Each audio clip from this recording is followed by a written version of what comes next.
Mr. Speaker.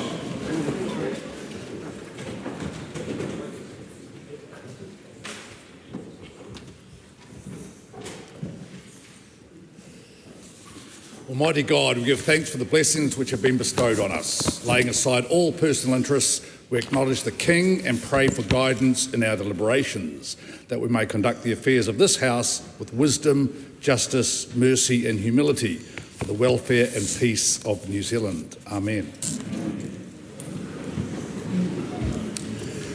Members, I've received letters from the Honourable Shane Jones, Suze Redmayne and Todd Stevenson, raising a matter of privilege around the conduct of some members during the vote on the first reading of the principles of the Treaty of Waitangi Bill on the 14th of November 2024. In line with usual practice, those members have been asked to respond to me by 1 p.m. on Thursday. I'll then consider if a question of privilege has arisen and whether that question will stand referred to the Privileges Committee in each case. Point of order, the Honourable Shane Jones. Let me sit down first. You've earned it. Sir, I don't want to comment on anything that may or may not make its way to the Privileges Committee.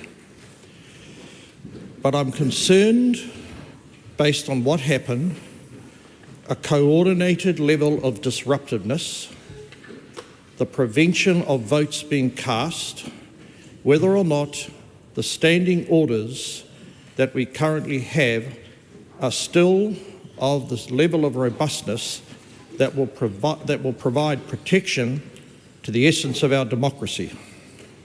So separate, sir, from the Privileges Committee, I'm asking for you to consider whether we've reached a point where you should invite a number of very senior parliamentarians to consider whether standing orders are now incapable of dealing with the event that took place last week. That event, sir, will no doubt be dealt with in some manner or form after a view has been formed by you pertaining to privileges violation. I'm not seeking a response today, but it is very important, in my view, that the House and New Zealanders see you take this position and this issue incredibly seriously and provide back to us a level of guidance whether or not the deterrence, the range of censure options are such that we now need to reform, sharpen and bring standing orders into a world where it is apparent a host of members no longer fear the consequences. Speaking to the point of order, the Honourable David Seymour. I'd like to very briefly offer support for that course of action, understanding that there's a course of events that need to take place. I think some of the changes, particularly around the use of social media, have changed the incentives for people's behaviour around the rules of Parliament, and that perhaps an early Standing Orders Committee could be convened to address those changes. Thank you for those comments. Can I just make the first comment to the Honourable Shane Jones? It would be unfortunate if some aspects of your contribution today were to be construed as some critique that I was not taking this matter seriously. That is not the case. I take it very seriously. But you and the Honourable David Seymour quite rightly point out that there are limitations on what a Speaker can do within standing orders. And last week, one way or the other, both at the time of the incident and matters subsequently, that position was significantly challenged. The right place, as the Honourable David Sewell points out for this discussion, is the Standing Orders Committee, and that committee will convene at the earliest convenience to the House, obviously not in the recess week, but perhaps the week after, as a bit of dust settles, to work out exactly what might be a better set of rules, which standing orders are, should events like this occur in the future. 2 petitions have been delivered to the Clerk for presentation. Petition of Hugh Donald requesting that the House urge the Government to establish a Royal Commission of Inquiry to investigate what the petitioner believes are miscarriages of justice by ACC to claimants and entitlements. Petition of Geoffrey Mortlock requesting that the House urge the Government to impose sanctions on Israel until Israel has withdrawn from all Palestinian territory and has reverted to the borders established for Israel in 1947. Those petitions stand referred to the Petitions Committee. Ministers have delivered 20 papers. 2023-24 annual reports for Antarctica New Zealand, Crown Infrastructure Partners Limited, Education Payroll Limited, New Zealand Infrastructure Commission, Ngāti Muvisi and 28th Māori Battalion Memorial Scholarship Fund Board, Privacy Commissioner, Rupainga Limited, Real Estate Authority, Transport Accident Investigation Commission, Maritime New Zealand, Te Mangai Pāho, Te Taurawhiri I Te Reo Māori. Ministerial response to the referral of the petition of Reality Check Radio on Accept Reality Check Radio's People's Terms for the COVID inquiry. The Section 8I report, a report on the progress made on the implementation of Waitangi Tribunal recommendations to the Crown, 2022 to 23, 2024 to 28, Statements of Intent for Rupainga Limited, Transport Accident Investigation Commission, Maritime New Zealand, and 2024-25 Statements of Performance Expectations for Rupainga Limited, Transport Accident Investigation Commission and Maritime New Zealand. Those papers are published under the authority of the House. 4 Select Committee reports have been delivered for presentation. Reports of the Petitions Committee on the petition of John Hernshaw, New Zealand needs a national law to limit light pollution and promote dark skies, and petition of Mohammed Darlan, create a special visa for Palestinians in Gaza who have family members in New Zealand. Reports of the Social Services and Community Committee on the Oranga Tamariki repeal of Section 7AA Amendment Bill, and petition of Nola Blaney, halt Kāinga Order social housing developments proposed for Kirikiri. The bill is set down for second reading. The Clerk has been informed of the introduction of the bill. Oranga Tamariki responding to Serious Youth Offending Amendment Bill, introduction. The bill is set down for first reading. Point of order. The Honourable Brooke van Velden. I seek leave to move a motion without notice and without debate acknowledging the anniversary of the Pike River disaster. Is there objection to that course of action being followed? There is none. I move that this House note that today, in 2010, 29 miners lost their lives while at work in the Pike River mine, express its condolences to family and friends who will forever be profoundly impacted, and thank rescue and support teams for their service on that day and the days that followed. The question is that the motion be agreed to. Those of that opinion will say aye. Aye. The contrary, no. The ayes have it. The Honourable Chris Pink. Mr Speaker, I wish to make a ministerial statement regarding authorisations made under Section 9, subsection 2 of the Defence Act 1990. Sir, I rise to make another statement under Standing Order 356 in relation to the use of the armed forces to perform a public service in connection with an industrial dispute. Today I am advising the House why 3 new authorisations have been given by the Minister of Defence in line with Section 9 of the Defence Act 1990. The first 2 of these new authorisations relate to work undertaken at Cody Point, the armament depot in Auckland. First, the Minister of Defence has again agreed for uniformed personnel to provide security guard services at Cody Point. It is in the public interest that security of defence areas can be maintained throughout the industrial dispute to ensure public safety and national security. This is especially pertinent noting the munitions and weapons held at Cody Point. Second, weapons and munitions at Kōrero Point need to be prepared before they can be loaded onto HMNZS Te Kaha, one of the Navy's Anzac-class frigates, for an upcoming deployment. Preparation work must be completed once it is started for health and safety reasons, often taking longer than 10 hours.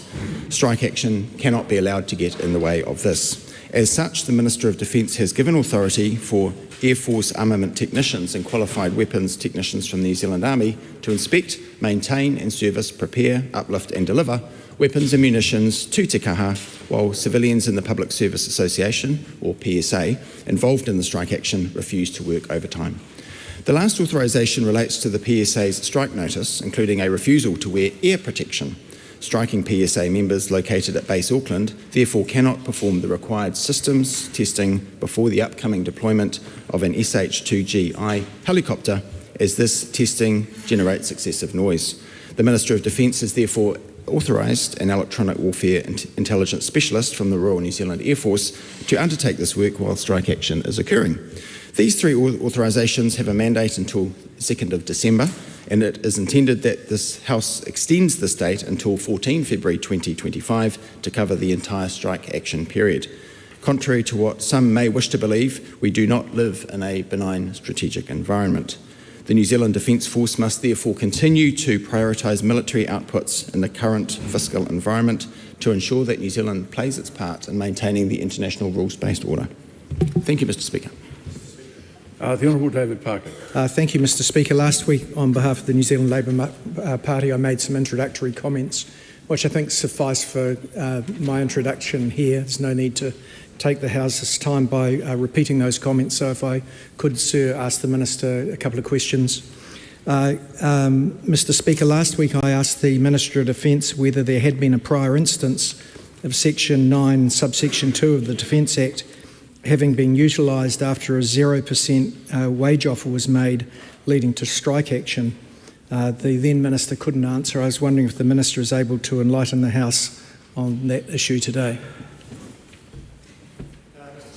It's my understanding that in 2001, the Department of Corrections workers who were at that time undertaking industrial action were effectively, or their duties were authorised to be carried out in the manner equivalent to that which we are discussing in today's motion by New Zealand Defence Force personnel.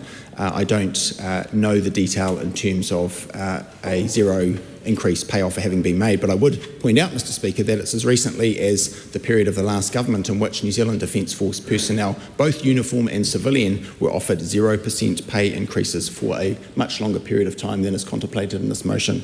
So I think those members would be surprised, Sir, to understand that members of political parties that now form the opposition have discovered an intense interest in their paying conditions in this way.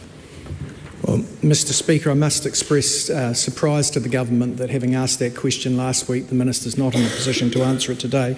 Perhaps he could answer the other question that the Minister was unable to help the House with last week, when I asked whether what was the effect of inflation on the real terms and conditions of those workers since they last had a wage increase. Mr Speaker, suffice to say that inflationary pressures have affected many workers throughout New Zealand, again, both civilian and uniform within the Defence Acts. Well, I mean, the members opposite might well know that, having caused this situation in the first place. Sir, that has not uniquely affected Defence, but they have been affected by it, of course, along with others. I would simply make the point, Sir, in addressing that question that has been posed, that the effect of inflation and those cost of living pressures on our Defence Force is much less than it would have been had the previous government continued its spendthrift ways to continue to drive up inflation, the cost of living, and so we are pleased as a government as a whole to be doing something about that situation. So the Minister is asking the House to take note of this proposal to bring in military personnel to perform civilian roles, but is still not in a position to advise the House in respect of the issues that were raised both this week and last week. Mr Speaker, I consider that I have responded. If the member doesn't like the responses, that is his problem, not mine, and it's not the problem of the government, sir. Our focus has been to ameliorate the situation as best we can, both in terms of our international security situation, and I'm pleased to note, as recently as days just gone by, the level of international engagement from the Prime Minister, Minister of Foreign Affairs and Minister of Trade at APEC. But in terms of the security situation, sir, we are very minded of the need to prioritise the preservation of the international rules-based order. That's one of the key priorities of our Defence Force. In turn, we know that our defence need to be valued, they need to be looked after in terms of being provided with the resources. Within that, we have, or rather Defence has made the decision, and we support the decision to prioritise uniformed personnel who are delivering those outputs in the very direct way that they are, albeit that, of course, we recognise the important role played by Defence civilians. No doubt the good faith negotiations that are taking place now will be resolved as soon as possible. We hope and expect that this will take place by late January, or if not by then mid-February, and that is the basis for these authorisations having been made, including with the extensions of time as already discussed. Mr Speaker. Ricardo Mendes-March. Thank you, Mr Speaker. And I acknowledge the 3 new authorisations that the Minister has spoken about, and I echo the sentiments of the Honourable David Parker around the sense of frustration about getting clear answers from the Minister when it comes to the history of using these powers to bring in military personnel to cover for civilian personnel. I want to pick up on one of the last bits of the ministerial statement, and I quote, particularly the bit that says that New Zealand Defence Force must continue to deliver military outputs in this strained fiscal environment. So I wanted to ask, what level of advocacy, if any, has the Minister done in the past to prevent this fiscal environment from happening? Because we acknowledge that this fiscal environment did not just happen organically. It was due to political decisions by successive governments, but including this one that led to the strike action. So can I ask what level of advocacy has the Minister done to alleviate the so-called strained fiscal environment? Mr Speaker, I'm not a research assistant for either of the members of Parliament opposite who have asked me a question that is not directly relevant to the motion today. If they wish to know the history and the background of industrial relations, they are welcome to research that themselves. Sir, in terms of the advocacy that this side of the House, and I acknowledge the 3 parties that make up the government, including my own party, and I was pleased to be able to have a role as opposition spokesperson defence at a time that the previous government was devaluing their contribution by giving an indefinite deployment in relation to COVID-19 that was very far removed from the intention that most of them had when they signed up. Of course, they did that without complaint while they were in uniform, but many left, huge attrition rate. We were consistent in advocating for those personnel to be given pay and conditions, and more importantly deployment that actually reflected their intention and their desire to serve our country in that way. I also note the advocacy that this side of the House made in relation to members of the Defence Force who were being paid below the minimum wage at a certain period of time during the last government. We're surprised. Well, actually, Mr Speaker, I didn't wish to take the House's time too much, but for the benefit of the Honourable David Parker, who actually clearly missed that point at the time, and colleagues of his who clearly didn't. The situation arose where minimum pay was set for members of the Army who were doing certain work for the government. It included a military factor, or MIL factor as it's known, component within that minimum wage. For reservists who did not receive that MIL factor, their hourly pay rate fell below that of the minimum wage, sir. Now, technically that's not a breach of the law because that's the arrangements in relation to employment law. I was surprised as he was at the time, but we did something about it. That was our advocacy, among other things. And again, I'm just impressed. This was a ministerial statement, not a debate. And so, I beg your pardon? And so I would ask that given that we've had both questions, interjections and answers that have been well wide of the motion, I'd ask the member to bring it back to the matters that are before the House at the moment. Absolutely, and I'll just quote another bit of the motion, particularly the bit that talks about how it is intended that the House extend this date until the 14th of February next year. because earlier the motion talked about how the 3 authorisations had a mandate until the 2nd of December. May I ask the Minister why the 14th of February? Because to me, it actually seems like we could have put a date on the first week back to Parliament to then assess where things were at. And this seems like, rather than enabling for us to come back after the summer break to assess where things were at, it's just kind of going way above and beyond that. And I want to know, why did he not decide to pull the date sooner? Mr. Speaker, my understanding is that the strike notice or the industrial action more generally has a specified date at the end of January to which it can take place. A further 2 weeks from that seems prudent for the purpose then of resetting normal arrangements whereby rosters can be made. People can be given notice for duties that they might undertake, including out of ordinary 9 to 5, Monday to Friday work time. So the date of mid-February seems to us prudent. Speaker, does the Minister acknowledge that strike action can also be called off should there be movement and negotiations? And if so, why did he not consider that when it came to setting those dates? That may be true, sir, but it's also true that an authorisation need not be exercised for the full period of its duration. That brings us to question time. The first, in the name of Tamatha Paul. Kia ora te māngai. My question is to the Prime Minister. E tautoko ana ia i ngā kōrero me ngā mahi katoa a tōna Kāwanatanga? Yes. The Right Honourable Prime Minister. Yes. How can he say that this government represents all New Zealanders when he refuses to go outside and front the tens of thousands of New Zealanders gathered here today?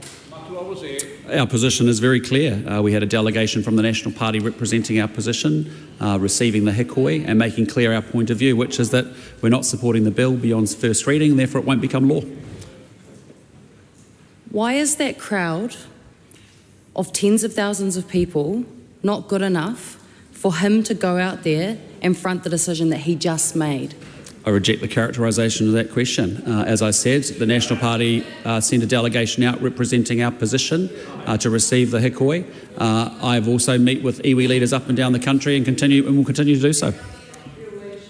What's the point of meeting with iwi leaders across the country when their clear demand is for the government to kill the bill, and he has not done that with all of the opportunities that he has had to abandon this bill? For the first part of your question, the reason I meet with iwi leaders is because we want to improve outcomes for Māori and non-Māori. When we see 12% of Māori getting to high school at the standard they need to be for mathematics because of the previous government, that's not great.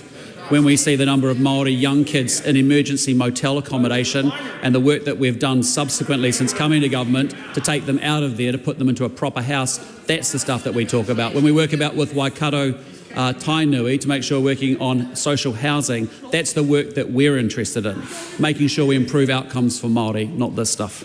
This is not going to be a day where there's a great deal of tolerance for repeated interjections that are more of an insult than anything else. Tamatha Paul. Why would he give false hope to New Zealanders that their voice matters when he has said that the bill will be killed at second reading? Well, it's been a long-standing position of the National Party. We came to a compromise under an MMP environment in forming a coalition government.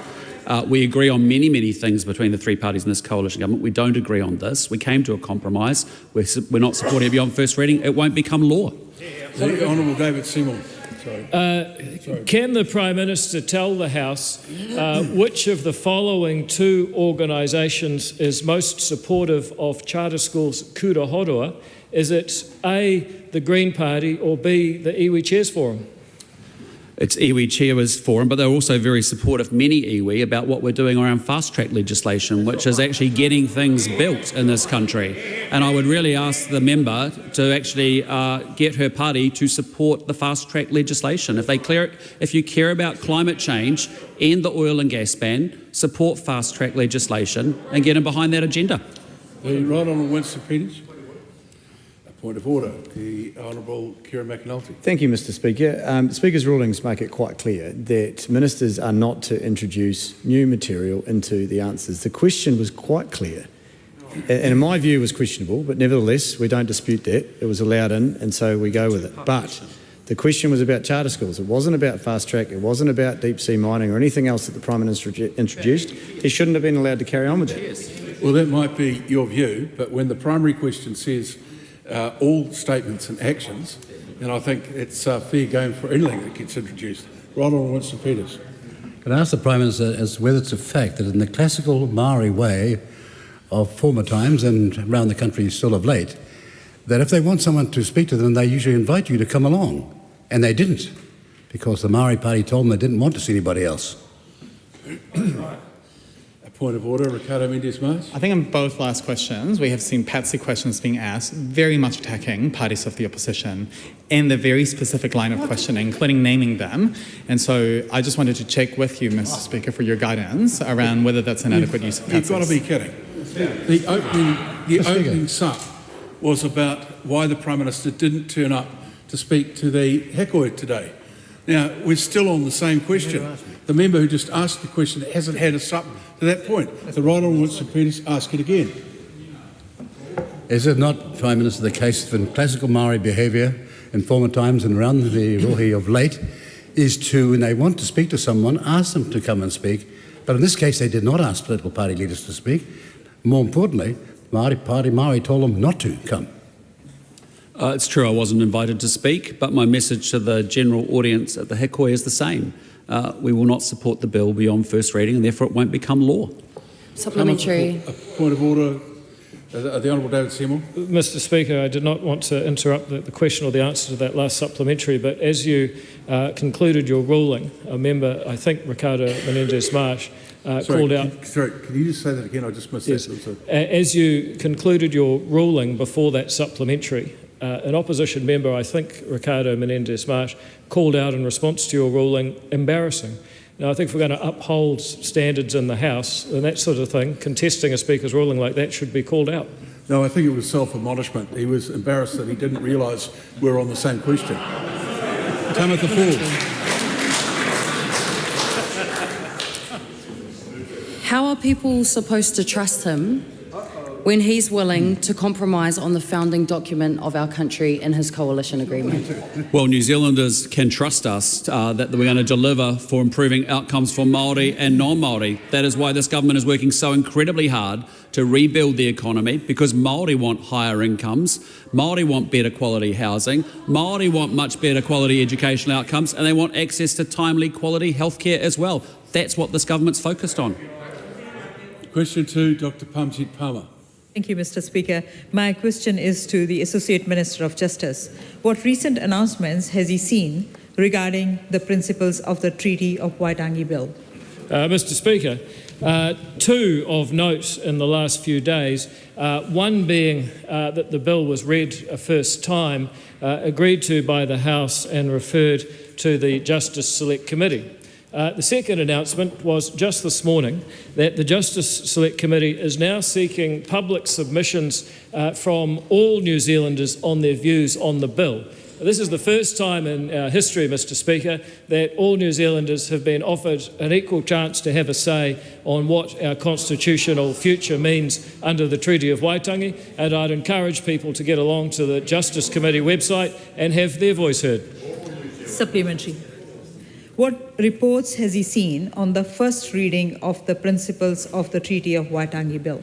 Well, Mr. Speaker, I have to say there's been quite a lot of reportage on the topic, but if I was to try and boil it down, it would be a contrast between people who want to have a respectful and rational debate about our constitutional future and the way the principles of the treaty have evolved in recent years versus people who resort to name-calling, abuse and theatrics, but not actually engaging with the argument. And I think that contrast is perfectly clear for New Zealanders. And I think there'll be some people in this House who want to review which side of that divide they'd like to be on. Supplementary. How can New Zealanders have their say on the principles of the Treaty of Waitangi Bill? Well, Mr. Speaker, as I mentioned, from now until 11:59 p.m. on the 7th of January, the Justice Committee will be accepting submissions. And I think it's very important that people have a view on this bill and the issues surrounding it, actually have their say, and make sure that they do it in a respectful and constructive way, with a view to how our country can work together under this Treaty Principles Bill, perhaps with improvements suggested by people at Select Committee. Having this kind of debate and reflection is healthy for New Zealand, and I invite people to make those submissions to the Justice Committee.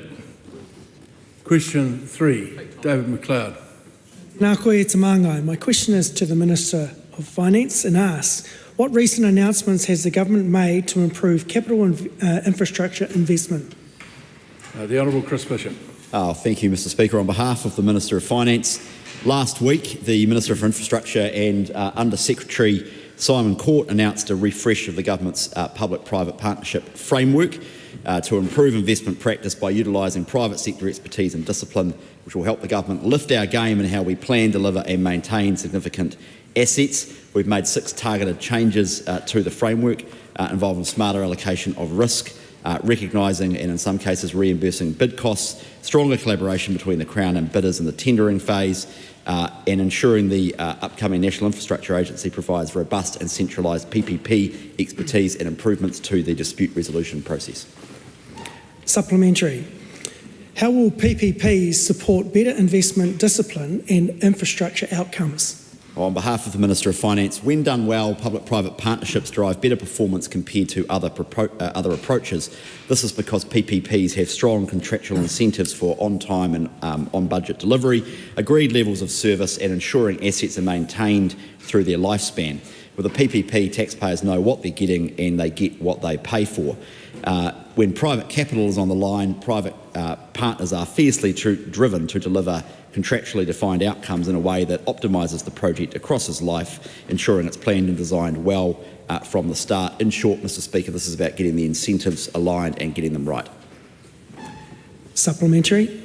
When will the government consider using PPPs? Well, Mr Speaker, PPPs will not be the best model for all projects. All procurement and delivery models have pros and cons, and the best model will depend on the characteristics of each project.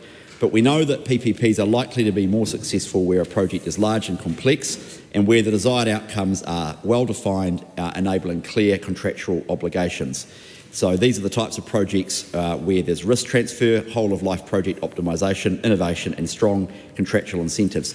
PPPs in New Zealand are not new. There's been 8 since 2011, including 3 bundles of primary and secondary schools that were carried on through the previous government. Supplementary. What reports has she seen on the market's reaction to the PPP model refresh? Well, Mr Speaker, the market reaction's been very positive. Quoting Nick Leggett, Chief Executive of Infrastructure New Zealand, he said it sets out the right incentives and accountability mechanisms to enable PPPs to play an important role in meeting our infrastructure needs. And I would also like to note for the House, Mr Speaker, that the document we launched last week contains a foreword from the Prime Minister and myself and the Under Secretary, and I would like to publicly thank Barbara Edmonds from the Labour Party on behalf of the opposition for putting forward a foreword to the document. The government is keen to work on getting the foundations of our infrastructure system right and making sure that we are best placed to go forward into the 2030s and beyond, where we have a strong system and getting our PPP framework right is part and parcel of that. So I'd like to thank Barbara Edmonds for that contribution. Question 4, the Honourable Barbara Edmonds. Me taki mata, Mr Speaker. My question is to the Minister of Finance. Does she stand by her statement, quote, "We know that to be successful in driving growth, we need you and your colleagues in the business community on board," unquote? If so, is the business community on board with the principles of the Treaty of Waitangi Bill? Well, on behalf of the Minister of Finance, the first part of the question, yes.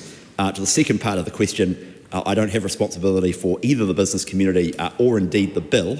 But what I will say is that my sense from the business community is, much like the rest of the country, there are a variety of opinions on the bill. Supplementary. Has she received any advice about the impact of the Principles Treaty of Waitangi Bill and associated divisiveness on New Zealand's sovereign risk rating? On behalf of the Minister of Finance, no.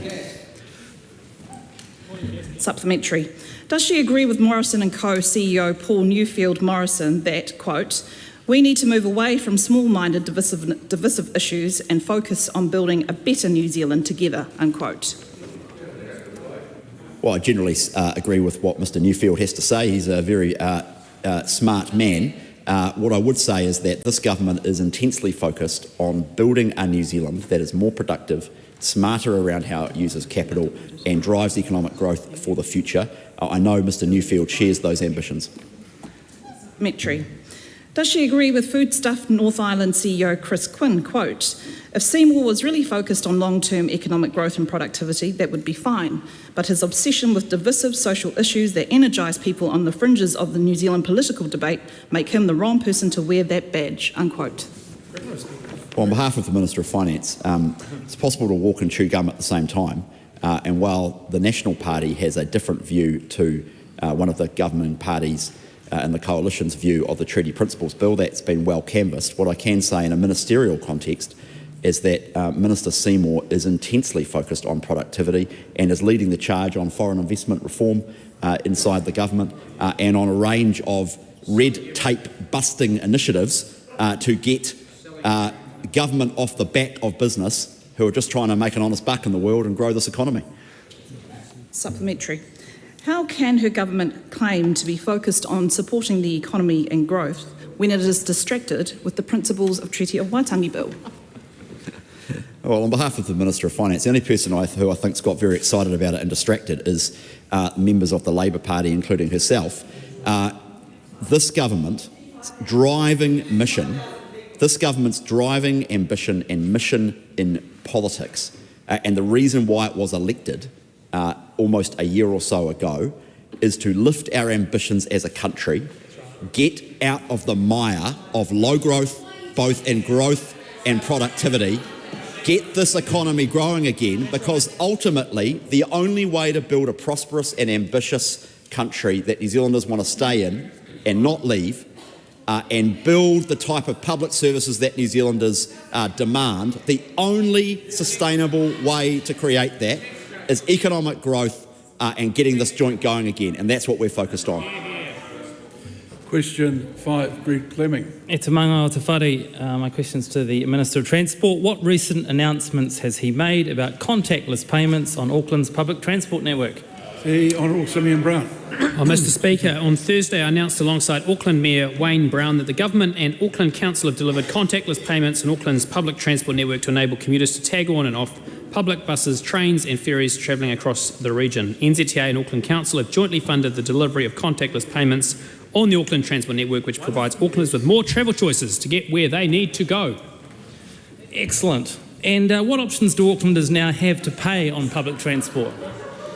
Well, Mr Speaker, from Sunday, Aucklanders have more ways to pay on Auckland's buses, trains and ferries. In addition to hop cards, Aucklanders and visitors to the city are now able to tag on and off using contactless debit cards, credit cards, as well as Apple Pay, Google Pay on their smartphones or smartwatches. This is fantastic news for Aucklanders and takes away the hassle of needing cash or a hop card. Yes. And how will the rollout of contactless payments benefit Aucklanders? Well, Mr Speaker, rolling out contactless debit and credit card payments for public transport users will be a game changer. Not only will it make public transport services more convenient and easier to use, but it will also help give Aucklanders more transport choices. It's all part of our government's plan to increase travel choices and help people get where they need to go quickly and safely. And what plans does the government have to roll out contactless payments across the country? Well, good question, Mr Speaker. The rollout of contactless payments in Auckland's public transport network is the first step delivering New Zealand's one national ticketing solution. Contactless payments on public transport are common elsewhere around the world, and this will ensure New Zealanders have the same standard of service. The rollout of contactless payments will expand to Timaru and Christchurch in early 2025 and reach other regions by the end of 2026. Question number 6, the Honourable Ginny Anderson. O tēnā koe e te mangai o te whare. My question is to the Minister for Treaty of Waitangi negotiations. How does he assess the impact of the principles of the Treaty of Waitangi Bill on the Crown's ability to honour its treaty obligations with treaty settlements that have been completed, particularly regarding partnership, protection and participation? Mr Speaker. The Honourable Paul Goldsmith. With great care. Although I should note that ministerial responsibility for post-treaty settlement issues lies with the Minister of Māori-Crown Relations, which I'm sure the opposition spokesperson is well aware of. Supplementary. What steps is he taking to ensure the proposed treaty principles bill does not undermine the trust and goodwill between the Crown and iwi who are currently engaged in treaty negotiations? The steps I'm taking are carrying on the in-depth conversations with goodwill with many treaty groups that are wanting to advance their settlements, and they are scattered all about the country, and I can inform the House that we are making steady progress on those issues. Supplementary. Does he agree with former Treaty of Waitangi Negotiations Minister Christopher Finlayson, who has said that National is risking damaging its relationship with Māori by agreeing for the Treaty Principles Bill to go through a select committee process? And if not, why not? Well, I always take the comments of former colleagues with great interest, but also a grain of salt, because things have sometimes moved on from where they were when they were in the House. But that former Minister has a lot to say on many issues, and it's always very entertaining to hear what he has to say. When he stated, quote, some former MPs sometimes feel they can chip in and tell the current ones what to do, end quote, was he referring to Christopher Finlayson, Jenny Shipley, or is it just all former National MPs who are pointing out this government's mistakes? Well, of course, on this side of the House, we have a long tradition of robust debate within the National Party. We're not sort of all having to believe the same thing at the same moment, at the same time. And I think that's what we're seeing across the country. There are a wide variety of views on these things. But the most important thing is that we conduct ourselves with good grace, listen to the other side, and have a good, honest conversation. And that's what we're about. The Right Honourable Winston Peters. I could ask the Minister so why you'd have regard to someone who has his shingles up acting for Treaty of Waitangi claimants and claiming to be independent on this matter. No, I wouldn't really want to comment on that. Question number 7, the Honourable Willow Jean Prime. Thank you, Mr Speaker. My question is to the Minister of Education and asks, does she stand by her absolute commitment to honour Te Tiriti o Waitangi and support Māori-Crown relationships as set out in the purpose of the Education and Training Act 2020? If so, how? The Honourable Erica Stanford. Mr Speaker, to the answer to the first part of the question, yes. In answer to the second part of the question, we are putting student achievement at the heart of every single thing that we do.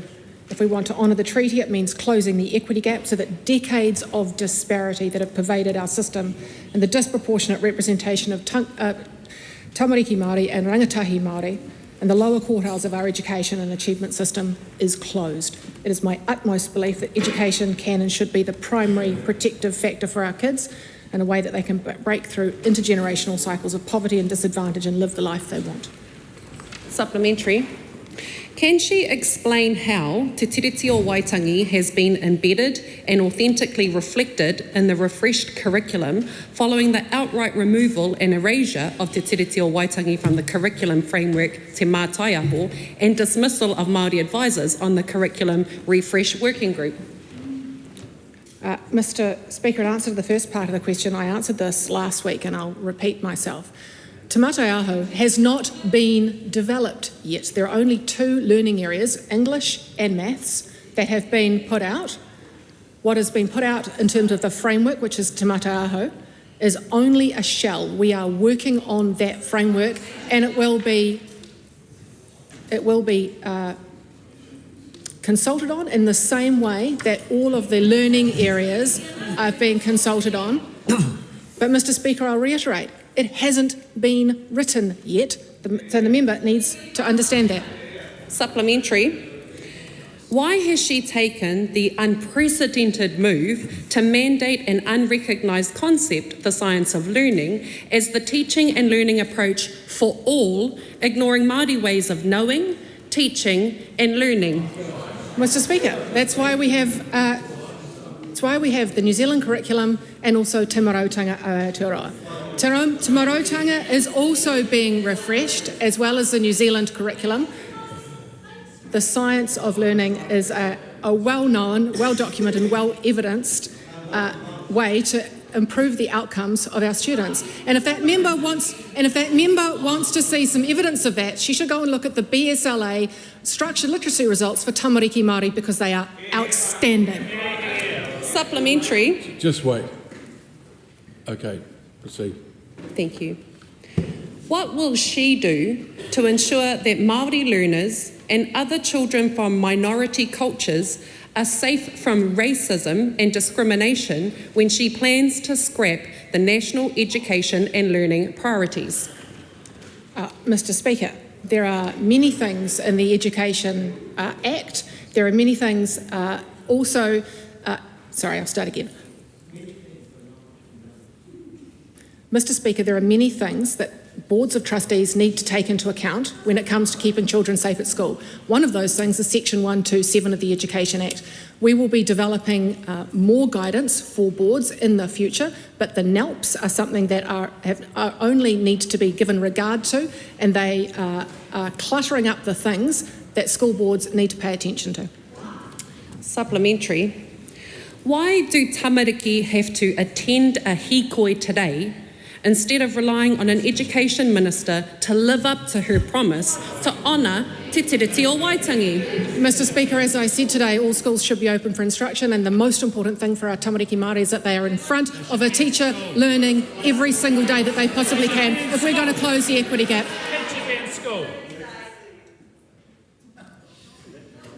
Question number 8, Rima Nakli. Thank you, Mr. Speaker. My question is to the Minister of Police. The House needs to go quiet when a question is being asked. Thank you. My question is to the Minister of Police and asks, what recent announcements has he made about crime statistics? The Honourable Mark Mitchell. Speaker, yesterday I announced some of the progress that we have made as a coalition government in our first year. I highlighted a 3% reduction in victimisations, an increase of over 30% in foot patrols, ram raids dropping by 60% and aggravated robberies down by 11%. As I said, there is a lot more work to do to make New Zealand the safest country in the world and to restore law and order, but this coalition government is committed to deliver on that promise. Supplementary. How does gang membership growth compare this year to last year? Mr. Speaker, gang membership recorded on the national gang list grew 1% to October this year. Last year, for the same period, it grew by 10%. Under this coalition government, gang membership growth has slowed tenfold. Supplementary. What does a reduction in overall victimisations mean? Mr. Speaker, victimisations reducing across the board by 3% this year is a significant early sign that things are getting better. While there are still areas of improvement and the job is by no means done, to see a reduction in total victimisations by 3% is a sign that we are becoming a safer country. Supplementary. Hang on, just hold off until the House goes quiet. You can, okay, now you've probably got it. Thank you. Is the job done in restoring law and order? Mr. Speaker, no. Despite the progress that has been made, we must remain relentlessly focused on some growth areas like retail crime. I was appointed Police Minister to help restore law and order. That job is not yet done. But I'm firmly committed to seeing it through with my ministerial colleagues inside our coalition government and with our combined desire to make New Zealand the safest country in the world. Question number 9, the Honourable Penny Henare. Thank you, Mr. Speaker. My question is to the Minister for Māori-Crown Relations, Te Rawhiti, and reads, does he stand by his answers to oral question number 11 on 7 November 2024 that, quote, there are a number of matters that have strengthened the Māori-Crown relationship, end quote. If not, why not? Paul Goldsmith. On behalf of the Minister, yes. Supplementary. To the Minister, if he is confident that the Māori-Crown relationship has been, quote, strengthened, unquote, by this government, is he able to explain why there are currently tens of thousands of people outside on the forecourt? Well, I'd say on behalf of the Minister, there is a very large population of Māori in New Zealand, 900,000, and I'm sure there's a wide variety of views amongst them as to progress or otherwise. There'll be some who are particularly focused on constitutional matters, and they will be included amongst some of the people in front of Parliament, and that's absolutely appropriate, and we'll listen to those conversations. There'll be others who are more focused on economic opportunities and the chance for their family, their hapu, their whānau, their iwi to advance, and those will be seeing many opportunities through pieces of legislation that this government is advancing. Does he believe that the Māori-Crown relationship is as strong as it needs to be? And if not, how can Māori trust that it will get better when the minister responsible is, quote, too far down the food chain, end quote, to have any impact on the decision-making of this government and its anti-Māori policy agenda? The last part of that question is not acceptable. Withdraw, apologise and start again. I withdraw and apologise. To the Minister, does he believe that the Māori-Crown relationship is as strong as it needs to be? And if not, how can Māori trust that it will get better when the minister responsible is, quote, too far down the food chain, end quote, to have any impact on the decisions of this government? Well, to the first part of the question, on behalf of the Minister, there's always room for improvement. To the second part, a snide and unhelpful comment, and this is a government that is absolutely determined to ensure that we work collaboratively with Māori on all sides of the House, recognising that when he talks about Māori as if they all think alike and have the same view on any given topic is completely nuts. There is a wide variety of views and there are many opportunities to collaborate, and that's what this government's focused on.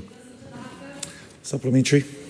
To the Minister, does he stand by his answer in oral questions last week? Quote, it is absolutely clear to us that the treaty responsibilities and obligations, whether they come from a settlement arrangement or otherwise, need to be upheld and pursued by agencies across his government and future governments, end quote. If so, will he direct the Associate Minister of Health to instruct Whāmak to resume considering Te Tiriti o Waitangi in its decision-making?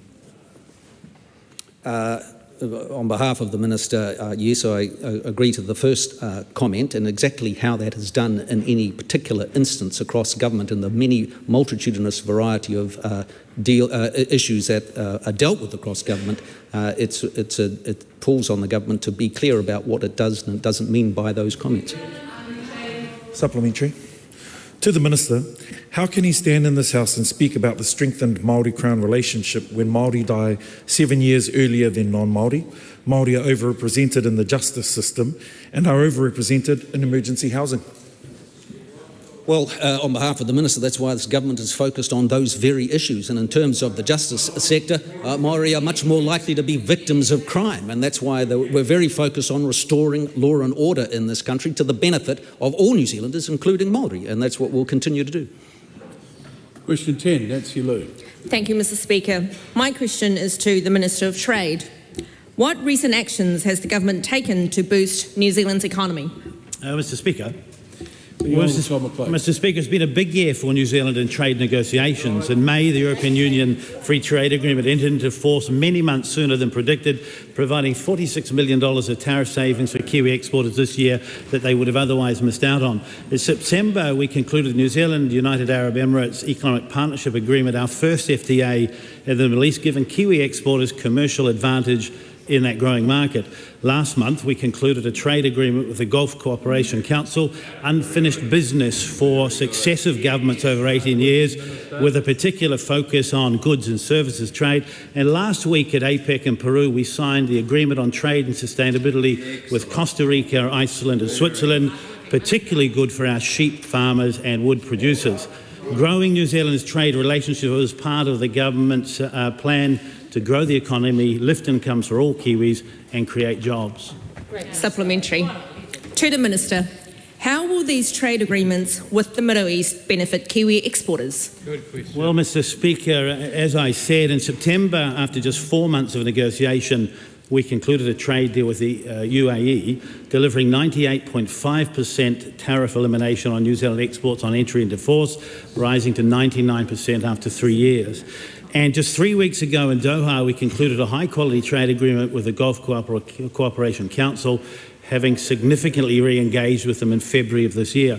The GCC agreement delivers duty-free access for 99% of New Zealand's exports over 10 years, and when combined with the UAE agreement, removes tariffs on 51% of our exports to the Gulf on day one. These two agreements secure market access in a highly competitive market for beef, lamb, dairy, manuka, honey, fish, many other goods, and contribute towards our ambitious goal of doubling exports by value over 10 years. Supplementary. To the Minister, what additional provisions are included in the Gulf Cooperation Council agreement? Well, Mr. Speaker, the NZ GCC FTA includes provisions that will make doing business easier with preferential access for our primary sector exporters, streamlined customs procedures, reduced trade barriers, and commitments to level the playing field for Kiwi services businesses entering the market. The agreement also includes chapters and provisions on intellectual property, transparency and trade and sustainability or sustainable development, and includes commitments to ILO labour standards, climate, and women's economic empowerment, committing to the Convention on the Elimination of All Forms of Discrimination against Women. New Zealand also secured our Treaty of Waitangi exception to allow us to meet treaty obligations. Supplementary. What additional actions has the government taken to double export value and grow trade? Well, Mr. Speaker, 2 weeks ago I led a business delegation of over 70 companies to China, our most significant economic relationship, to attend the China International Import-Export Expo in Shanghai and then on to Guangzhou. This was the largest number of companies to attend or exhibit at the CIIE and New Zealand's largest footprint and presence there. The companies and their products were very well received and built on New Zealand's reputation for producing high-quality, safe, environmentally friendly food and fibre. 24 agreements and MOUs between New Zealand and Chinese companies were signed during the visit, worth an additional $340 million in export revenue to New Zealand over the next 3 years.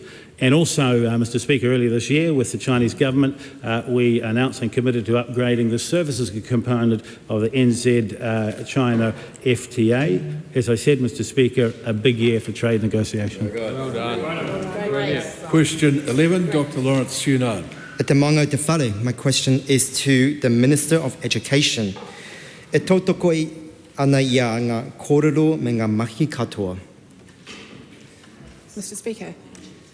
The Honourable Erica Stafford. Yes, Mr. Speaker, especially my recently announced maths pilot to lift student achievement and close the equity gap. From Term 1 and 2 next year, around 2,000 Year 7 and 8 students who need the most help will take part in an intensive program to support them progress towards the required curriculum levels in mathematics. Supplementary. Does she believe that specific consultation with Hapu and Iwi on decisions affecting Māori is part of meeting obligations under Te Tiriti o Waitangi? And if so, what specific consultation did she take on removing Te Ahua Te Reo Māori and changes to Section 127 of the Education and Training Act? Mr. Speaker, in answer to the first part of the question, in certain circumstances, yes. Does she recognise the Crown's responsibility to give effect to Te Tiriti o Waitangi as established in Section 9 of the Education and Training Act? And if so, how is not consulting with Māori about any of the changes I mentioned in education consistent with this? Mr. Speaker, in answer to the first part of the question, yes. Will she commit to releasing the full report of the consultation that she conducted on the removal of Te Tiriti o Waitangi as a primary objective under Section 127 of the Education and Training Act? If it's required by law, then yes, we will. Supplementary. Does she agree that for Akonga to attend today's hikoi is entirely consistent with Section 5, subsection 4C of the Education and Training Act objective to, quote, instill in each child and young person an appreciation of the importance of Te Tiriti o Waitangi? And if not, why not? Mr. Speaker, there are many things in the Education and Training Act, one of which is to make sure that students are achieving to the best of their abilities. And in order to do that, Mr. Speaker, they need to be in school in front of their amazing teachers. Why does the Minister want to deprioritise upholding Te Tiriti o Waitangi in schools despite the recommendation of Whanaketia that, quote, the government should partner with Hapu, iwi and Māori to give effect to Te Tiriti? Mr. Speaker, in answer to the first part of the question, we're not deprioritising it. I can't hear her. Is that what you said? No, I don't. Just a moment. I don't think anyone was being deliberately quiet. Well, we'll find out what's wrong with that microphone. The Minister was speaking into it and it should have picked up better than it did. Question 12, the Right Honourable Chris Hapkins. Mr. Speaker, my question is to the Prime Minister. Does he stand by all of his government statements and actions? Right Yes. Prime Minister. Oh, very good. Supplementary. Does he agree with former Prime Minister Dame Jenny Shipley, quote, I caution New Zealand, the minute you put the treaty into a political framework in its totality, you are inviting civil war, end quote. If so, why is his government asking a select committee to spend the next 6 months attempting to do exactly that? Well, in answer to part of the question, no, we're not at risk of civil war in New Zealand. That's inflammatory language. Why is the government asking a select committee to spend the next 6 months attempting to put the treaty into a political framework in its totality? Because it's part of our coalition agreement. Supplementary question. Well, does he agree with Dame Jenny Shipley? Hang on, quote, hang on a minute. His own side should respect the person asking the question. Does he agree with Dame Jenny Shipley, quote, this sort of malicious, politically motivated, fundraising motivated attempt to politicise the treaty in a new way should raise people's voices because it is not in New Zealand's immediate interest, end quote. If so, why did he prioritise the government's political interests over the best interests of New Zealand? In answer to the first part of the question, I don't believe it's linked to fundraising. Supplementary question. Does he agree with Dame Jenny Shipley, who said when speaking about the treaty, quote, this was an agreement, a contract, and you do not rip up a contract and then just say, well, I'm happy to rewrite it on my terms, but you don't count, end quote. If so, does he agree that the bill currently before the Justice Select Committee rewrites the terms of the treaty? No. What I expect is the Crown to uphold our obligations under the law and under the treaty. Supplementary question. Does he agree with Christopher Finlayson, quote, there is too much division and hurt in New Zealand caused by, among other things, pernicious nonsense like the Treaty Principles Bill. If not, why not? Well, that is why the National Party won't be supporting the bill beyond first reading, and it won't become law unless the opposition support it. Supplementary question. Does he agree with David Seymour, his future Deputy Prime Minister, that Jenny Shipley was grossly irresponsible to criticise the bill and that Christopher Finlayson is showing haughtiness and bitterness for expressing his views? If not, why not? I don't speak for David Seymour. Point of order, Mr. Speaker. The Prime Minister does indeed speak for David Seymour. He is David Seymour's boss. He is the Prime Minister. I asked him whether he agreed with statements made by his minister. The sharp point was, did the Prime Minister agree? So the Prime Minister might want to reflect on that answer. It's a pretty easy answer. No. Does he agree with former Prime Minister John Key that, quote, philosophically it's bad policy? I'll tell you why I think it's bad. If you write down the principles, if you think they're going to stay like that, you're a dreamer, end quote. If so, why did he decide that it was worth making coalition negotiations a little easier to advance such a destructive and defective policy? In answer to the first part of the question, I do. The reality is that treaty issues are complex and they cannot be dealt. 184 years of debate and discussion doesn't get written over with a stroke of a pen. That's why we don't support the bill and it won't become law. Supplementary question. Does he agree with Winston Peters when he said he would not support the bill as, quote, there are no principles of the Treaty of Waitangi, end quote? If not, why not? Again, I don't know how to make it any clearer to the member. We've been clear from day one. We will not support the bill beyond first reading. It won't become law unless that member and his party support it. Does he believe that there are principles of the Treaty of Waitangi? Yes. What does he believe the principles are? Partnership, protection and other things that have been discussed over many years, over 184 years. Why is his government therefore supporting a bill that would completely rewrite those principles to remove the 3 Ps that he just mentioned? We are not supporting the bill, as you know. We are not supporting the bill beyond first reading, and it will not become law. I have been clear from day one, and that is exactly our position. It remains unchanged. That concludes oral questions. We'll take just a few seconds to allow people to leave the House quietly, without conversation on the way.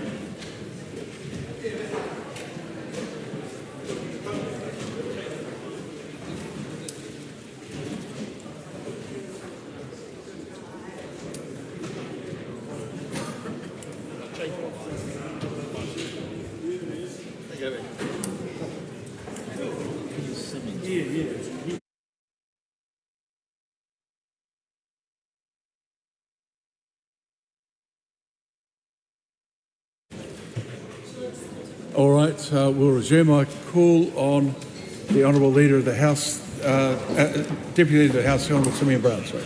Thank you, Mr Speaker. I move that the sitting of the House today be extended into tomorrow morning for consideration in committee of the Smoke-Free Environments and Regulated Products Amendment Bill number 2 and the Crown Minerals Amendment Bill, the third reading of the Building Earthquake-Prone Building Deadlines and Other Matters Amendment Bill, and the second reading of the Therapeutic Products Act Repeal Bill. The question is that the motion be agreed to. Those of that opinion will say aye. To the contrary, no. Party vote is called for. New Zealand National. 49 votes in favour. New Zealand Labour. 34 votes opposed. Green Party of Aotearoa, New Zealand. 15 votes opposed. ACT New Zealand. 11 votes in favour. New Zealand First. 8 votes in favour. Te Pāti Māori.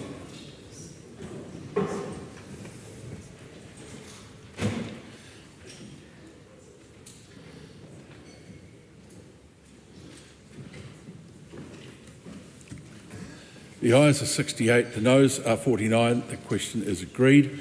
I call on Government Notice of Motion number 1.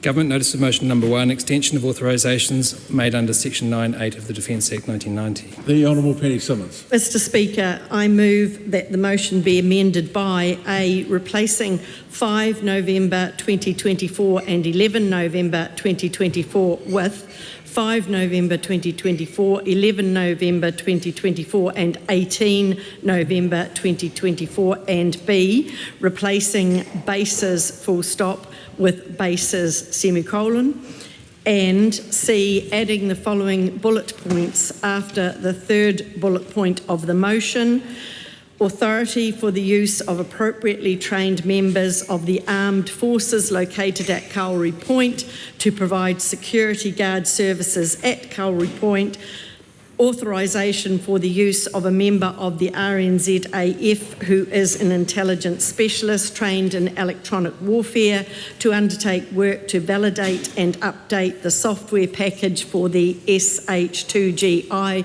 systems, and authority for the use of members of the armed forces comprising RNZAF armament technicians located at RNZAF Base Auckland and members of the New Zealand Army located at Waihuru Military Camp who are qualified weapons technicians to inspect, maintain and service, prepare, uplift and deliver weapons and munitions to HMNZS Te Kaha, and to perform any ancillary services or receive training necessary to facilitate this work.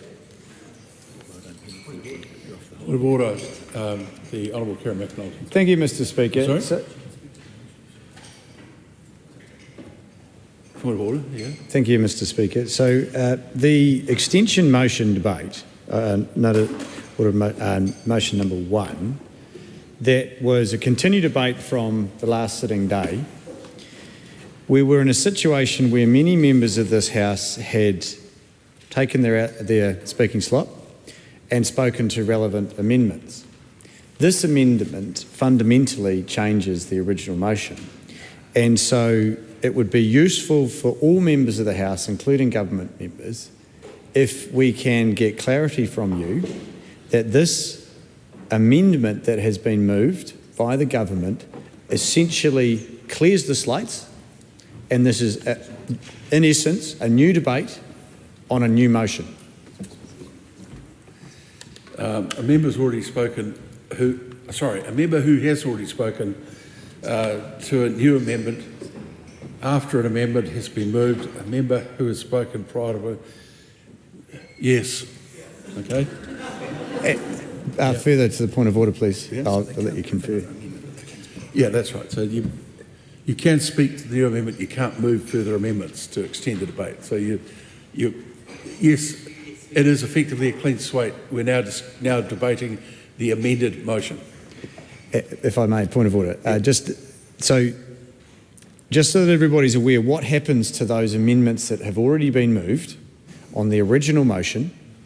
Where do they stand? And if they are cleared by virtue of this new amendment by the government, does that preclude other members from putting forward additional amendments? I'll take advice on that.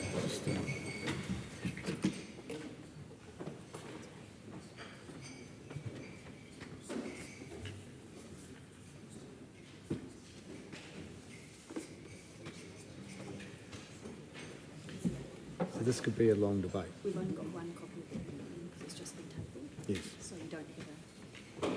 Yes.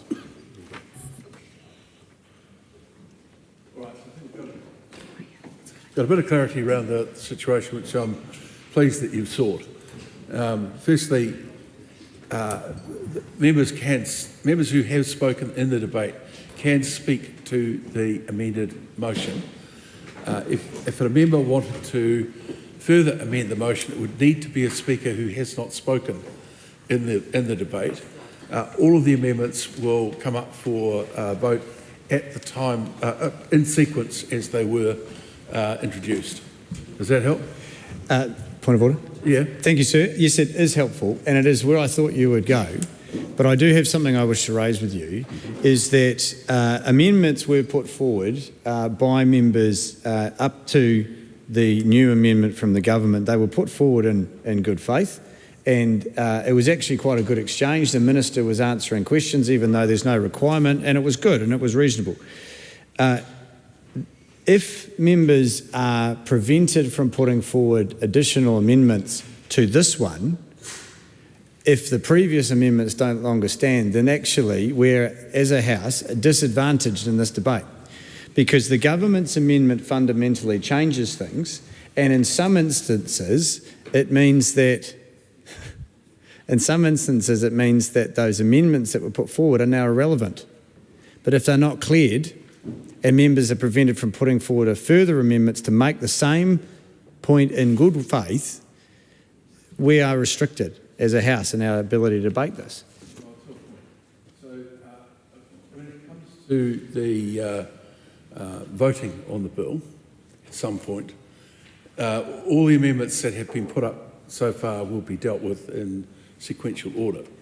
Your question, I think, is if someone has moved an amendment, can they re-speak to that amendment, I think, or to the amended motion? Is that the question? I just want to be clear about what you're asking. Well, essentially, sir, we have an amendment here that starts from different dates and includes fundamentally different things. Now, it is highly likely, I'm thinking I've got two in mind, where it is no longer relevant to this motion that is being proposed to amend. And so if a member is prevented from putting forward a further amendment that's relevant to this one because they've put one previously, which at the time... You're not. A member can put amendments to a new motion that's in front of the House. And that might be something that's slightly out of step with what's been said at the moment, but it would be fundamentally unfair if that were not the case, and it would simply mean that a debate could be curtailed by successive amendments being moved by the government, and that is not a reasonable position either. Okay, thank you. That's all I wanted to clarify. Has the Honourable Penny Simmons concluded her speech? So, Dr. Lawrence Yunnan. Sorry, potentially the Minister has further clarifications, but just to get clarification from you, Mr. Speaker, that we are still able to put forward amendments from the original motion from last week, as well as the new amendments that's been put forward by the Honourable Penny Simmons today. Yeah, so how it's been put to me is that this is an addition to the motion that was put forward. It's hard to imagine how an addition is not an amendment. So if you would be so good as to give me a couple of minutes just to get this totally sorted out, then I'd be very grateful. In the meantime, if the member wants to take a call. The Honourable Chris Pink. Thank you, sir. I'm happy to take a call, really by way of context, and I'm grateful to members for their patience working through the procedural elements.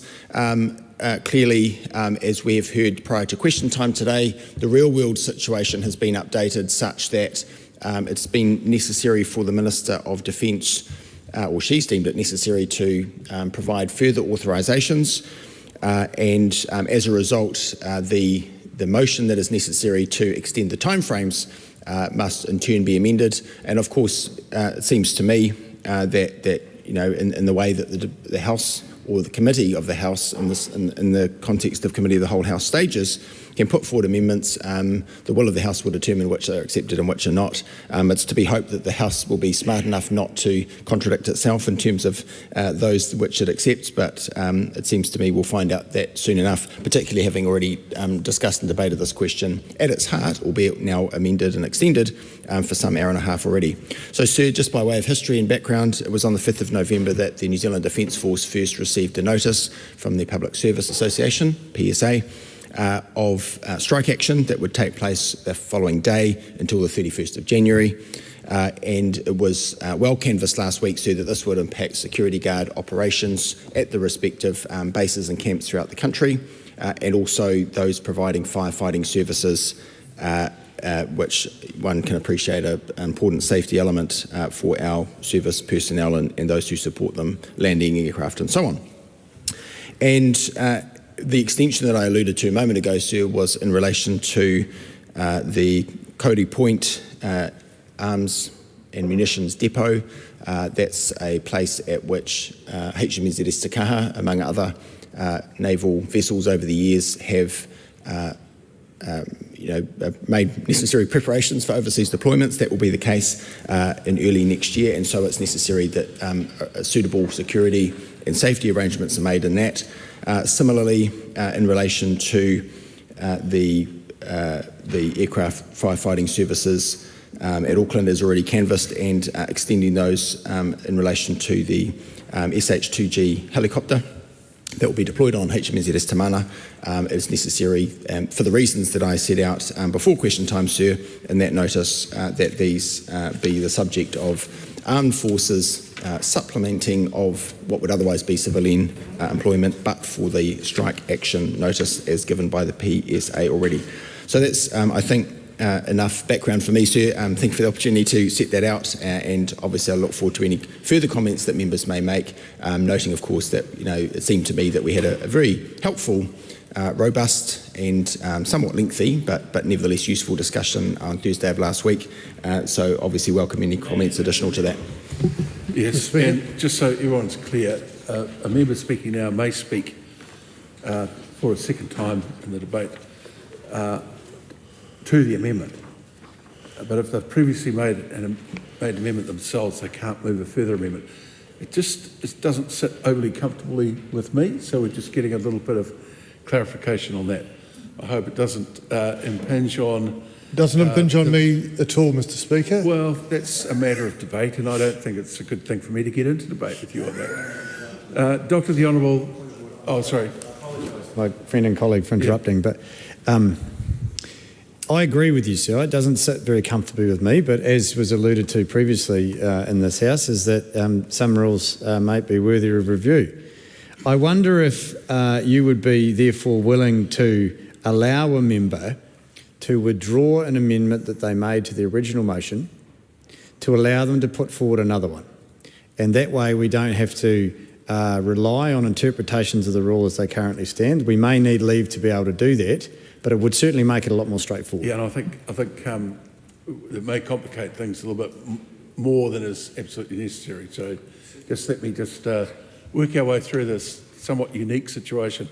Does Dr. Webb, the Honourable Dr. Duncan Webb? Oh, thank you, Mr. Speaker. I haven't actually spoken on this motion or amendment. Did I say yes? I can. I'm sure I've got a bit to say. I was just previously looking at the Defence Act, though, and particularly in respect of this amendment, I was a little perplexed because this is fundamentally the use of defence civilian staff use of military personnel to fulfil civilian responsibilities. And if we look at the Defence Act, I do think it's really important to put it in context. And the ability to have defence staff, raise an army, to use old language, and all of the powers that go with that, including, the bearing of arms and the use of force, is actually a really significant constitutional matter. And if you do look at Section 9 of the Defence Act, what it is doing is seeking to encapsulate a very strong constitutional provision. And that is, and it's one that the United States of America has in their constitution, and that is that army personnel, military personnel, are never to discharge military, use their powers of force in a civilian sphere, except in cases of utmost emergency. And we saw that in the Christchurch earthquakes, where the military personnel were used to secure damaged building to the government, because civilian personnel have exercised a equally important constitutional right to withdraw their labour because they've been offered nothing in terms of keeping up with inflation. This should be a last resort, not a first resort. Right. And it appears to me that this government has gone to, because times are a bit tight, and we know the defence budget is tight as well, and they haven't got money to throw around, and they've got a few other things, including a sunken vessel to spend their money on at the moment. But I'm looking at Kauri Point, and we have got we've got military personnel offering security guard services. This is not something which needs any kind of specialist expertise. If it's a security guard, there are plenty of trained and competent security guards out there. The first resort should be, and this is a government who likes using the private sector, the first resort should be to go out and use contractors to stand, because this is essentially standing at the front gate to make sure people who come in have ID. And yet they're going to use military personnel to do this role. And so I have a real concern that this isn't just, this is actually stepping over a line and saying we're going to use military personnel for civilian roles. And this government is pushing the boundaries on a lot of these, and we'll come to the foreign interference bill later today, but it's another example where there hasn't really been a respect for the line, the constitutional line, the rights line that says we do not have military personnel doing civilian jobs because military personnel have a particular constitutional place for defence and security, not for wandering our streets or doing jobs that civilian staff could do.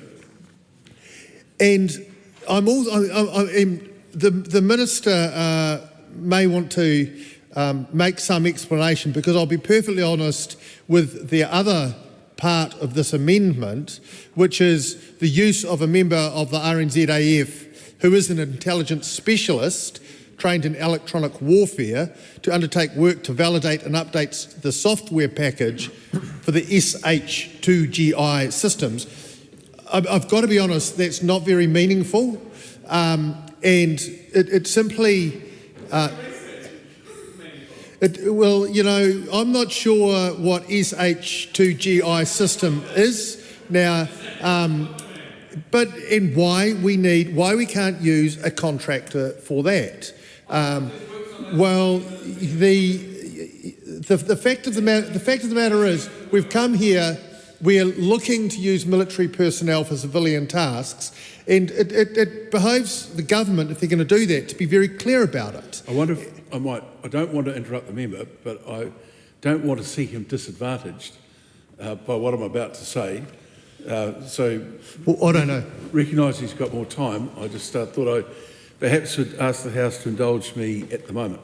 So, firstly, the matters that are raised by the Honourable Kira McAnulty are somewhat unique, a little bit different, and haven't been struck before. And I think that's why I was also somewhat uncomfortable about where the most strict interpretation of standing orders could have taken us, and the consequences of that, which would mean that standing orders provided an option for a government to curtail a debate by simply constantly amending it, and that's not at all parliamentary.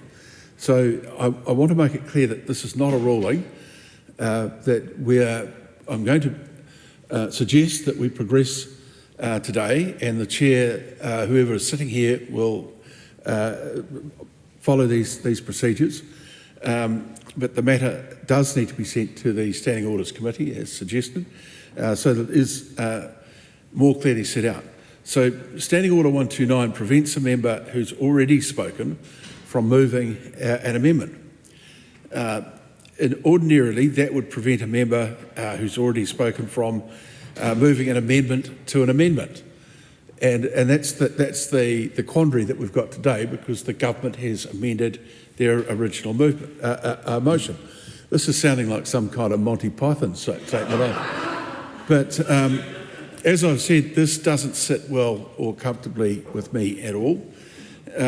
So this context that I'm now going to suggest is for this particular debate only, while the matter is referred to the Standing Orders Committee. And in that context, it means that the Chair will be prepared to accept amendments from members who've already spoken or moved amendments. Point of order? Point of order, the Honourable Kira McAnulty. Thank you very much, Mr Speaker. I appreciate your acknowledgement there and your willingness to allow this debate to be full. Presumably, when you indicate that something should be reviewed by the Standing Orders Committee, that there are a team within the Clerk's office or wherever that indicate that and bring that to the next meeting. And so for the spirit of trying to be helpful for that, I wonder if that team may also be able to identify and differentiate between an amendment made by the opposition or an amendment made by the government, because it is indeed it being a government amendment that has caused this. If it were amendments from opposition members, we wouldn't be in this situation, and perhaps that might be useful for our discussions. Yeah. Look, I'll take that up with the chairman of the Standing Orders Committee, myself. Right, I'm sure he's going to find some agreement with you. A point of order, the Honourable Tim Costley. Just for clarity, sir. Just to be clear, when you say members can make amendments to amendments, is that specifically just to the amendment moved by the government, or are you opening the door for anyone to move amendments on the ones we received last? The motion we're now debating is the amended motion from the government, so it's amendments to that amendment. I was using the plural simply to indicate that how the situation could exist if we were in a situation like this again. And I hope we aren't, because good government organisation is something that's pretty important in a democracy. I call on the Honourable Dr Duncan Webb. Oh, thank you. I'll tell you what, we'll start you back to 5 minutes, so you've got a reasonable go. Speaker. Now, I was asking the Minister to clarify the second bullet point on the amendment that was tabled today. The other question I would have, and it relates to the wider issue, is whether the government has taken advice and whether they'd be happy to share it with the House, and I think it's quite important, from Crown law, because I'm not familiar with the detail, but there is a very strong convention that armed forces are not used in domestic situations. And the Act, as it stands, essentially gives a procedure for that to occur, but not a threshold. But there clearly is a conventional threshold, if not a legal threshold. And I would hope that the government went and took advice about where that threshold was and whether it was met here. It would give some comfort to this House, I think, if we could say that the Crown's legal advisor, the Attorney General, through the Solicitor General, has actually examined this question and said, in all of the circumstances, this is an appropriate case to use the extraordinary power to have military personnel discharging civilian tasks. And one of my concerns is the speed at which this appears to have occurred, because without wanting to point the finger too much, the fact that there's an amendment to the motion suggests that they had a aha moment over the weekend and thought, oops, that doesn't go quite far enough. And so I'm asking whether there is legal advice about the use of this power, not only in respect of the original motion, but also that second, the amendment to the motion. And I think that's quite important. And the Minister could say, well, we did get legal advice, but it's privileged. But privilege belongs to the government, and it's entirely in their hands to waive it. And I do think it would be really useful. And even if the advice was, we don't think it quite meets the threshold, then the government can let us know that and justify why, in the face of that, it has still chosen to go down this road. And I guess because the real concern is that the Ministry of Defence and Defence Forces are in a financial spot, that they haven't got a budget allocation, they haven't got an estimate for pay rises, they haven't got an estimate to fix what's going on the north coast of Samoa, and so they've got to do what some departments would do as a matter of course, which is rejig and allocate resources within the department, but they face this significant burden. And it is really concerning to me that there are roles here which don't actually, I'm not saying they don't need to be done, I accept that you've got to have a secure military base, but they could be done by non-military personnel.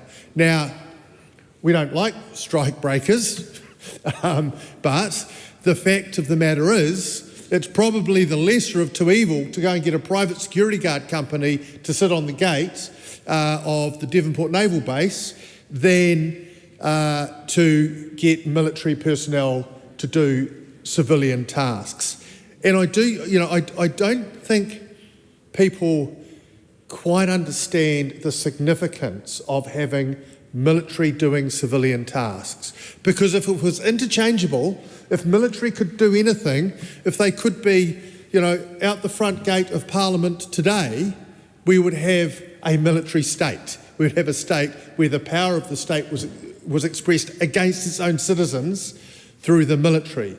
We don't have a military state. We have a democratic state which has a police force which has a quite different mandate and a quite different set of principles and a quite different value system.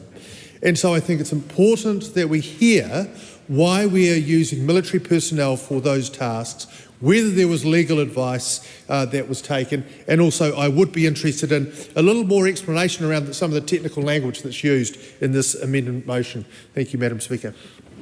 Camilla Bellich.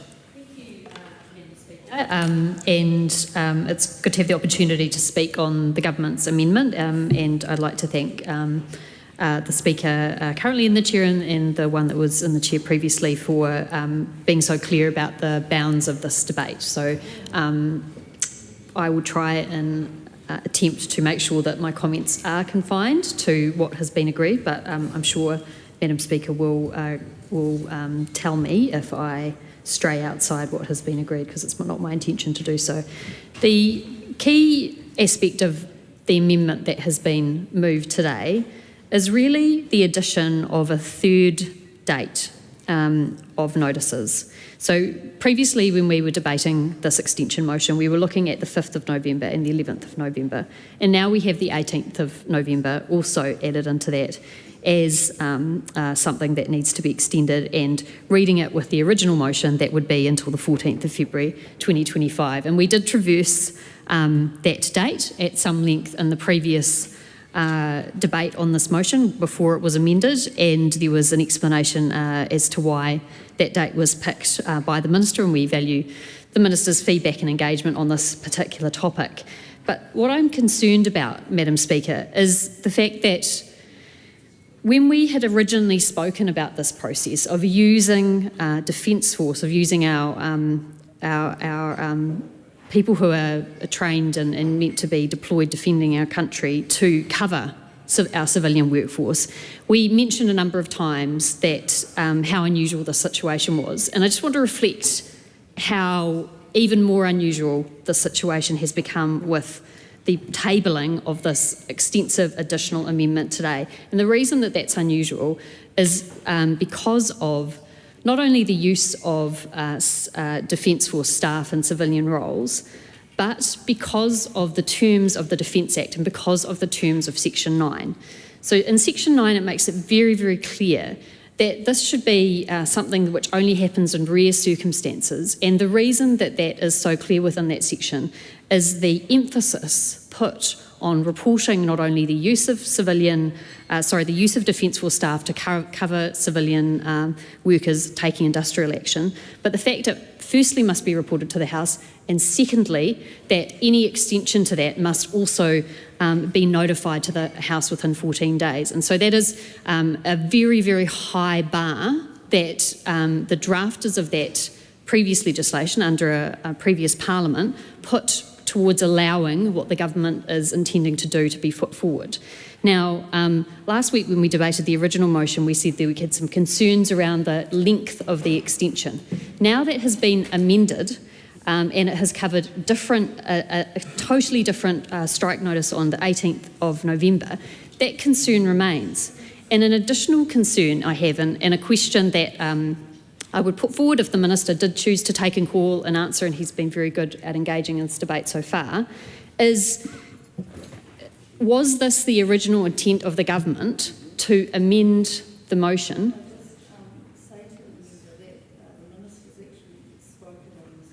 So to clarify what Mr Speaker said before, unless there's amendment, people cannot speak further. If there are further amendments, people can speak further. So the Minister has, it's my understanding, the Minister's already spoken. Certainly. Yeah. Point of order. Point of order, Honourable Kira McAnulty. Madam Speaker, in the previous session where we had debated the original motion, I sought, I believe it was yours actually, I believe you were in the chair, clarity, if it wasn't you, another presiding officer nonetheless, clarity that if there was a pertinent question posed for the understanding of the House, that the Minister would be able to respond to that. And we did, and it was a really good engagement. It was back and forth. We acknowledged at the time, Madam Speaker, that it wasn't the usual approach, but we recognised that during the Committee of the Whole House stage that worked and it was allowed, and now it seems that that's no longer the case. I have heard the point of order, and if the member did in fact seek that clarity, given that we're in a situation, as previously spoken of this afternoon, that's a bit unusual, it would be helpful, in my view, in this one-off situation for the Minister to be able to answer questions. So I'll take the members word that we did have a point of order, and if the Minister does wish to answer those... Yeah, I just seek leave for that to be able to happen, and I'm comfortable. Madam Speaker, given it was already the practice in place in the original motion, I don't believe that the government amendment changes that. I will make a couple of points for clarity.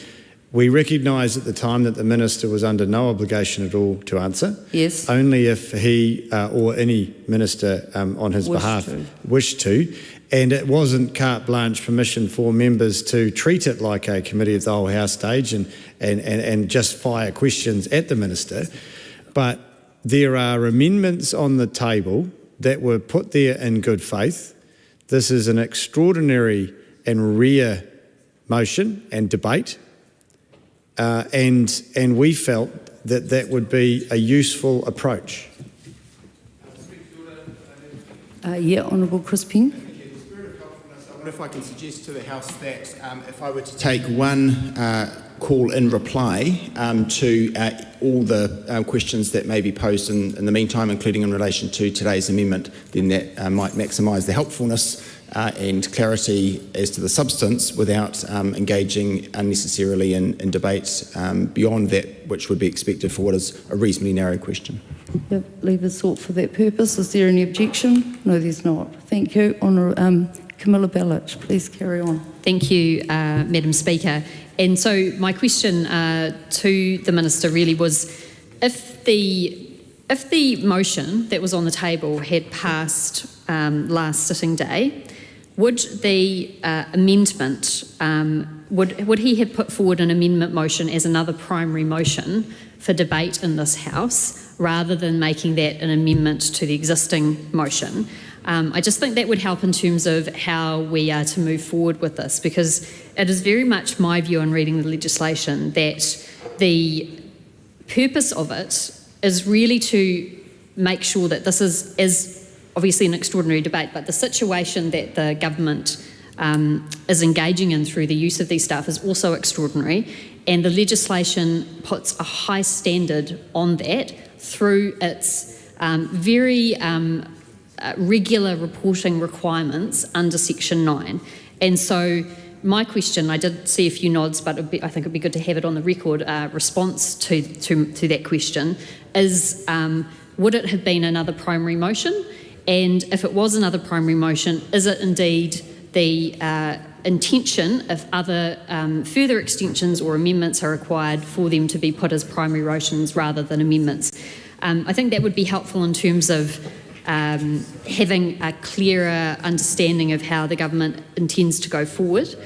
However, even if it was the intention of the Minister to put forward another primary motion, which would make the debate slightly less complex than it already is, I still feel that the spirit of the Defence Act and its reporting requirements under Section 9 is not really being adhered to with these very long extensions of motions. So we're seeing the orders on the 5th of November, 11th of November, and now 18th of November with this amendment, extended through until the 14th of February, which does include the Christmas period, but does include a number of sitting weeks where the Minister could decide to report to the House on what was going on, making sure that there were, in fact, the eyes of the House were focused on the good faith negotiations, which the Minister said in his motion today is being undertaken, and we would have a debate more in line with the spirit of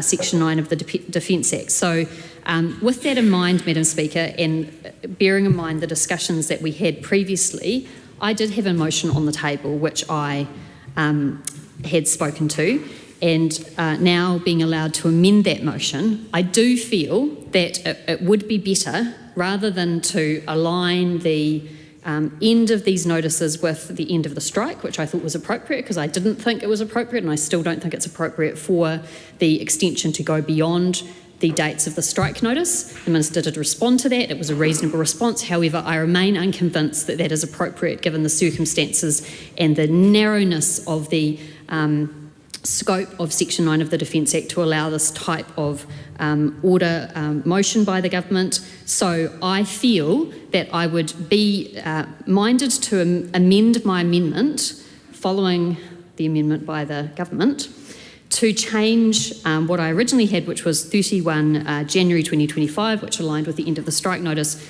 to 3 December 2025. And that is to allow 2 weeks to go past before the government would then have to come back to the House in line with the legislation and report on either needing a new motion and motion to extend the particular motions or a primary motion, and it would have the scrutiny of this House again. And I think that that is appropriate, given that we've seen an amendment motion, and that they're covering all sorts of different people doing all sorts of different work, requiring our Defence Force to go in, covering that of civilian work, and allowing a very, very long period of time before there is accountability back to the House. And so that is why I think it is very reasonable to align this amendment with the 2-week period, which was not my original intention, but I think having seen what's occurred here, that is important. And Madam Speaker, I do just want to focus on this is important for a number of reasons in terms of, and I know that we've spoken on the side of the belief that the Labor Party has always had in the right for people to take industrial action. Obviously, there are sectors of society which are excluded from that when they do essential services, and this isn't one of those particular circumstances because we are talking about a civilian workforce. However, I don't disagree with the fact that there are health and safety concerns and serious security concerns, and I think it's prudent that the government is mindful of that, and that they are looking at that in relation to the strike action. But there is another concern which is weighing on my mind, and that is the ability of our Defence Force, now they're engaged in this work, to be able to undertake their primary purpose of their work, and to be able to do that work when they are doing this activity. And so my second substantive question to the Minister really is the assurances that he can give that the Defence Force, in terms of its role, being required to... I think it is a valid question that deserves Well, I think it's a valid question, and I think it should be... Can we let the member ask the question, please? Yeah, pipe down. Please, if the Minister is minded to, give the House a reassurance that the capability of our Defence Forces, who do have very important jobs to do, will not be undermined by having to fulfil civilian roles. I think that is a reasonable question, and I think it is reasonable for the Minister to turn his mind to it, and for the government to turn their mind to it, and to be able to reassure the House that the actions that they're taking today do not undermine the security interests of New Zealand. Honourable Kieran McAnulty. Thank you very much, Madam Speaker. Now, those that have been following this debate will know that there were many amendments put forward to the government to consider that were done so in good faith. My friend and colleague Camilla Bellich has spoken to hers, and I know Tangi Ukitakiri had a very well worded and considered one. But all that's changed now, not just because of the rulings that the presiding officer has provided, it identified that this is actually an unusual situation, almost unique, in that an amendment made by the government has changed the game and essentially cleared the slate on a debate which is almost done.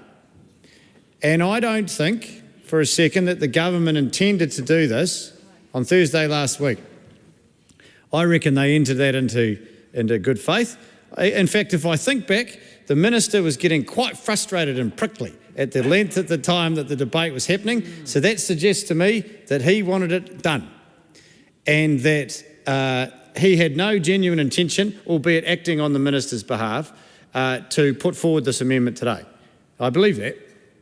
But the fact that it's happened demonstrates that this is an unusual situation. And even if the House had voted in favour or in support of the motion on Thursday, then we'd be here again probably tomorrow debating another extension, because there was another ministerial statement today, and if the debate had finished on Thursday, then we would have to go through that again.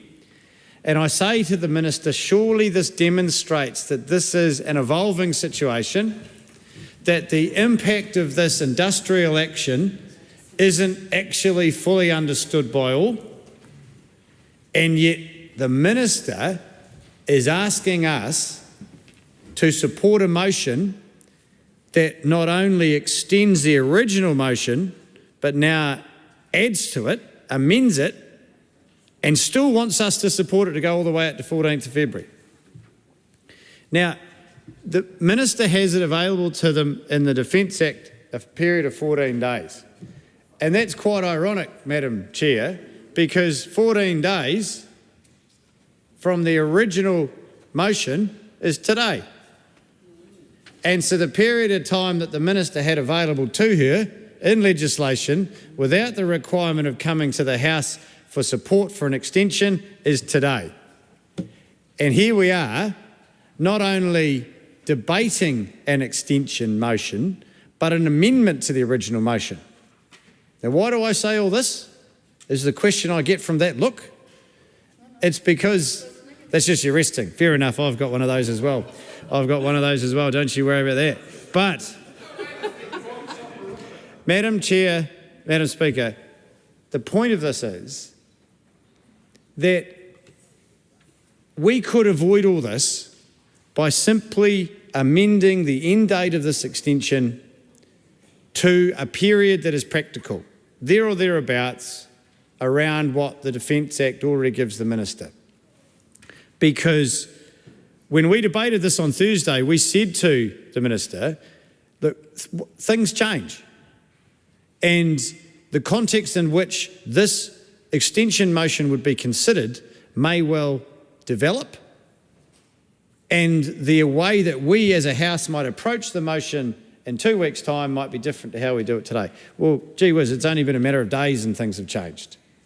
And so if the House approves this, what is to stop the minister having to come back? Genuine question. Nothing, actually, is the answer, because it's already been proven by virtue of this amendment. And so wouldn't it be better for the House, because we've already identified this bizarre anomaly that the Standing Orders Committee is going to have a look at, is that if we go about it the way we've gone about it today, then it's unusual. It sort of has to, we've had to find a workaround around the current standing orders and Speaker's rulings. But more to the point is that the government has identified that their original motion was not sufficient, that it did not cover enough ground. That leaving aside the debating points, I haven't even touched on the stuff that we touched on last week. This is all new stuff and relevant to the amendment. And the minister may cackle, although that's all he's done. It wasn't the minister. I do apologise. It was his very loud and irritating friend next to him. Because, Madam Chair, that's all that member has done throughout this entire debate. Hasn't actually made a call, hasn't actually tried to contribute to the motion and the debate of the motion, the understanding of the House. And this is a man with a military background. Instead, sitting there arrogantly and criticising those who are trying to get here right. And here is another reason why we need to get it right, Madam Speaker, because this is not a minor amendment. There are 3 bullet points to the original motion. The original motion was 3 bullet points, so it's twice as long, it's twice as inclusive. It actually covers areas that they hadn't envisaged, and yet they want us to agree to an extension all the way to the 14th of February. Now, my original amendment was that the 14th of February 2025 be replaced by the 17th of December 2024. That's the last sitting week of this year, I tried to be practical and think, right, well, that makes sense. We can reassess. The government can put forward an alternative justification for an extension, and we would consider that as a House with the summer break in mind. I think this changes this situation, and I would like to amend that amendment. I'm not going to put a new one in, but I'll just amendment and bring it back bring it forward a week, so to the 10th. Why do I propose the 10th? Well, for practical reasons. If we just said, why don't we just leave it for the 14 days that's available to the Minister, that would fall within scrutiny week. We wouldn't actually be sitting as a House. So if the Minister wanted to debate an extension motion, we couldn't, and we'd have to wait a week, and there would be a gap, and something might happen in that period where the Defence Force doesn't have the appropriate permission. And as I understand it, the provisions that would be available to the Minister to act when the House has risen, i.e. go to the Governor-General, wouldn't actually be available to them because the House was able to sit at just not sitting that week. It would be counterproductive. And I would really encourage the Minister to see this for what it is a genuine, good faith proposal. Let's do this extension motion to the 10th of December. It is possible, while I can't speak with authority, I'm not the appropriate spokesperson, but it's possible that we would consider supporting this, possible. Because we know then at least the government will come back to the House and explain why a further extension would be needed. So that is the member planning to table that as... Yes. Yes, thank you. Yes, I am. I just wanted to clarify that with all members, if there are amendments, and I will note that Camilla Bellich has also tabled her amendment to her amendment, so if members could be just really clear, it just helps the clerk. Yeah, that's right. And I do appreciate that, Madam Speaker, because, look, this isn't straightforward. Yeah. It's got every possibility that things might fall over and there'd be further complications, and that wouldn't be the fault of the clerk's team. No. So all I intend to do is, I've got a copy of my amendment here. I'm going to cross out 17 and put 10. That's all I'm going to do, and I'll bring it down. Great, thank you. And if other members at any point during their speeches wish to move an amendment to their amendments, can you please just let us know at the start so the clerks can be working it through? Yeah, start your speech with... It's not a criticism of this member, because this is a moving debate, right? Thank you, Madam Speaker. I was about to take that personally, so thank you for that clarification. Not intended personally. So yes, I will be crossing out 17 and putting 10. Thank you. And I really hope they consider that, because it is essentially 3 weeks from today. It goes beyond scrutiny week. It means that there's another 2 sitting weeks left in this calendar year. It doesn't interfere with the final week, which is actually filled up with a lot of ceremonial debates and all those sorts of things. And you know, we know, as I mentioned last week, because of an error of the Deputy Leader of the House of Business Committee, we know that Parliament's going to knock off on the 18th. So actually it's only 2 days that week. So in reality, it's actually better if it's the 10th anyway, because we've got all week. They can look at getting it done. I don't believe that the original motion would expire as long as it was done by the end of the day. So if it, just like today, if it was the first item after question time, then we would have plenty of time to ask the questions and deal with the matters. There's no possibility in reality, if it was done after question time on the 10th, there'd be no possibility that it's going to drag out until the end of the sitting day. That's just not possible. So we know that we would have a conclusion, yes or no or whatever, on that day. So that is my amendment to the government's amendment, and it takes into consideration a pretty fundamental change to the original motion and the fact that it includes new material that wasn't envisaged in the original debate, and it acknowledges that the government themselves didn't even envisage this.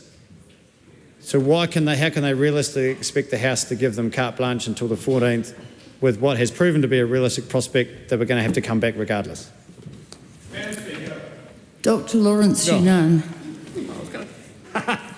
Thank you, Madam Speaker. I will, I'm sure that member is eager to take a call, which the member can do after this.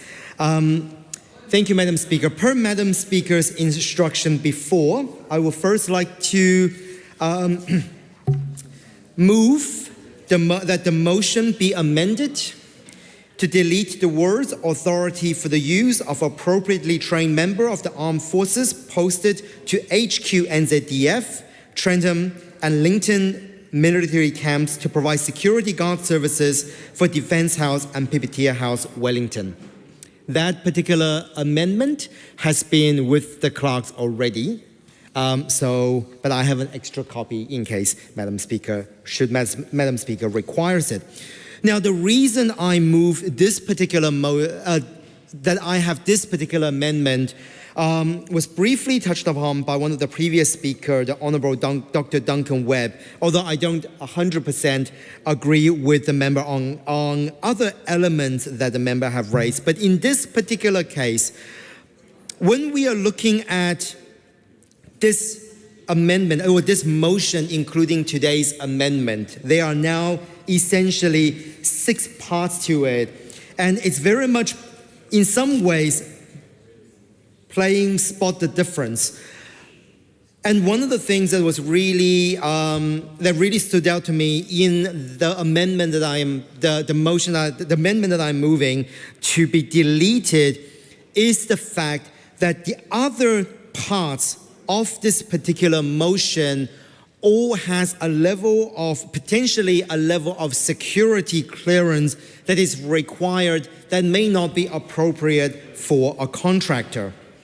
And this is, I guess, where the point of difference that I have with the Honourable Duncan Webb. But looking at the motion that was moved today by the Honourable Chris Pink, that I believe that the upgrading of the software package with SH2GI system potentially does require a level of security clearance that a contractor may not have.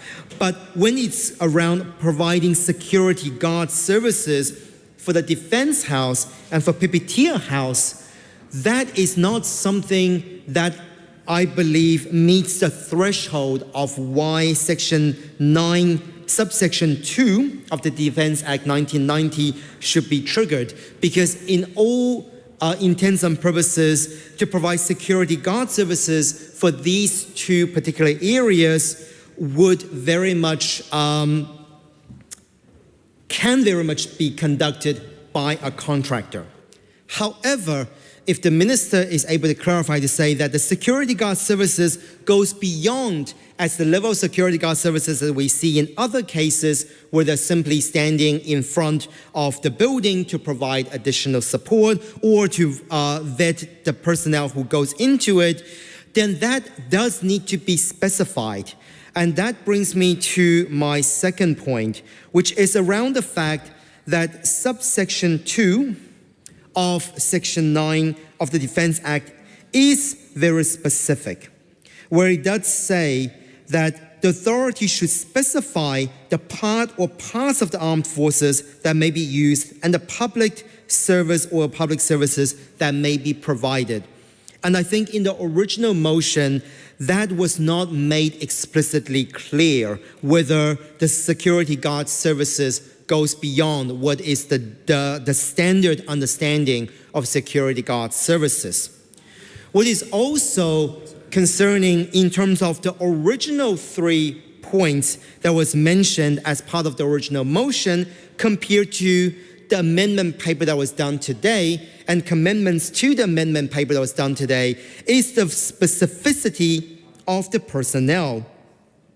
So in subsection 2 of Section 9 of the Defence Act, it does say that the Minister or the authority shall specify the part or parts of the armed forces. In today's amendment, we do see that that level of specificity is reached where it talks about a member of the NZAF, it talks about members of the armed forces comprising of RNZAF armament technicians, and it talks about other, oh, actually doesn't, one of them doesn't. So it does name specific teams or specific groups within that. But Madam Speaker, I don't know if by just saying appropriately trained members of the armed forces without mentioning explicitly the teams or groups, as some of the sections we see today in the amendments meets the requirement of specificity. Now, the third part I would like to mention, Madam Chair, is around the differences in terms of some of the services that is going to be provided. For some of these services, we do see that providing airport rescue and firefighter services, security guard services for camps, even providing qualified technicians to inspect, maintain, and service, prepare, uplift, and deliver weapons and munitions. Those kind of aspects are things that are part of the day-to-day operations or day-to-day anticipation of what could have happened. But some of the things over here, particularly around in terms of the software package update, but also in particular the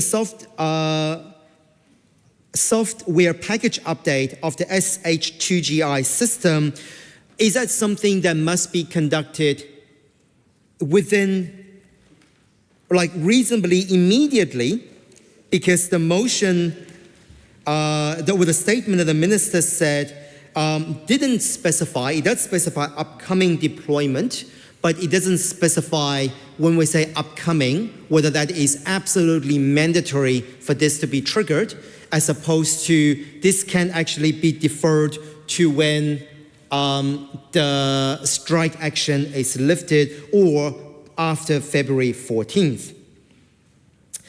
The final point that I would like to mention, Madam Chair, second to last point that I will mention, Madam Chair, is around some of the statement that was done today. And I think the previous, one of the previous speakers, the Honourable Kieran McNulty, has already touched on this as well. And I want to specifically focus on, in the statement that was used by the Minister today, and some of the tenses that was used, where the Minister of Defence has already given the authority, but as we have heard from the previous speaker, there is a general concern that the extension of that authority beyond 14 days under subsection 8 of Section 9 of the Defence Act must first be passed by the House. So considering some of the original items in the original motion, part of it may have already lapsed as of today. Where does that put those sort of motions or those sort of authorities in this limbo period, where that they would be considered void unless it has been passed by the House? My final point, Madam Speaker, is also around the fact that it would be good to get the minister or a delegate of the minister, and in this case, it looks like it's the Honourable Chris Pink, to sort of clarify. We're seeing amendments today with some very specific new items or new elements that's been brought to the House that was not anticipated or was not made aware to the House last week. And what does that mean going forward? That within the next period of time, that there will be more things coming up, and particularly during the Christmas and New Year period when the House isn't sitting. So it would be good to get the Minister's clarification to know that if this is an exhaustive list that we're seeing now, or there will be more coming up, in which case, what approach or what consideration would be taken if that was during the Christmas and New Year period. So thank you for that, Madam Speaker. And just again, a reminder to the House that I do have an amendment that I have on the table here to remove, essentially to remove the part that talks about the security guard services for the Defence House and Pipitier House Wellington, because for that particular one, it is different from the rest of the authority that has been provided. And I genuinely do believe, and I would be keen to hear from other speakers in this House, whether that should be a service that can be provided by a contractor. Okay, I just, at this point we have 3 extra amendments, and I'm just going to invite, believe Minister Chris Pink is going to take a call. Madam Speaker, my intention was to seek a call, but in the spirit of the discussion earlier, which is that I would take one that would wrap up all outstanding questions so that we then don't sort of go back and forth and I keep popping up like a jack in the box. So if you're minded to take on other calls, then I'll resume my seat for now, but I'll try and judge as best I can from your body language when you've had enough of other contributions such that I should then respond at the end. Okay, thank you. I think it might be helpful if there are some things that you are of a mind to answer now, which because otherwise I think the questions are probably going to get a little repetitive from here on in. So it's probably my judgment that maybe take a call now and then we'll see if anybody's got any new information. I know there's one more call coming from over here at least. So Madam Speaker. Thank you. Yeah. Thank you, Madam Speaker, and thanks to colleagues for a very full discussion of these issues in the order that they've been presented to the House from colleagues. In response to the Honourable Dr Duncan Webb, he rightly points out that with legal advice having been provided, it's within the government's power to waive that privilege. We do not intend to do so. Second, in relation to Camilla Bellich's points, it seems to me inevitable that a new motion would have been required if the motion that had previously been made, or the original motion as we now know it, had passed last week. Then it would be necessary to pass a new motion.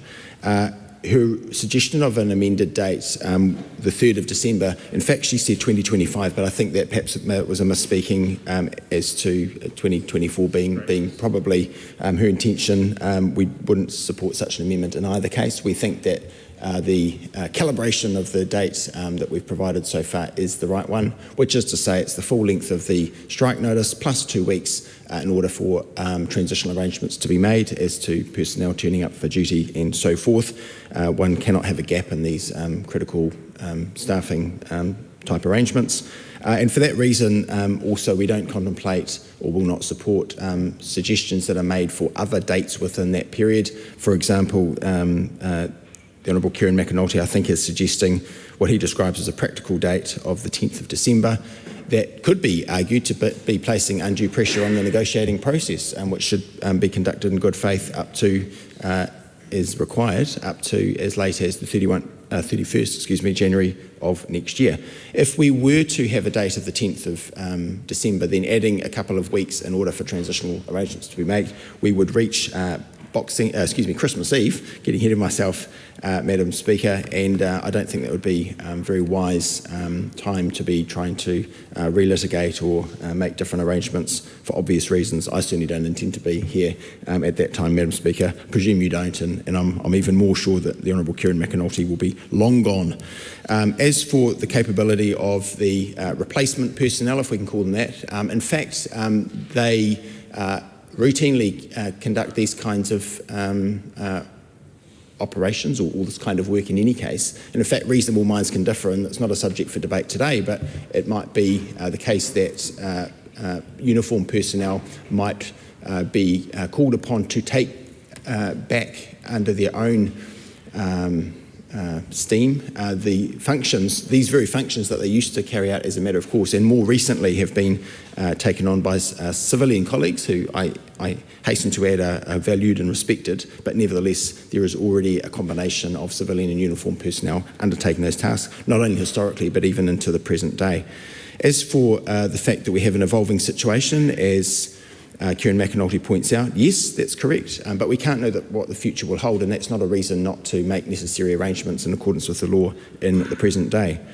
And then finally, Dr Lawrence Junan points out that security services are within the remit, both of the original motion and confirmed today in our discussion. I think it would be necessary to have personnel who are appropriately qualified, skilled, experienced. Obviously, there are others who provide security services within this country, but I would expect in most cases they wouldn't have the appropriate security clearance, they wouldn't know the protocol and the military whakapapa and tikanga in terms of allowing personnel onto base with all the bells and whistles.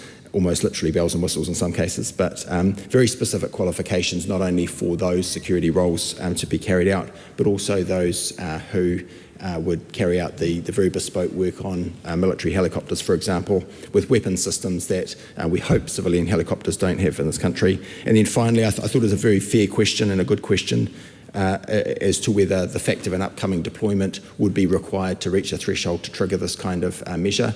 It seems to me that that wouldn't be the case necessarily. Air Force and Navy, and actually all of our defence forces for that matter, undertake important work around the clock, whether on a recognised deployment as such, and that wouldn't be necessary to reach that threshold. As it happens, that's a hypothetical question in the context of what we face today, which is, of course, that, among other things, there is a deployment upcoming of HMNZS Te Kaha with an embarked flight, I think we can infer, and for that reason, among others, it's necessary to pass this motion.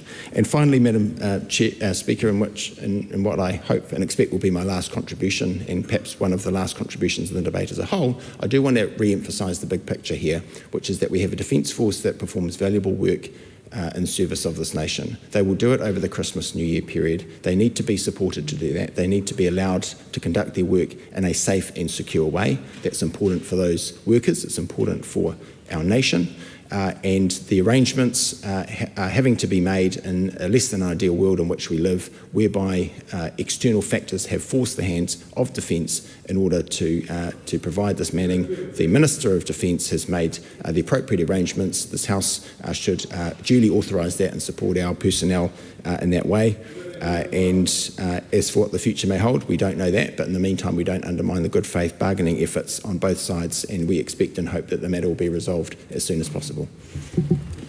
Thank you. I'm going to take a call from Tangi Utikere, and would just say at this point that I feel like this is, because this is not a committee stage of a bill, but we do have differing circumstances here. I note that the Minister has spoken to all of the amendments that have been put up to this point. Thank you, Madam Speaker. Look, it's not my intention to take a full call. I want to just touch on some of the aspects that I had raised, but we'll see where we go. I do want to thank the Minister for his responses. He has provided a response to some of the issues that I was interested in around the dates, so I won't delve too deeply into that. However, I would just place on record, I suppose, the disappointment that that's the view that the government have formed in terms of not effectively landing on a date that is much earlier than the 14th of February. And the reason that I say that, Madam Speaker, is because even if the Minister's view is that there is not a desire to place any undue influence as part of any negotiation process, it would still be open to the House if it was, for example, the 10th of November, the date suggested by the Honourable Karen McAnulty, to simply reconnect and take a further decision at that point, bearing in mind that things are still ongoing. But as I say, I won't dwell on that, except to indicate that the sense of rarity by which these particular orders have been taken, there is no suggestion on this side of the House that the Minister of Defence is not authorised to take the action that she has taken. That is clearly not in dispute. However, what is the requirement of how long those particular extensions would remain in place. The Act is very specific in that it has a responsibility of this House to provide an oversight lens over when things are taken. And so even though the Minister has made his views very clear on the dates, nonetheless it's disappointing to hear that.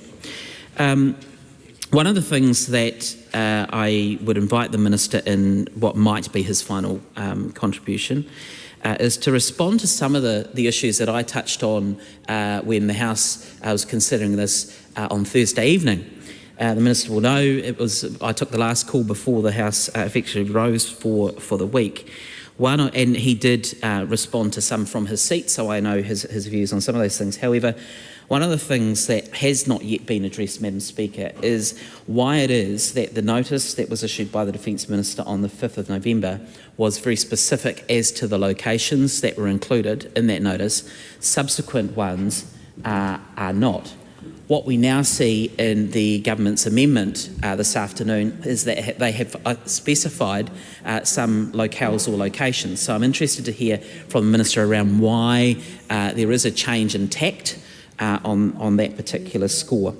To assist the House, though, I will seek to amend or introduce move an amendment to the government's own amendment that would basically insert the amendment that I originally had. I know it's a little bit of a strange situation that we find ourselves in this afternoon, but I do want to do that, Mr. Speaker, because I don't want to lose sight of the fact that if the government's amendment is successful, albeit a new one, that it still captures the specific armed forces locations that are named in my earlier amendment.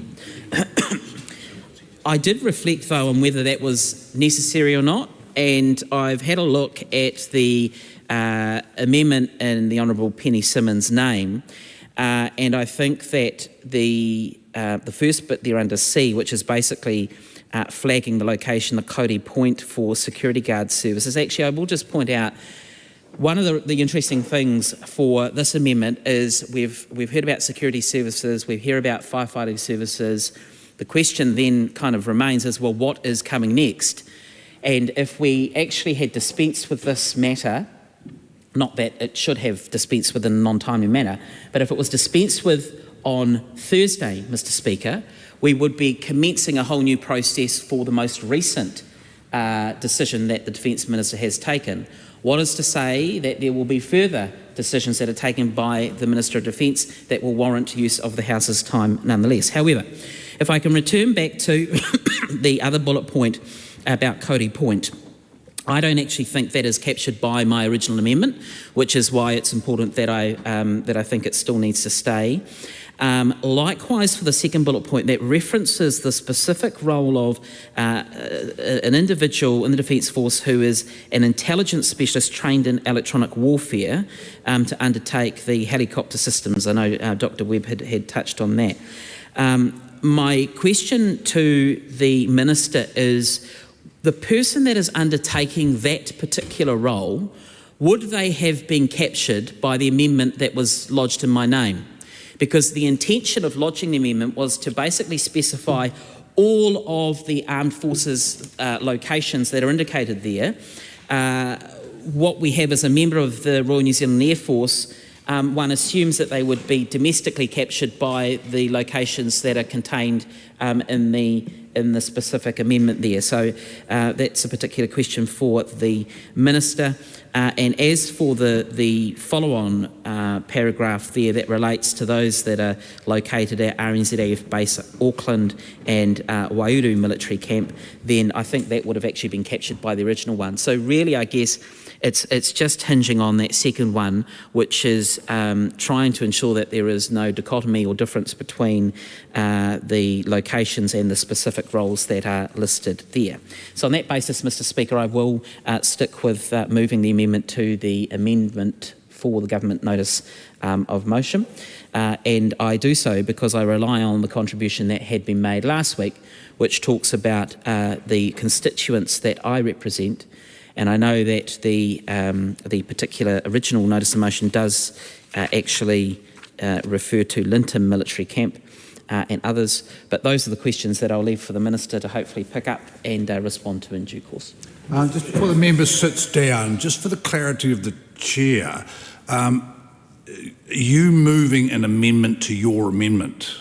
And if so, could you read it out, please, so that we are aware of the amendment? And for any other members who are going to do this, if you're intending to speak, could you talk to the amendment, or if you intend to move an amendment, could you actually please move that amendment at the beginning of your presentation so we actually can work out what's being amended?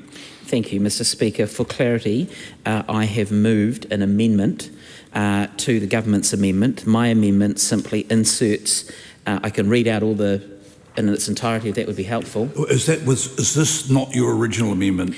Yes, it is, but it's Mr. Speaker has determined that what is permissible is for amendments to be taken as part of this particular consideration to the government's amendment. So what I'm seeking to do, sir, is to basically incorporate my, I suppose, original amendment to be part of the government's amendment. Would you mind just reading that out then? Certainly.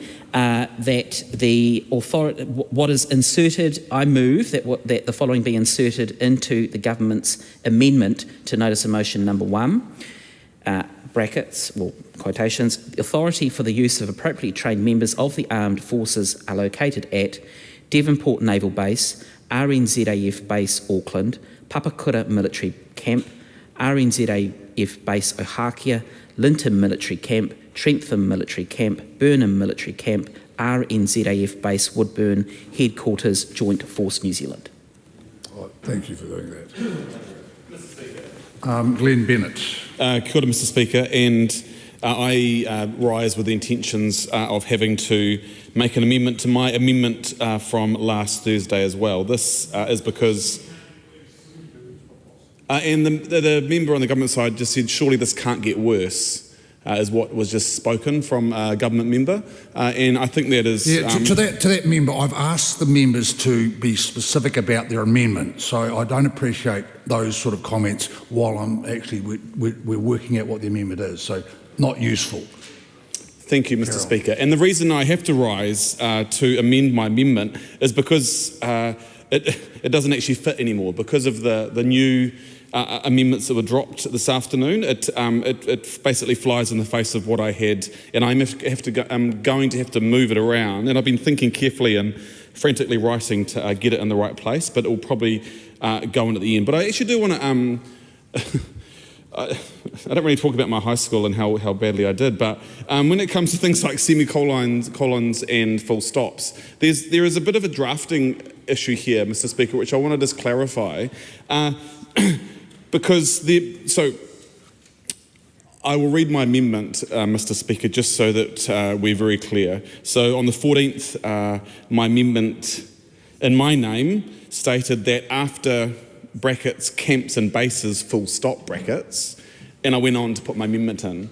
I now had to change that because the full stop no longer exists. It now is a semicolon. And the new amendment I have is that to amend the government notice of motion number 1 in my name, that after brackets, facilitate this work, full stop brackets, I want to insert next point, as long as the above authorizations are in place, the Minister will update the House on the progress being made to settle this industrial dispute on a weekly basis or on the next sitting day, full stop, end of quote, to be added. And the reason, and to put it right at the end there, Mr. Speaker, yes, it is, because it was around where does it go? And again, I'm being laughed at from the other side, who I don't think they should really be laughing when it seems like it's a bit of their own inability to get this right that we're having to go through this process. So when I get jeers and laughs, and I think it's sort of they should actually be looking at themselves first, because we shouldn't need to be actually having to help. Because what I want to talk about is the semicolon and the full stop. Because in the original motion, notice of motion, there are no full stops. There are no semicolons. And so the inconsistency this will bring now, because we have 3 points which end camps and bases full stop, and then the next 3 points after they're added, they all have semicolons afterwards. And so it is a bit of a drafting challenge, which I'm unsure, and I had to make sure that what the point of them is in there, because it's made quite clear in the amendments to this amendment from the government, from the Honourable Penny Simmons, that she was going to replace bases full stop with bases semicolon. And so really just trying to understand that. But Mr. Speaker, I think the challenge we have here is, as the Honourable Dr. Webb did say earlier, the member for Christchurch Central, around, this should be a last resort, not a first resort. And the challenge we have is we're rushing things through and mistakes are being made. And that is what we really need to be to consider this afternoon. And just simple things like making sure that punctuation is correct, so that it actually is in order, so that we can actually, once it's all, because I'm assuming, unless members across the floor to choose to come and join us on this side, this will eventually pass. But then there will be inconsistencies once it's actually merged together. The reason I leave this amendment right to the end of the new amended amendment is basically to sum up the whole of the 6 points. And the reason I do that is because I really feel and believe that democracy needs accountability. And so therefore having the minister having to report back to this House is something that must be considered. Because nowhere within this notice of motion and the amendment to the notice of motion is there anywhere that says that the minister needs to keep this House informed. And we've heard, and I know I won't relitigate the argument, but we've heard that the last time this was used was 23 years ago, and so this is a rare occurrence, and we need to make sure that the minister is speaking into this, making sure that we're tracking with this, but also I hope that puts good pressure on the minister to ensure that the issues are solved and that we can actually remove this notion of motion. So it is unnecessary for sworn officers to actually be doing this work. So my question is around just making sure that there is consistency. There's consistency in terms of the notice of motion and what's added to it. Where should full stops be? Where should semicolons be? And what will the final notice of motion finish with? And then secondly, in terms of where I think it should be added, I've actually handwritten it here, and I'll table it at the end of this in terms of the fact that right at the end there, after facilitate this work full stop to add. Well, maybe it should be a semicolon then if we're going to add them, I'm not sure. But Mr. Speaker, that's my piece. I will table this and hope that we can come to some kind of conclusion. Democracy can take time. Democracy can be messy, but nonetheless we've got to ensure that democracy is the pinnacle and the foundation of this House and of any kind of legislation, any kind of motion, any kind of mahi that is done here, that we have to make sure that democracy prevails at all times, and even when it's uncomfortable, and even when it's a bit messy, and even when it does involve a few semicolons and full stops or whatever that is. So thank you, Mr. Speaker. Mr. Speaker. Tom Rutherford. Debate on this question now closed. The question is that debate on this motion now closed. All those in favour say aye. Aye. Those opposed say no. No. The motion is agreed. No, a party vote is called for. Please conduct a party vote. New Zealand National. 49 votes in favour. New Zealand Labour. 34 votes opposed. Green Party of Aotearoa, New Zealand. 15 votes opposed. Oh, could you just repeat that vote, please? 15 votes opposed. ACT New Zealand. 11 votes in favour. New Zealand First. 8 votes in favour. Te Pāti Māori. No.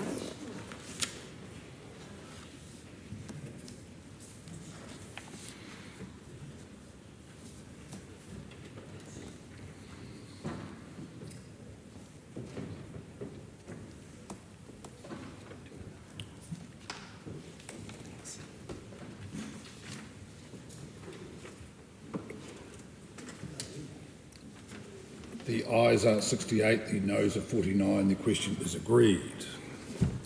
The question is that Kamala Bellich's amendment to replace the date in her amendment be agreed to.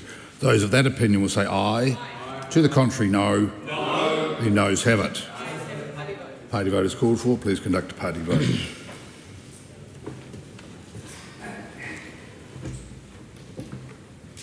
New Zealand National. 49 votes opposed. New Zealand Labour. 34 votes in favour. Green Party of Aotearoa, New Zealand. 15 votes in favour. ACT New Zealand. 11 votes opposed. New Zealand First. 8 votes opposed. Te Pāti Māori. This is better than squats. Better than being in the gym.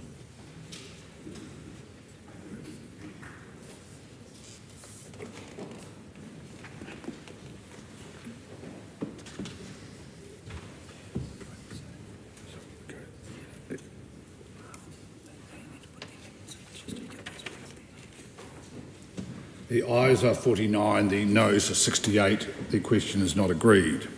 The question is that the amendment in the name of Kamala Balic be agreed to. Those of that opinion will say aye. Aye. To the contrary, no. No. The noes have it. Party vote. Please conduct a party vote. New Zealand National. 49 votes opposed. New Zealand Labour. 34 votes in favour. Green Party of Aotearoa, New Zealand. 15 votes in favour. ACT New Zealand. 11 votes opposed. New Zealand First. 8 votes opposed. Te Pāti Māori.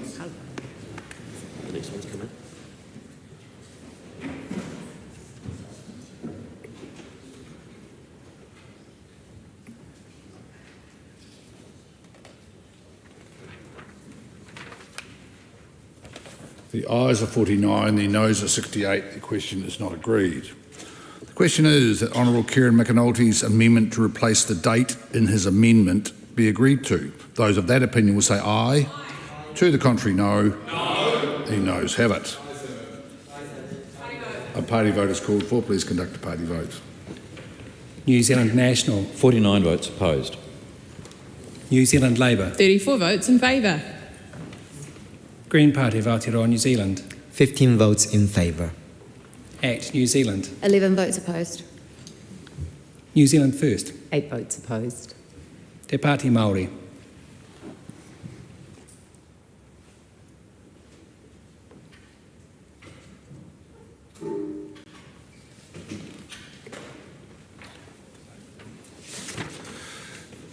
The ayes are 49, the noes are 68. The question is not agreed.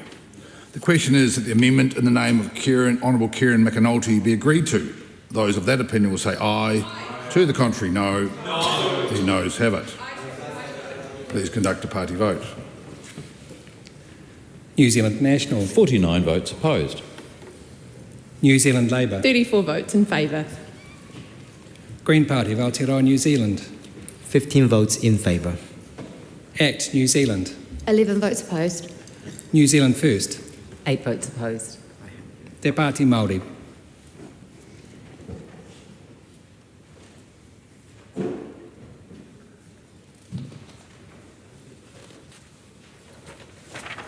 The ayes are 49, the noes are 68. The question is not agreed. The question is that Glenn Bennett's amendment to his previous amendment be agreed to. Those of that opinion will say aye. Aye. To the contrary, no. No. The noes have it. A party vote is called for. Please conduct a party vote.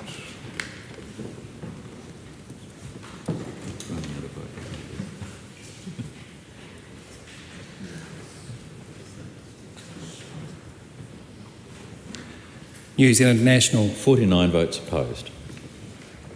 New Zealand Labour. 34 votes in favour. Green Party of Aotearoa, New Zealand. 15 votes in favour. ACT New Zealand. 11 votes opposed. New Zealand First. 8 votes opposed. Te Pāti Māori.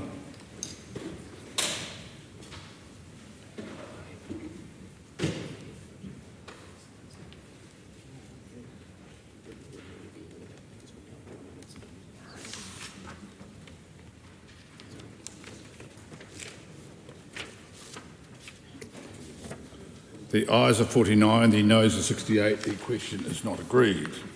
The question is that the amendment in the name of Glenn Bennett be agreed to. Those of that opinion will say aye. Aye. To the contrary, no. No. The noes have it. Party vote is called for. Please conduct a party vote. New Zealand National. 49 votes opposed. New Zealand Labour. 34 votes in favour. Green Party of Aotearoa, New Zealand. 15 votes in favour. Act New Zealand. 11 votes opposed. New Zealand First. 8 votes opposed. Te Pāti Māori.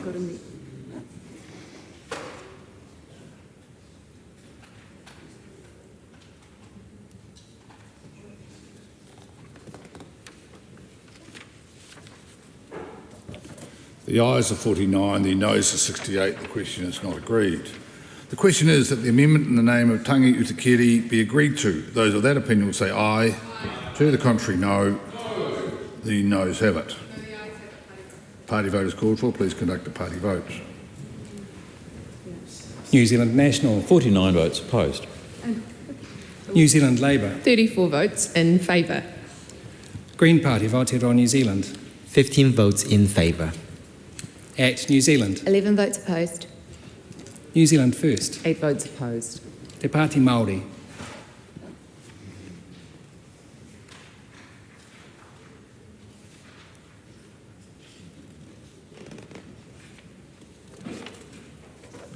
The ayes are 49, the noes are 68. The question is not agreed. The question is that Tangi Utikere's amendment to Honourable Penny Simmons' amendment be agreed to. Those of that opinion will say aye. To the contrary, no. The noes have it. Party vote is called for. Please conduct a party vote. New Zealand National. 49 votes opposed. New Zealand Labour. 34 votes in favour. Green Party of Aotearoa New Zealand. 15 votes in favour. Act New Zealand. 11 votes opposed. New Zealand First. 8 votes opposed. Te Pāti Māori.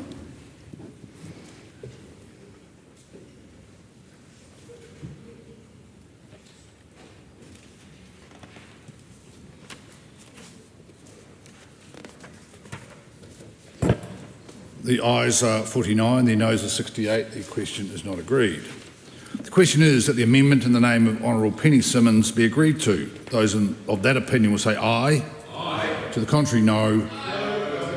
The noes have it. A party vote is called for. Please conduct a party vote. New Zealand National. 49 votes in favour.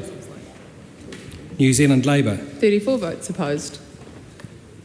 Green Party of Aotearoa New Zealand. 15 votes opposed. Act New Zealand. 11 votes in favour. New Zealand First. 8 votes in favour. Te Pāti Māori.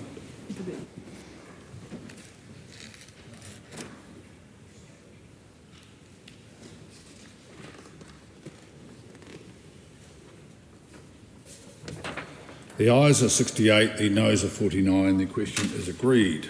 The question is that the amendment in the name of Dr. Lawrence Zunan be agreed to. Those of that opinion will say aye. Aye. To the contrary, no. No. The noes have it. Party vote is called for. Please conduct a party vote. New Zealand National. 49 votes opposed. New Zealand Labour. 34 votes in favour. Green Party of Aotearoa New Zealand. 15 votes in favour. Act New Zealand. 11 opposed. New Zealand First. 8 votes opposed. Te Pāti Māori.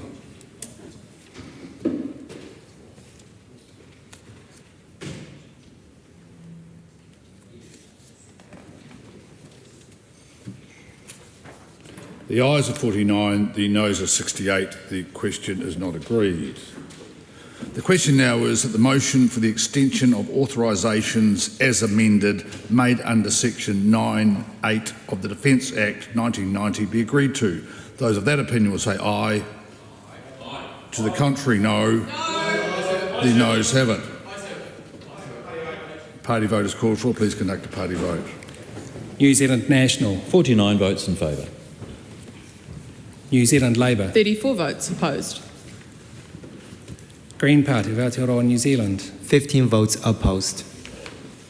Act New Zealand. 11 in favour. New Zealand First. 8 votes in favour.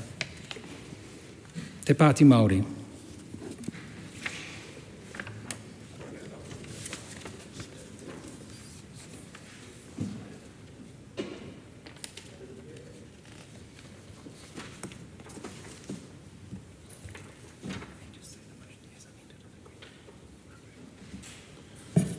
The ayes are 68, the noes are 49. The motion as amended is agreed. Call on Government Order of the Day number 2. Crimes Countering Foreign Interference Amendment Bill, first reading. Mr. Speaker, The Honourable Paul Goldsmith. I present a legislative statement on the Crimes Countering Foreign Interference Amendment Bill. That legislative statement is published under the authority of the House and can be found on the Parliament website. Mr. Speaker, The Honourable Paul Goldsmith. I move that the Crimes Countering Foreign Interference Amendment Bill be now read a first time. I nominate the Justice Committee to consider the bill. This government is committed to restoring law and order and strengthening democracy and freedoms. I'm very proud to present this bill to the House today because it supports both of these important goals. Many of the government's initiatives to date have focused on addressing challenges that we face domestically, such as tackling gangs and reducing youth offending.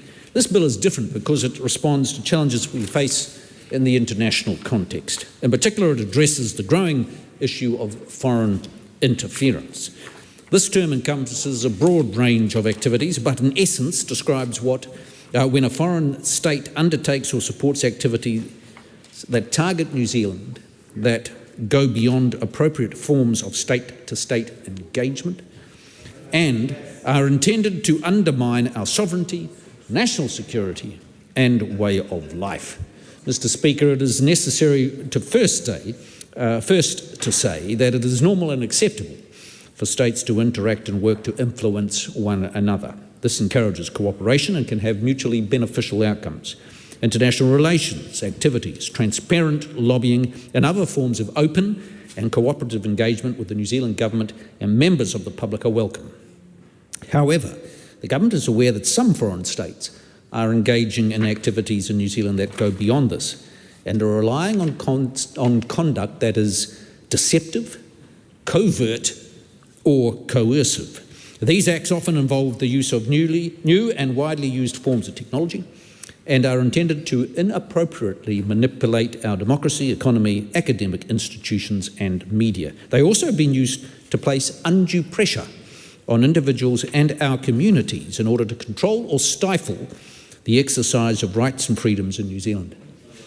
Our intelligence and security agencies report that foreign interference targeting our democratic institution largely takes the form of attempts to deceptively influence policymakers and undermine the independence of our domestic and foreign policy decisions. The agencies report that our refugee, migrant, ethnic and religious communities are frequently targeted. Community members are harassed and monitored, and attempts have been made to prevent them from developing or expressing views that foreign states consider subversive. Reflecting on these examples, we must be mindful that the important work we're doing here today and in the future might also attract efforts to undermine and hinder progress of this bill. This should not deter us. In short, foreign interference is a threat to our sovereignty and security, undermines our interests and causes harm to our communities. The bill I introduced today amends the Crimes Act 1961 to strengthen New Zealand's criminal justice response to foreign interference and espionage. The bill does this in two key ways. First, it introduces two new criminal offences that specifically respond to foreign interference. Second, it makes changes to a small number of existing offences to ensure that they are fit for purpose in the modern context and adequately cover activities that aim to prejudice New Zealand's security or defence. The central feature of this bill is a new offence that criminalises the act of foreign interference. The offence will apply to individuals working on behalf of a foreign power. This is defined in the offence and includes, but is not limited to, foreign states and officials, state entities and governing political parties.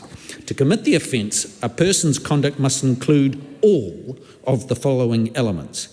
It must be undertaken for or on behalf of a foreign power and be covert, deceptive, corruptive or coercive, and thirdly, be meant to compromise protected New Zealand interests.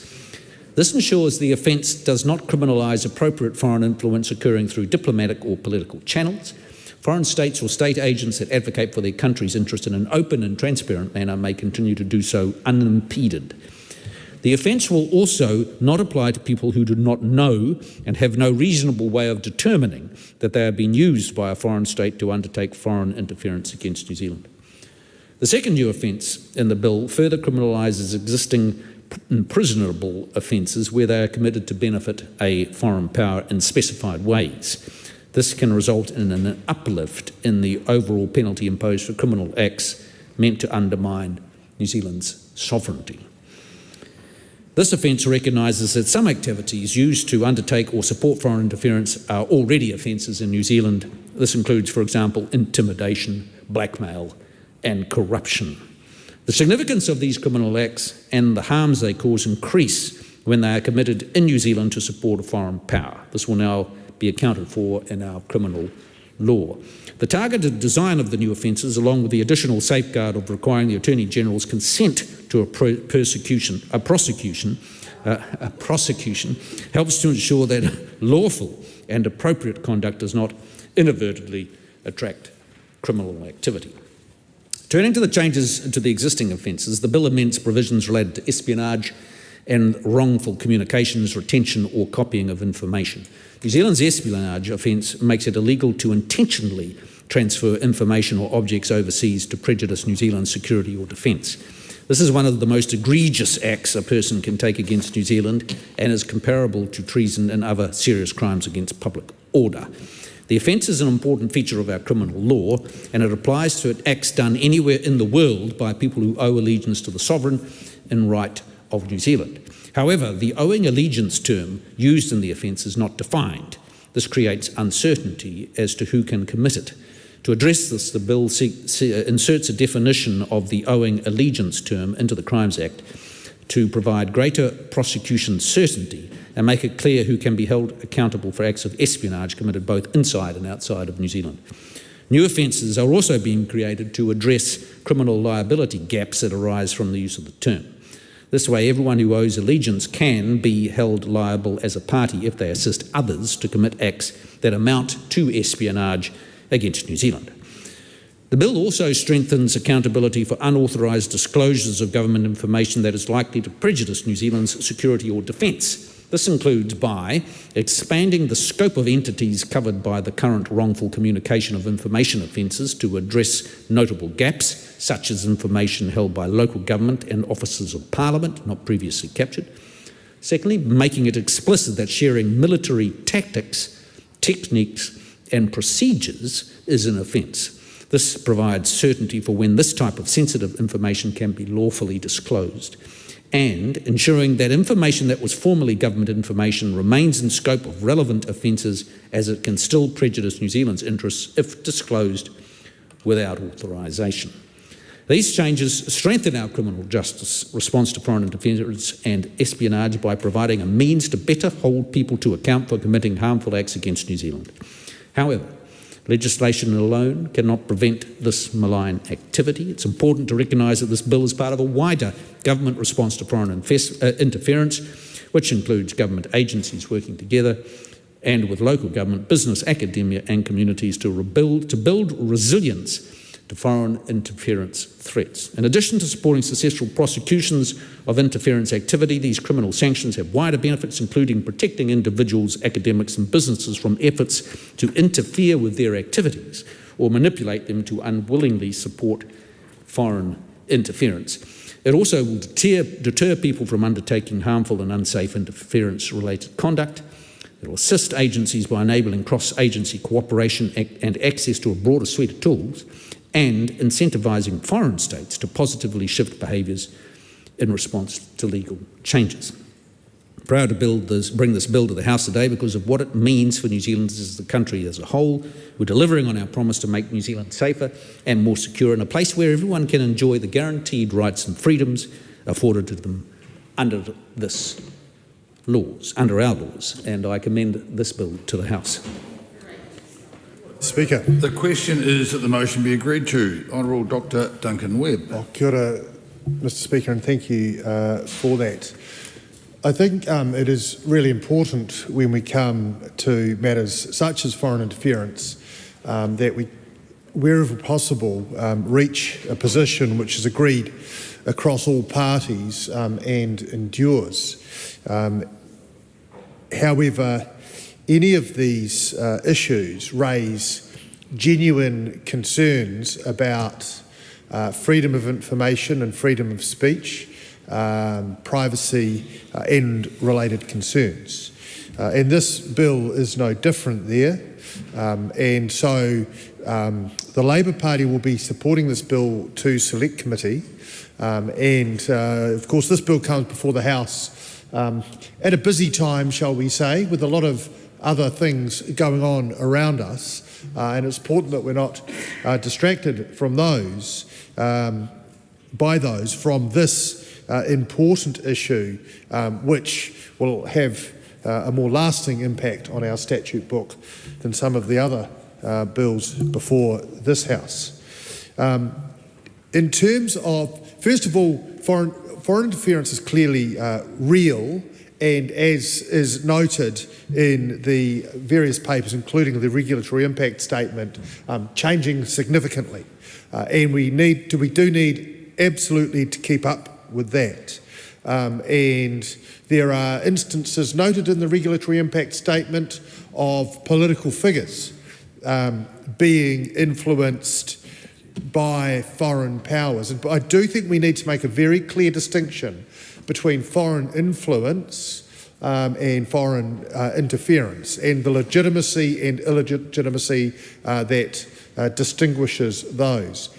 Foreign powers of all kinds can quite legitimately seek to influence New Zealanders, the New Zealand government and New Zealand politicians, and they do it every day. But that should be done in a transparent manner, and one which is free of any taint of corruption or wrongdoing. To do it in a covert manner is of course deeply problematic.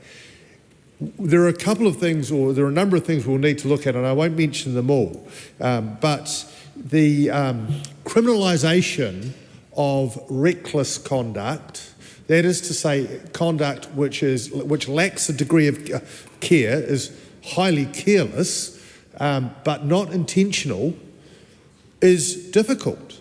And we need to be very, very careful that, people who are publishing a newspaper or running a Facebook page or whatever it might be, who were pretty careless when they were checking out who was funding them or the motives of the person giving them some editorial direction, we need to be very careful before we make that an offence which is criminal and imprisonable by 14 years. So I think we need to test that degree of intention required very, very carefully indeed.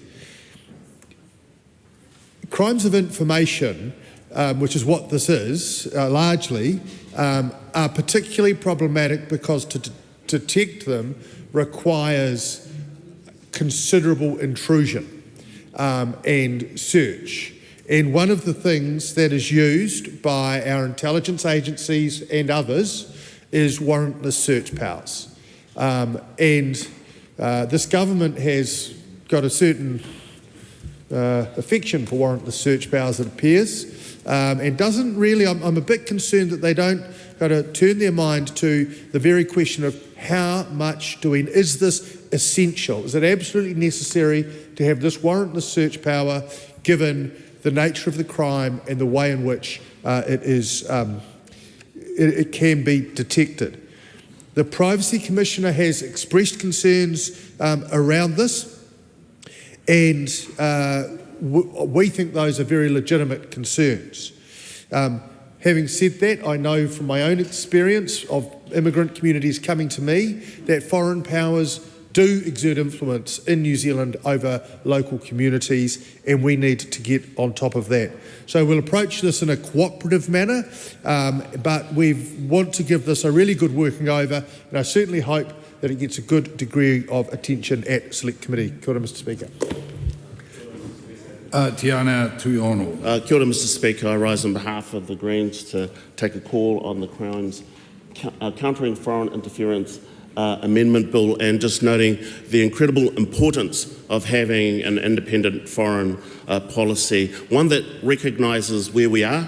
We are here in the South Pacific, we are here in the Pacific, we are a member of a nation of Pacific nations, and making sure that we have that regional focus is incredibly important. Mr. Speaker, this bill creates a number of offences, and I guess just to get to the crux of it, the Greens won't be supporting this bill. There is a certain amount of clarity which is deeply missing from this bill, Mr. Speaker. There's the broadening of the offences.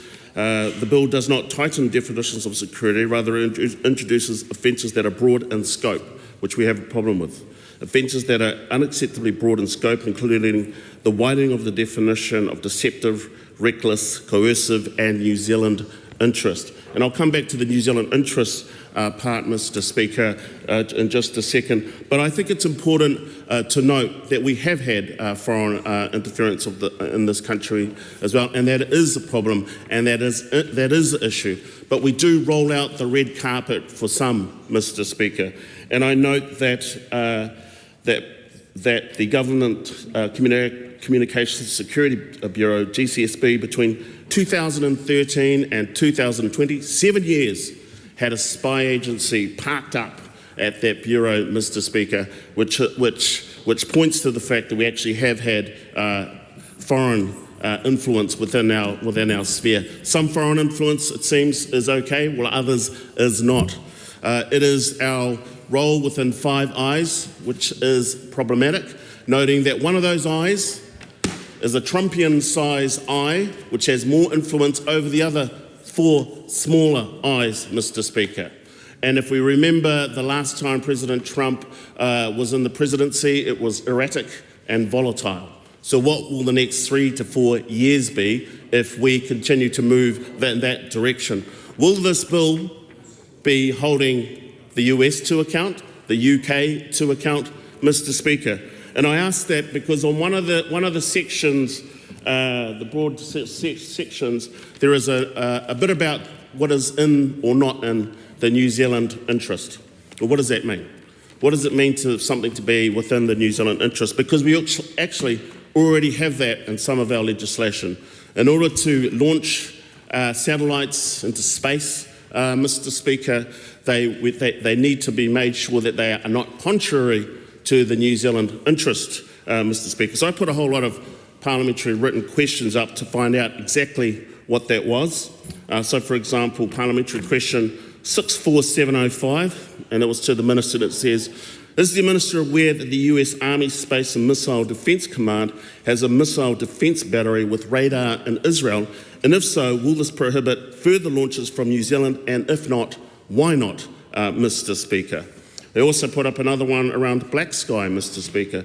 Was the Minister aware that Black Sky has a contract to supply high temporal frequency images and analysis to the Israeli Defence Ministry? And if so, will this prohibit further launches from New Zealand? And if not, why not? The answer I got to that particular one, Mr. Speaker, was yes, I am aware national interest, so things that are in the New Zealand interest for payload permit applications under the Outer Space and High Altitude Activities Act 2017 is reviewed on a case-by-case basis. But here's the thing: there is an assessment process where things might be deemed of risk of being contrary to New Zealand interests. But the kicker is none of those assessment analyses have actually ever happened.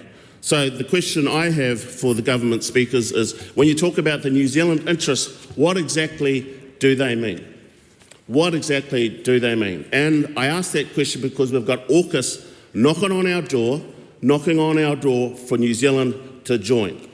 And I say, is it in the best interest of Aotearoa New Zealand to join AUKUS? I will suggest not, particularly in the political climate that we have in the US, with the uncertainty that they are facing with another presidency under Trump. So if we're going to talk about foreign interference, and I can see, even though the names of those countries are not mentioned in this bill, we have to be even-handed.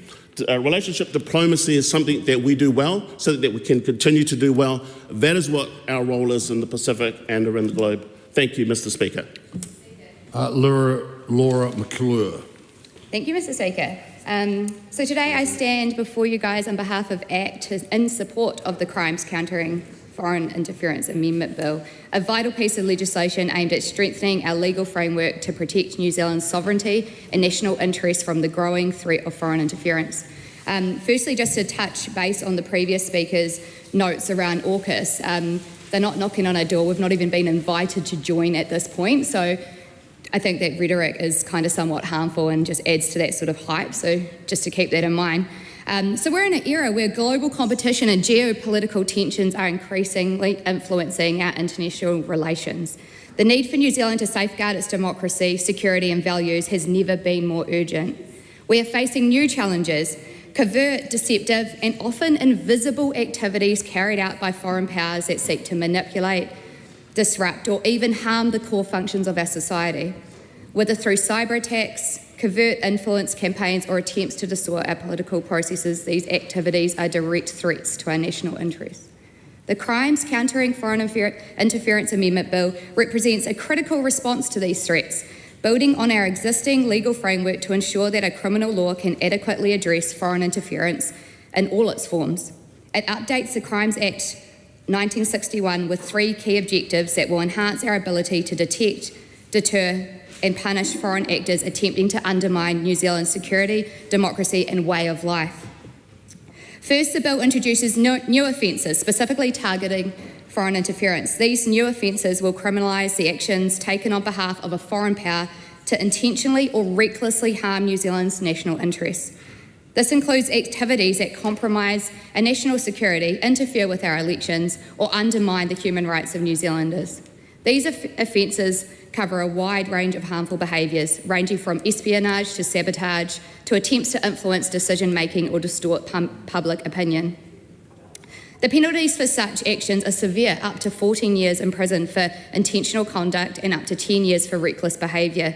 These new offences send a strong and clear message that foreign interference, whether directed at our government, businesses, media or communities, will not be tolerated. So why is this bill so important? We live in a world where foreign interference is an escalating concern. New Zealand is not isolated at all from global threats. The activities of foreign powers have increasingly targeted our interests. The New Zealand Security Intelligence Service has highlighted the significant risks posed by foreign interference in our politics, economy and society. Communities, academia, businesses and even our public servants are not immune from these foreign pressures. This bill is not just about criminalising harmful conduct. It's about sending a strong message that New Zealand stands firm in protecting its sovereignty. I commend this bill to the House. Ms McClure, I wonder after sort of a year here, we're ready to start not reading our speeches beginning to end, but I'll leave that up to you. The Honourable Casey Costello. Mr. Speaker, I rise on behalf of New Zealand First to speak in favour of the Crimes Countering Foreign Interference Amendment Bill. This is an important and practical piece of legislation. I commend the Minister for bringing it to the House and acknowledge the hard work of the Justice Select Committee that will be lying ahead of them. This is an important piece of legislation because we are needing to ensure we maintain resilience. We have a daily reminder, and as Minister of Customs and Minister responsible for transnational organised crime, of the amount of interference and the high need of protection that we have. This is about protecting New Zealand's national interests and ensuring that we have resilience and we deal with the risk of interference so that we can be seen as a nation that is strong. We protect our sovereign identity, and therefore New Zealand First commends the bill to the House. James Meagher. Mr. Speaker, thank you, Mr. Speaker. I, along with my colleagues, welcome this bill into the House as thoroughly explained and outlined by the Minister in his opening speech and also in the legislative statement, and also acknowledge some of the concerns raised by Duncan Webb, who sits on the Justice Committee. And as the Chair of the Justice Committee, I'm sure we will give those concerns thorough consideration for Bill number 26. I fear, Mr. Speaker, that within the next hour and a half, my facts and figures are going to quickly become out of date. So with that, I'll commend the bill to the House, and I look forward to seeing it at the Justice Committee forthwith. Speaker. The Honourable David Parker. Thank you, Mr Speaker. As the Honourable Dr Duncan Webb has already said, the Labor Party will be supporting this to Select Committee, and indeed I note from the a quick search of the internet confirmed my memory that this work actually commenced under the last Labor government, and the intention to introduce this legislation, as at that stage not drafted, was announced by the Right Honourable Chris Hipkins in 2023. So on this side of the House we do acknowledge that there is an issue to be addressed, and I also endorse Duncan Webb's comments that if possible around these issues it's good if we can reach a cross-party accord, at least with a substantial majority of the votes in the House. A couple of issues for me, Mr Speaker. I agree with Duncan Webb that we're going to have to, or the Select Committee is going to need to look at this issue as to what level of knowledge is required. If the legislative statement uses the same wording as was used by the Minister in his opening remarks when he said it applies to people who do not know and have no reasonable way of determining that they're being used by a foreign power, whereas the wording in the legislation is slightly different and uses the word the person knows or ought to know, which is a different wording. And if recklessness is intended to be the standard here rather than a lower standard, then maybe the Select Committee can look as to whether those words in sections 78 AAA subsection 1B that are being inserted by the new clause 10 by clause 10 of the bill, as to whether that is the appropriate articulation of recklessness. And I think on that issue we ought to err on the side of civil liberties here, and if there isn't recklessness, I'm not sure that we should imply intent. Mr Speaker, the other two issues I would like to raise is in respect of people to whom this will apply in New Zealand. It's essentially anyone in New Zealand unless they enjoy immunity as a diplomat under Articles 31 or 37 of the Geneva Convention, as given effect to by relevant law in New Zealand, or their family, which is what's covered in the next paragraph. So essentially, if you're on diplomatic staff, then even if you were doing these things, you would not be caught by this legislation. And my understanding is for there to be a remedy in those sorts of people, what the government does is withdraw diplomatic immunity, and that person then essentially has to leave the country. But there is no remedy against people who are working in embassies. There's another exception if you're an enemy alien who isn't a citizen, and that's, by my reading, is essentially someone who comes from a country with whom we are at war. And then there's another exception for children. In respect of the issue that's not addressed, the warrantless searches, if I've got 2 minutes, I'm going to make two more points. Warrantless search powers are contained in Section 25 of the Search and Surveillance Act 2012, and the circumstances are limited to a small number of offences, and then there has to be a suspicion that on reasonable grounds an offence is being or will be committed, and that there's a case of great urgency which requires immediate attention, and there's a belief that there is evidence in place. That's the test, and it's suggested that this particular offence be added to the range of offences that are captured by warrantless searches.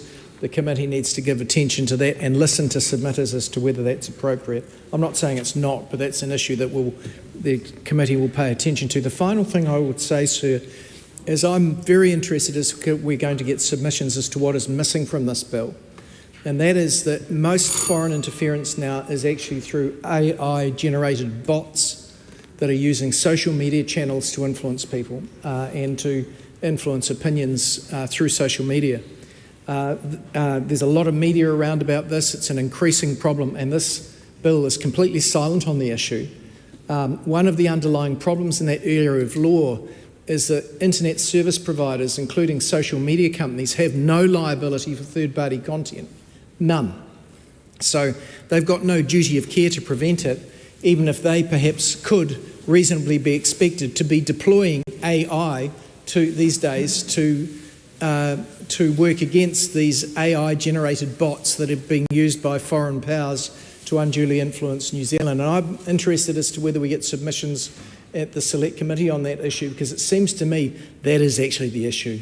How can we create appropriate duties for social media, not to kill the internet, but to create legal duties that they need to act responsibly?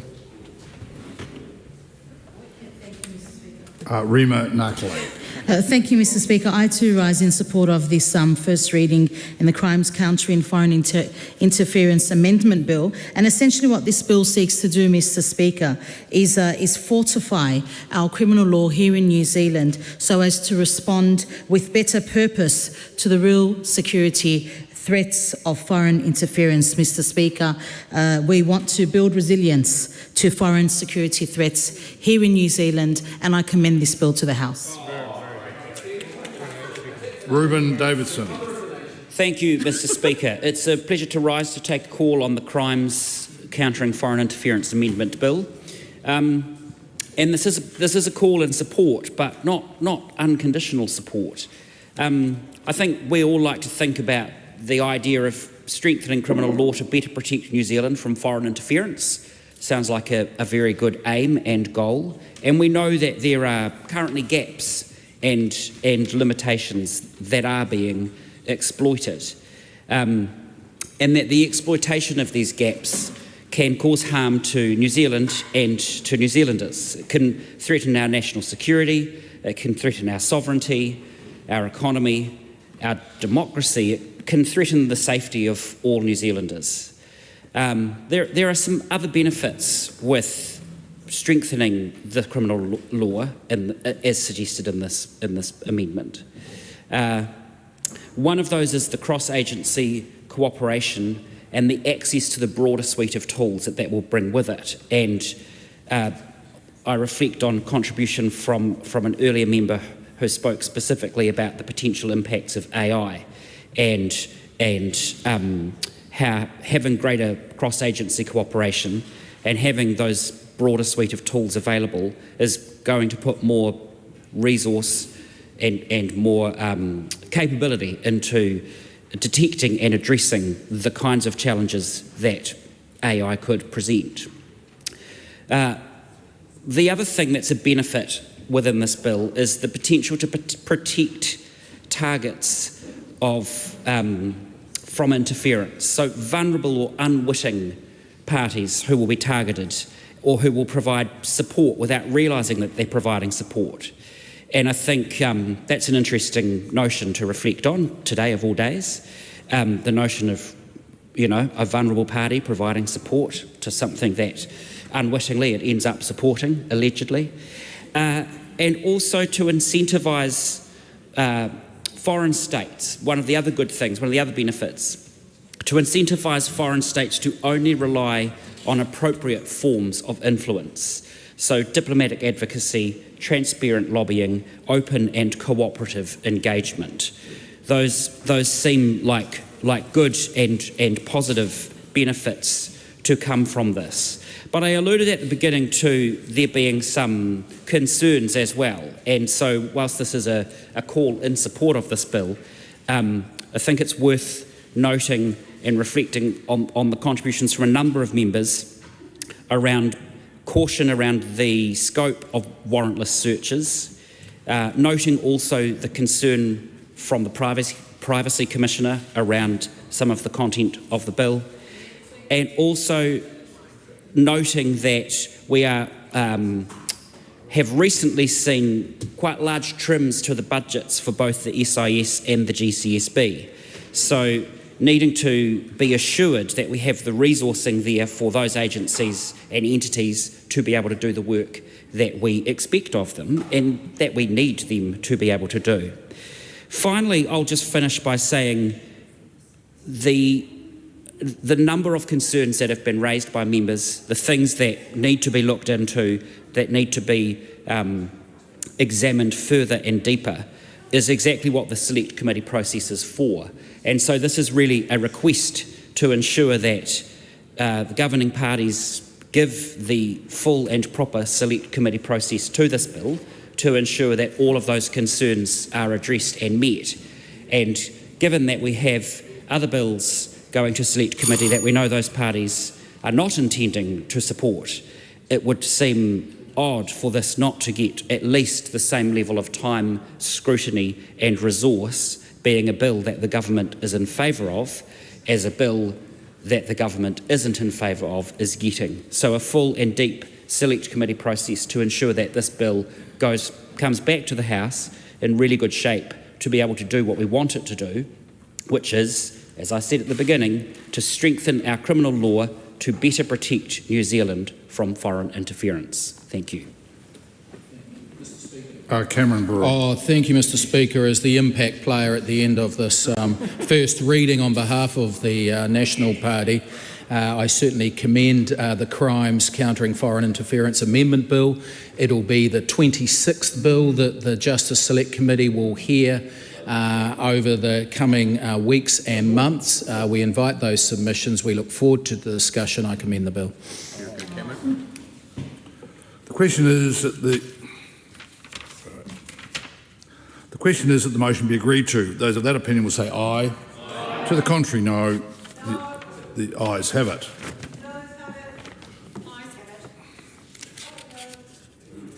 So did you call party vote? Yeah, so party vote is called for. Please conduct the party vote. New Zealand National. 49 votes in favour. New Zealand Labour. 34 votes in favour. Green Party of Aotearoa, New Zealand. Te kaumārima nā pōti whakahei. Okay. ACT New Zealand. 11 in favour. New Zealand First. 8 votes in favour. Te Pāti Māori.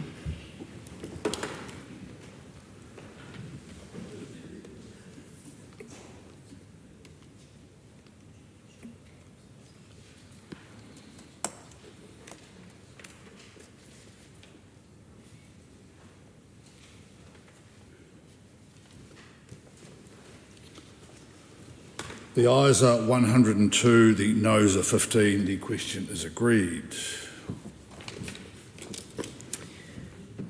Crimes Countering Foreign Interference Amendment Bill, first reading. The question is that the Crimes Countering Foreign Interference Amendment Bill be considered by the Justice Committee. Those of that opinion will say aye. Aye. To the contrary, no. The ayes have it. Call on Government Order of the Day number 3. Disputes Tribunal Amendment Bill, first reading. Speaker. The Honourable Paul Goldsmith. Mr. Speaker, I present a legislative statement on the Disputes Tribunal Amendment Bill.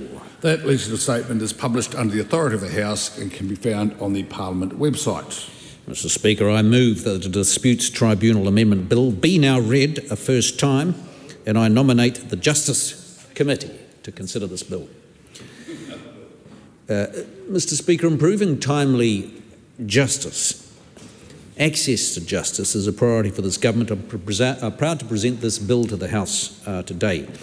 In essence, it doubles the current financial jurisdiction of the Disputes Tribunal from $30,000 to $60,000. And this will improve access to justice for New Zealanders. It will provide an affordable forum for resolving more lower value claims at a time when low-cost dispute resolution is increasingly important for New Zealanders. Around 2,000 claims per year will experience improved access to justice as a result of this bill. It's because New Zealanders with civil claims between $30,000 and $60,000 currently do not have an affordable place to take their claims. It's uneconomic to take civil claims of this nature to the district court due to the significant costs of legal and court-related fees. This is commonly referred to as the justice gap and leads to people abandoning the amount of their claim over $30,000 to fall within the Disputes Tribunal jurisdiction, or accepting a loss by not pursuing a claim at all. This does not support a well-functioning justice system, inconsistent with the rule of law, and not helpful to the basic business of people getting on with their lives, taking risks in business and resolving their disputes in a timely fashion. The Disputes Tribunal is a much cheaper, more acceptable dispute resolution forum that's well suited to considering claims of up to $60,000. The Tribunal takes an informal, inquisitorial approach and referees support parties to put their best case forward, determine the facts without the need for lawyers. The specific features of the Tribunal make it less formal than a court, quicker and cheaper, including hearings are held in private, no standard right to legal representation, creates an even playing field for both parties and eliminates legal fees. Limiting appeals to issue of unfairness or prejudice promotes the finality of the decisions.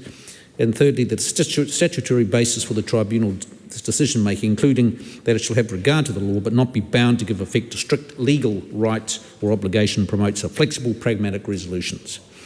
The low rate of appeals, rehearings and complaints show that the tribunal is operating effectively.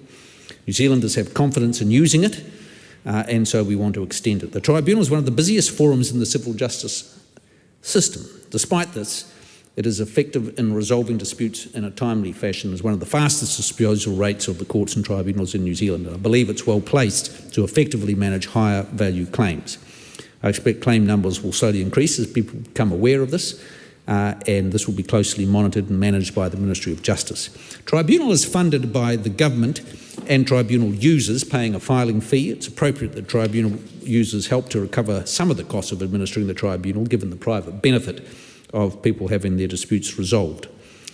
At higher values, the private benefits are greater, and with this change to the financial jurisdiction, parties will be able to recover up to $60,000 in debt owed. So a new filing fee of $468 for claims of more than $30,000 will aid in cost recovery and help maintain current service levels.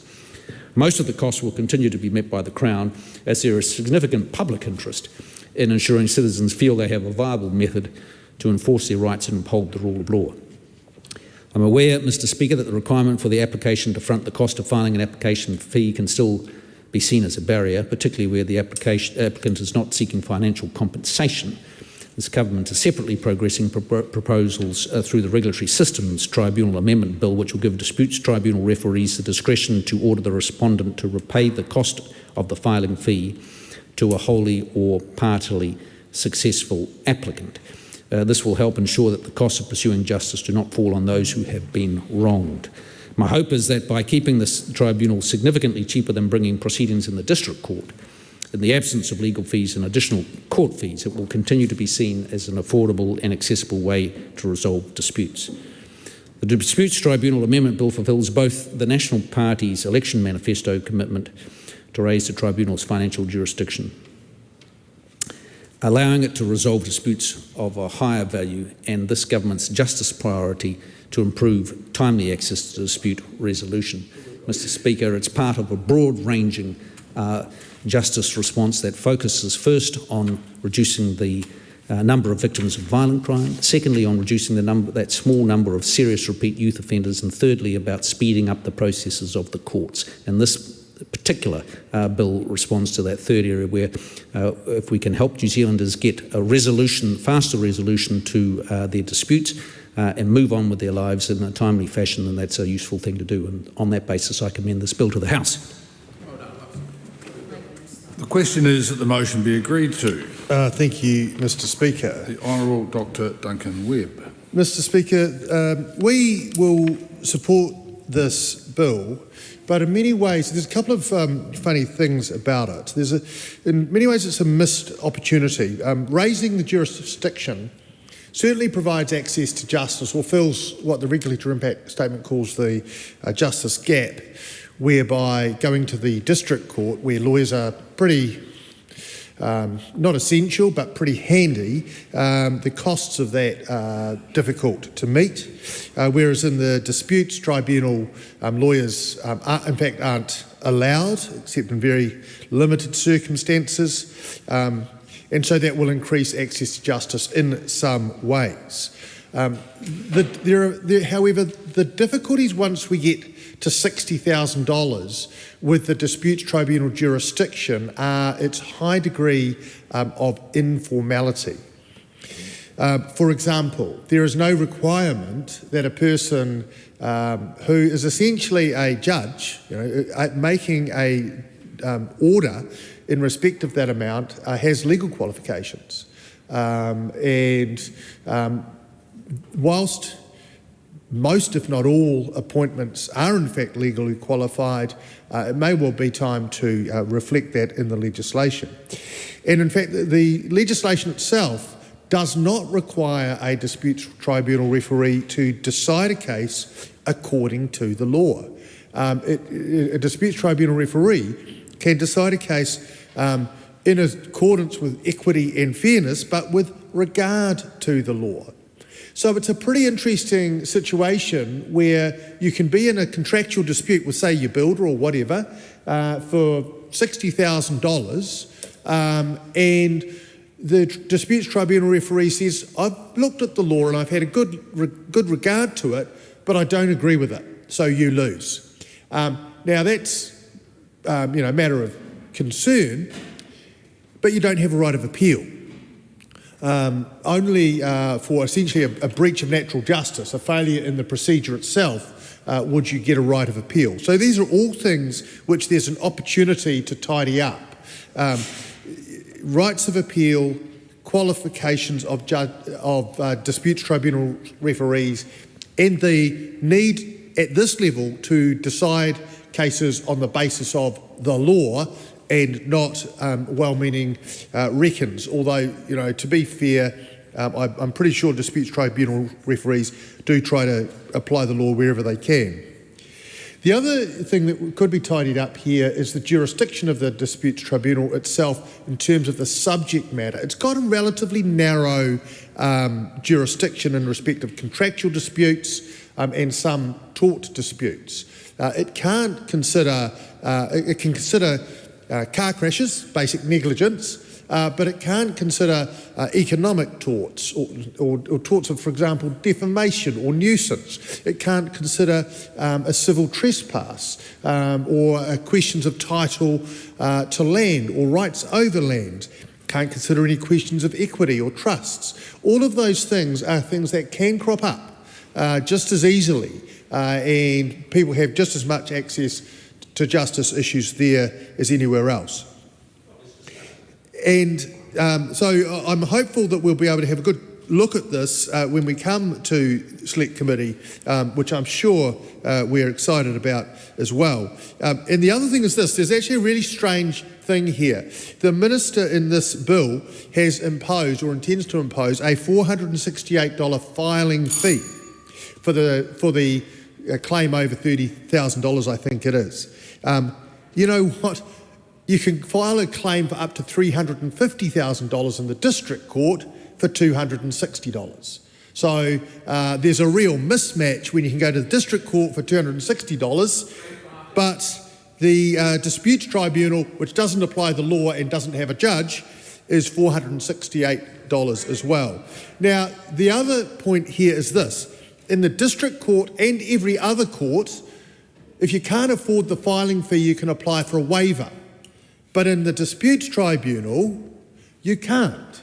So if you're going to put up a barrier of $468, you need to be able to have a hardship waiver as well, because there'll be plenty of people who don't have, $500 to front up with at the disputes tribunal. So the committee has a lot of work to do.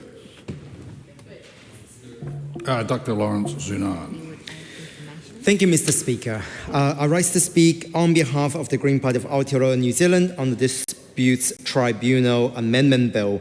And the Green Party will also support this bill as well.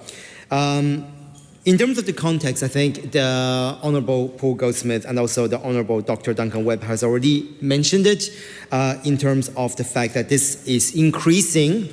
Predominantly, it is to increase the financial jurisdiction of the dispute tribunal from 30,000 to 60,000.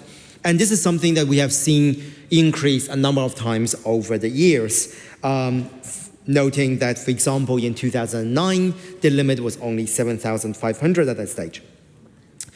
But like the bill suggests, and like the intention of the bill, yes, I think there is the possibility of creating a relief or some sort of relief in the district court system by having some of that going to the district tribunal. But, and in many ways, this will allow for more accessibility and also faster processing time in terms of the court system. However, there are a couple of concerns, and I think the previous speaker has laid some of them out. And, number one being that you will have to represent yourself. once we're getting up to a certain level of threshold, there's also greater risk of that. There are also fewer legal protection for claimants. There are no judges, and also, like what we heard before, that there is no waiver being applied to now the new administrative fee, essentially, of $468. However, in saying that, people will still have the flexibility of whether to take their case to the district tribunal or the district court. But considering there isn't a waiver, there is possibly the greater discussion of what then would people do, knowing that one is more expensive than the other and one doesn't have a waiver. Would it be, we will actually see the manifestation of the intended purpose of this particular bill. And that is something that we're looking forward to teasing out during the Select Committee stage. But overall, it does offer a greater flexibility.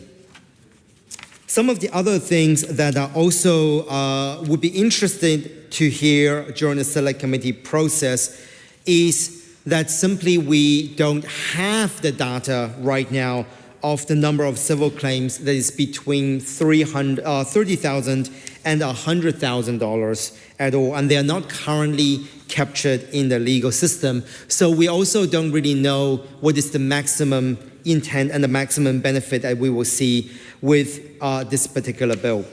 But, Mr. Speaker, overall, although the Green Party supports the intention of this bill and would like to see that the purpose of this bill being that it does allow for some of that faster processing time and relieve some of the pressure that we have on our district court system. But fundamentally, Mr. Speaker, we are seeing that our court systems are systemically underfunded in this environment, and something like this mainly pushing a certain sect of the bill around within that ecosystem, or within that greater ecosystem of the court system. So, Mr. Speaker, although this bill is good, we would like to see there being greater support to the court system across the board. And although there are other bills that's currently in the House around increasing, for example, the number of district court judges, but there is nothing that's concretely around increasing the funding to the staffing. We haven't had tangible solutions in terms of some of the outdated and archaic filing system and IT system, which is currently in the works, and also some of the issues that we're seeing with district courts, and also in terms of building and infrastructure of district court in general, particularly district courts and court system in the rural and regional system. So overall, Mr. Speaker, the Green Party is supportive of this bill. We are interested to hear more from the public during the Select Committee stage, particularly around some of the instances and some of the cases on a number of the cases between 30,000 and 100,000. Todd Stevenson. Thank you, Mr. Speaker. I rise to take a very short call on behalf of ACT on the Disputes Tribunal Amendment Bill. I want to thank Minister Goldsmith for bringing this bill forward. I know he and Minister McKee, the Minister for Courts, do share a desire to speed up our justice system, and that is something that they are absolutely focused on. This is a very important but small amendment, upping the amount that the Disputes Tribunal can look at, adding this extra tier or basically increasing it up to 60,000 and then adding this filing tier. So this will be, make a material difference for people wanting to use this avenue to get disputes resolved. We think it's a very, very important bill, but it will actually do something practical for people out there. So I will be commending it to the House on behalf of ACT, and I again look forward to it coming to the Justice Select Committee. We're really looking forward to getting as many bills as possible before the Justice Select Committee. I think we've picked up the second one today, so I will be commending this to the House. Thank you. Mr. Speaker. Honourable Casey Costello. Mr. Speaker, I rise again to take a call for the Disputes Tribunal Amendment Bill, which New Zealand First will be proudly supporting. It aligns to New Zealand First's commitment to a fairer New Zealand where justice is accessible to all and that it works efficiently to the benefit of every citizen. And I think expanding the threshold ensures that we have the ability to close that gap that the Minister spoke of earlier and ensure that there is a process by which we can expand access to justice, which is a critical component, which I think is where this gap sits. It is about delivering some cost-effective dispute resolution, enabling some of those barriers to taking these claims through. There is also the knock-on effect that it does empower our small businesses and our communities to be a bit more brave, to be a bit more, bit less risk-averse and challenge things a bit more. It is about future-proofing this process and ensuring that we have recognition that there is a changing dynamic around the values of some of these disputes, and we want to ensure that people aren't getting away with things because it becomes too costly or too complex to seek the resolution that is appropriate. So on that basis, Mr Speaker, New Zealand First will proudly commend this bill to the House.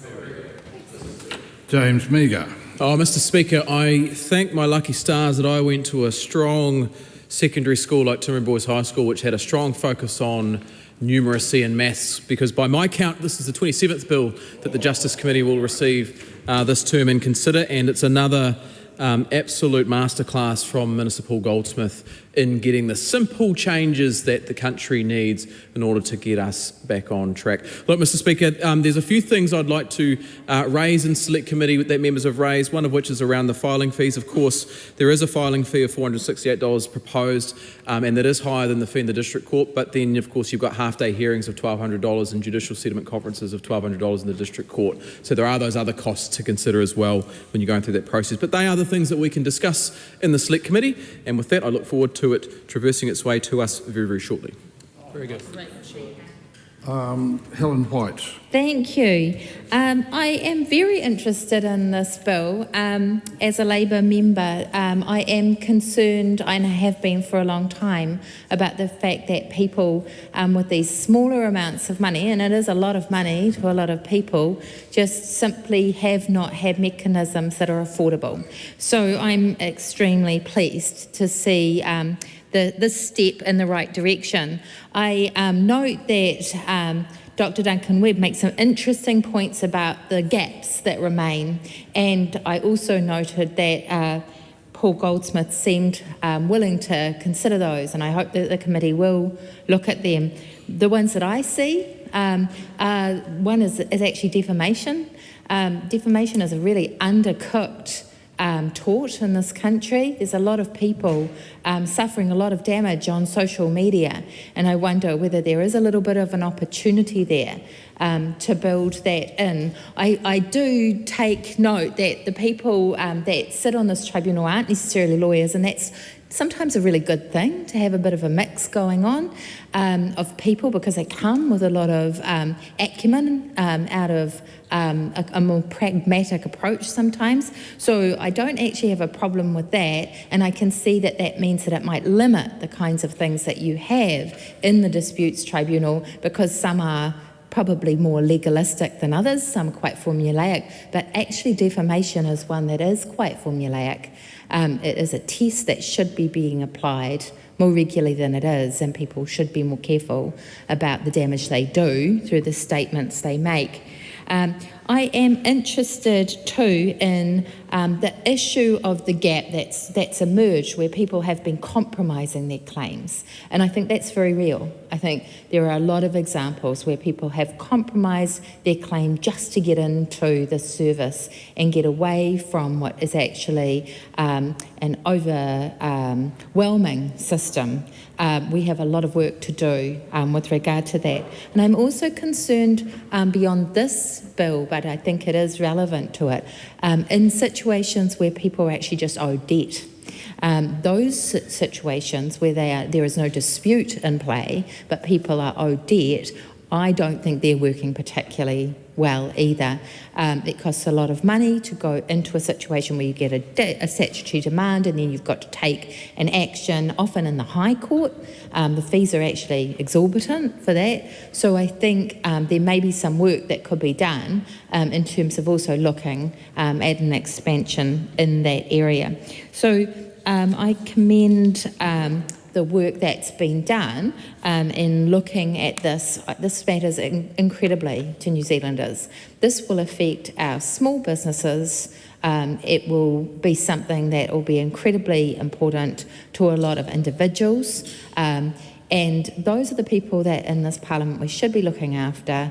And we often bring mechanisms into play which might be well-meaning, but they are just too expensive for people to use in those situations. So the Disputes Tribunal has worked well. I am always concerned about those kinds of mechanisms like inquisitorial systems because they have got some disadvantages as well. They can be a bit erratic in terms of the justice they mete out, but life is full of that sort of thing, and we've got to kind of strike a balance here. So I do see a lot of advantage in a system which doesn't involve lawyers at this kind of bar, and the $60,000 amount seems about right. I hope that the committee, of course, will also look at the amount, and the submitters, I think, would be welcome to focus on things like whether in fact that is the right amount, whether it should be 60, whether it should be 70, whether it should be $100,000. $100,000 is a lot of money. I probably have concerns about going quite that high up, but it does seem that that would be a situation where submissions would be very helpful from real live New Zealanders who have suffered harm under a system that has not necessarily catered for them as well as it should. I commend this bill to the House. Mr Speaker. Rima Nakale. Mr Speaker, it's a pleasure to rise again for this the second bill that the Justice Select Committee is receiving this evening. Today is the Disputes Tribunal Amendment Bill, and essentially, Mr Speaker, as we've heard so far, that there's a justice gap that this bill will indeed fill. So I would like to say, let's fill that justice gap. Let's get this bill rolling, and with that, I commend the bill to the House. There's really no excuse for any Justice members to get themselves into mischief, is there? Dr. Tracy McClellan. Thank you for the chance to make a contribution on this Disputes Tribunal Amendment Bill. And as several people have noted, Labor obviously will be supporting this bill. It's a sensible, small piece of potential legislation that makes a difference to real people who are going through a disputes process. Mr Speaker, the Disputes Tribunal Amendment Bill, as has been said, simply raises the cap from $30,000 to $60,000 on the awards that the Disputes Tribunal can make.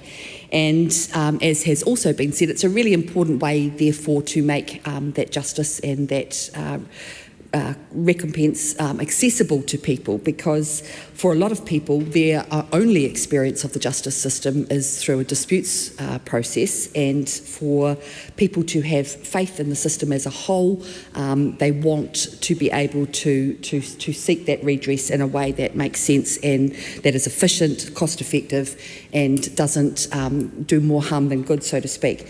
So at the moment, the fee of $59, as I said, therefore does make it accessible, and I think many of us in this House possibly have experience of going through a disputes tribunal, or know of people that if something has happened, whether it be the tenancy tribunal for some people, but the disputes tribunal in this case, where people have sought to get what's owing to them, or sought to right a wrong that has happened, and it's incredibly stressful, and it's something that you have to do yourself, and it's something that you have to take the lead on. There's a lot of unfamiliar language, there's a lot of unfamiliar process, so anything we can do to make that better is good.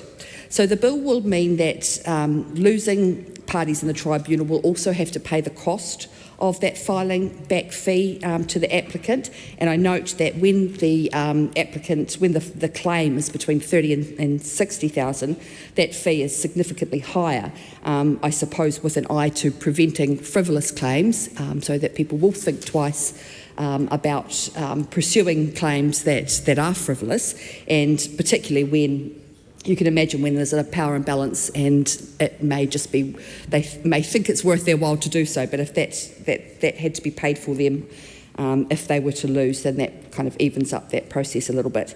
It's not a perfect bill insofar as, I think someone said earlier on, it's a little bit of a missed opportunity perhaps to have done a couple of things differently. There are a number of issues with the bill, but nothing that couldn't be sorted out through the select committee process, and I'm sure it will be there. If I remember correctly, I think the Honourable Dr. Duncan Webb said earlier about there not being the right of appeal, which obviously is an important part of any process and should be no less important in this process.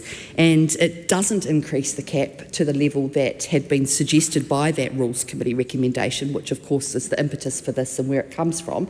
But as Helen White has just talked about, you know, at what point, where is the happy balance between that cap being too high and not high enough? So all things that can be discussed during the select committee process, and hopefully there will be some submissions, and hopefully we will have some scenarios and some stories to sort of flesh out some of the pragmatics around this bill. There is a need to balance that benefits of what is a quick, cheap and cheerful sort of informal justice process with something that could be a little bit more robust. And the ability to correct error, as I said, with a potential of an appeal rights process through the courts. And I think that that will be quite interesting. So, Mr. Speaker, as I said, the bill in itself is simple. It stems from some recommendations, and so has already come from a relatively good place in terms of process. So Labor commends this bill to the House, and we look forward to the Justice Committee doing its thing and reporting back in due course. Cameron Brewer.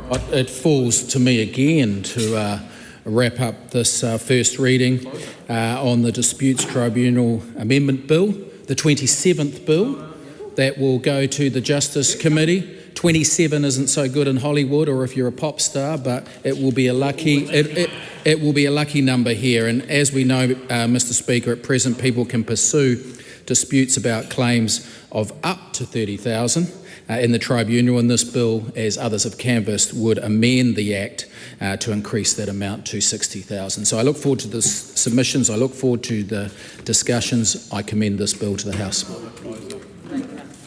The question is that the motion be agreed to. Those of that opinion will say aye. Aye. To the contrary, no. The ayes have it.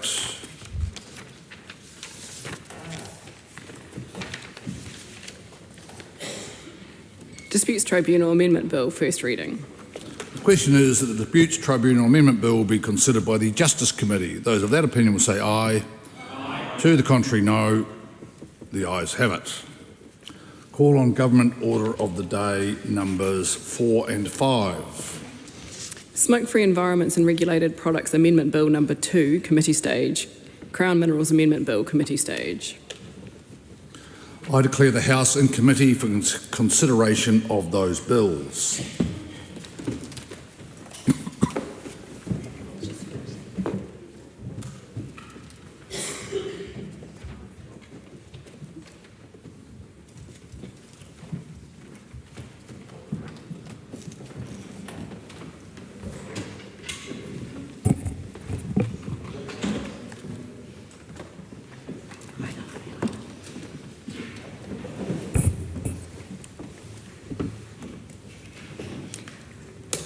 Members, the The House is in committee for consideration of the Smoke-Free Environments and Regulated Products Amendment Bill number 2 and the Crown Minerals Amendment Bill.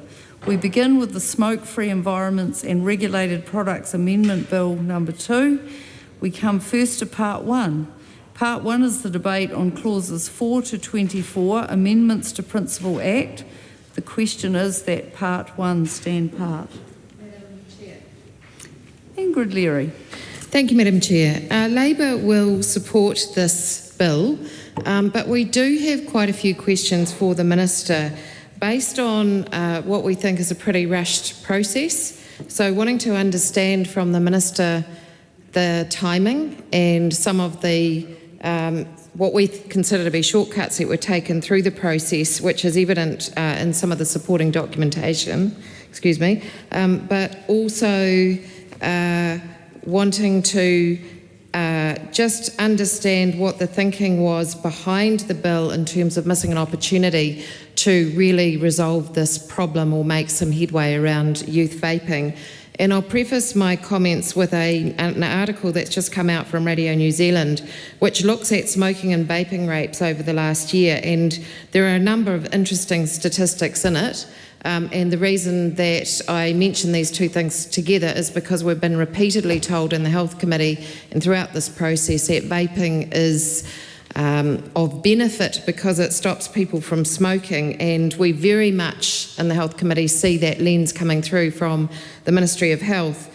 But of the statistics that came up in this Radio New Zealand story, there's one that says daily vaping has increased more quickly in younger age groups, especially those aged 15 to 17 and 18 to 24 years. Increases in daily vaping in those age groups exceed decreases in daily smoking. And that's a pretty interesting observation and statistic because we're continually being fed this line that we need to get a balance right between helping smokers come off vapes and making sure young people don't pick up vaping. And it's been given to us in that order. And if we actually look at the bill in front of us and we look at the introduction on the commentary from the Health Committee, the policy reason actually in the departmental disclosure, the first priority seems to be about taking smokers off smoking, and the second priority seems to be about young people not vaping. And I'm not quite sure that that seems to have the priorities in the right order, because this article from Radio New Zealand shows that there has been a significant increase in vaping. That continues the trajectory that we've seen over a number of years, and certainly twice now in this House I've alluded to a graph that was shown to us by Professor Hoke from one of the NGOs and the university, looking at how New Zealand fares in our vaping rates compared to comparable countries. I think we had America around 6 or 7%, the UK around 10%, and then vaping for young people in New Zealand, daily vaping was up at around 17%. So this story from Radio New Zealand doesn't do anything to negate that, and I understand and anticipate the Minister will say this is a good reason why we need this bill, and we would agree that some things are needed. But it is such a massive problem that the feeling on this side is that we really didn't go far enough. So we will be looking at questions of process, also asking some questions around why certain things were deemed out of scope, because when we look at the RIS, there's a couple of different regulatory impact statements, and one of them relates to visibility, one of them relates to the other matters that are considered in this bill. But there is also evidence to show it's not just visibility that seems to impact young people's decision to vape, particularly in the New Zealand context. So the RIS is, quote, extensively from overseas research, including the UK, and they make assumptions around the New Zealand environment, in my view, based on that. And yet when we look at what we do have in New Zealand for research, there are things around curiosity of vaping and also flavours and the attractiveness of flavours that seem to have a bearing on young people's decision to vape that is not mentioned in the UK legislation, and yet doesn't seem to have been responded to in this bill. So the questions that we will have will be why the truncated process, why the very restrictive bill, which the regulatory impact statements acknowledge are restrictive and therefore deem many things out of scope, when there was an opportunity to do something much more ambitious. We've heard from the Minister that she's planning to bring some new legislation into the House next year, and the question begs, why has that been separated out? There were many people who would have wanted to submit in the very short time frame that was had. There was consultation that was not had, that the RIS mentions, with Māori groups in particular, even though it states that Māori would have a very significant interest in this due to the high vaping rates. And so our questions will be around why this has sort of been truncated. Honourable Casey Costello. Thank you, Madam Chair, and I do thank the member for the questions, and I think, as you've outlined, that we have a process here where we are trying to rectify literally closing the doors after the horse is bolted. So we recognise fully that there was a lot of work needed to be done in this space. So the truncated process, and I appreciate that's going to be a lot of discussion through the course of tonight. The truncated process was to meet a commitment to get something up and running before the end of the year this year, and that was the real focus, about doing some piece of work that we could address the vaping situation. And I acknowledge that there has been a really unfortunate narrative that has been around this vaping space, that somehow when we were talking about vaping, we were talking about the situation where it was safer, and unfortunately I think that the language got away and we ended up with it being discussed as if it was safe, and that's where I think we really broke the gates in terms of too much take up in young people. So this is, as the member has mentioned, this is a first tranche of work, and it's about trying to get some framework in place as soon as possible. And it was that compromise, and I appreciate more haste, less speed, that it's not the perfect solution. It is a process that we want to work through, and we will continue to engage in this language. I think it's important when we talk about vaping and its tool, and we can't ignore the impact that, and you can see in the graphs that have been referred to numerous times, that we did see a massive drop in smoking rates from about 2018. And the differential that occurred at that point was that vaping had hit the markets, and we started ending up with a much higher drop-off of smoking than we had seen previously. So we're not by any means suggesting that this is a way of promoting vaping as a solution for young people. That's exactly what we're trying to prevent. We're trying to ensure that under this vaping environment, we send clear messages that it is not for young people. We don't want young people to vape, and we will continue to push on that language. So we're doing a piece of work that we're very keen to make sure that we have some tighter controls in place by the end of the year. There is further work coming, and there is further opportunity to do more in this space, but there is no denying that vaping is a less harmful product for smokers, and therefore we recognise it as a tool that has contributed to the smoking drop-off that we've seen.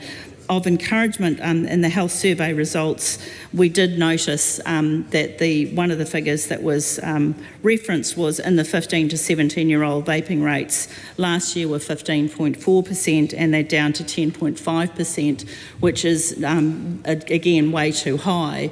But it is encouraging to see that we are starting to shift the narrative. Much more work to do in this space, though. Thank you, Mr Chair.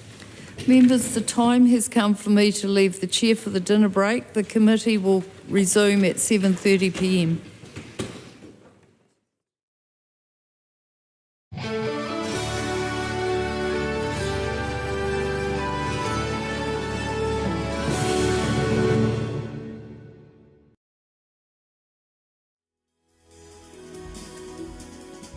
Live coverage from the House of Representatives will resume at 7:30 p.m. Until then, some of today's earlier proceedings will be repeated.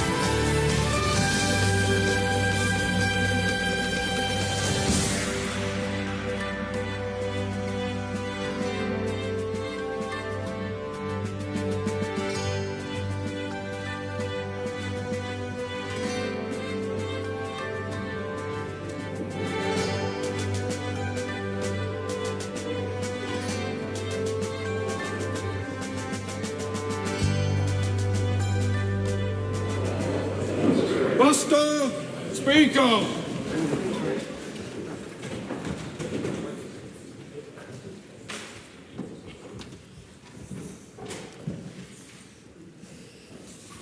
Almighty God, we give thanks for the blessings which have been bestowed on us. Laying aside all personal interests, we acknowledge the King and pray for guidance in our deliberations, that we may conduct the affairs of this House with wisdom, justice, mercy and humility for the welfare and peace of New Zealand. Amen. Members, I've received letters from the Honourable Shane Jones, Suze Redmayne and Todd Stevenson, raising a matter of privilege around the conduct of some members during the vote on the first reading of the principles of the Treaty of Waitangi Bill on the 14th of November 2024. In line with usual practice, those members have been asked to respond to me by 1 p.m. on Thursday. I'll then consider if a question of privilege has arisen and whether that question will stand referred to the Privileges Committee in each case. Point of order, the Honourable Shane Jones. Let me sit down first. You've earned it. Sir, I don't want to comment on anything that may or may not make its way to the Privileges Committee. But I'm concerned, based on what happened, a coordinated level of disruptiveness, the prevention of votes being cast, whether or not the standing orders that we currently have are still of this level of robustness that will provide protection to the essence of our democracy. So separate, sir, from the Privileges Committee, I'm asking for you to consider whether we've reached a point where you should invite a number of very senior parliamentarians to consider whether standing orders are now incapable of dealing with the event that took place last week. That event, sir, will no doubt be dealt with in some manner or form after a view has been formed by you pertaining to privileges violation. I'm not seeking a response today, but it is very important, in my view, that the House and New Zealanders see you take this position and this issue incredibly seriously and provide back to us a level of guidance whether or not the deterrence, the range of censure options are such that we now need to reform, sharpen and bring standing orders into a world where it is apparent a host of members no longer fear the consequences. Speaking to the point of order, the Honourable David Seymour. I'd like to very briefly offer support for that course of action, understanding that there's a course of events that need to take place. I think some of the changes, particularly around the use of social media, have changed the incentives for people's behaviour around the rules of Parliament, and that perhaps an early Standing Orders Committee could be convened to address those changes. Thank you for those comments. Can I just make the first comment to the Honourable Shane Jones? It would be unfortunate if some aspects of your contribution today were to be construed as some critique that I was not taking this matter seriously. That is not the case. I take it very seriously. But you and the Honourable David Seymour quite rightly point out that there are limitations on what a Speaker can do within standing orders. and last week, one way or the other, both at the time of the incident and matters subsequently, that position was significantly challenged. The right place, as the Honourable David Seymour points out for this discussion, is the Standing Orders Committee, and that committee will convene at the earliest convenience to the House, obviously not in the recess week, but perhaps the week after, as a bit of dust settles, to work out exactly what might be a better set of rules, which standing orders are, should events like this occur in the future. 2 petitions have been delivered to the Clerk for presentation. Petition of Hugh Donald requesting that the House urge the Government to establish a Royal Commission of Inquiry to investigate what the petitioner believes are miscarriages of justice by ACC to claimants and entitlements. Petition of Geoffrey Mortlock requesting that the House urge the Government to impose sanctions on Israel until Israel has withdrawn from all Palestinian territory and has reverted to the borders established for Israel in 1947. Those petitions stand referred to the Petitions Committee. Ministers have delivered 20 papers.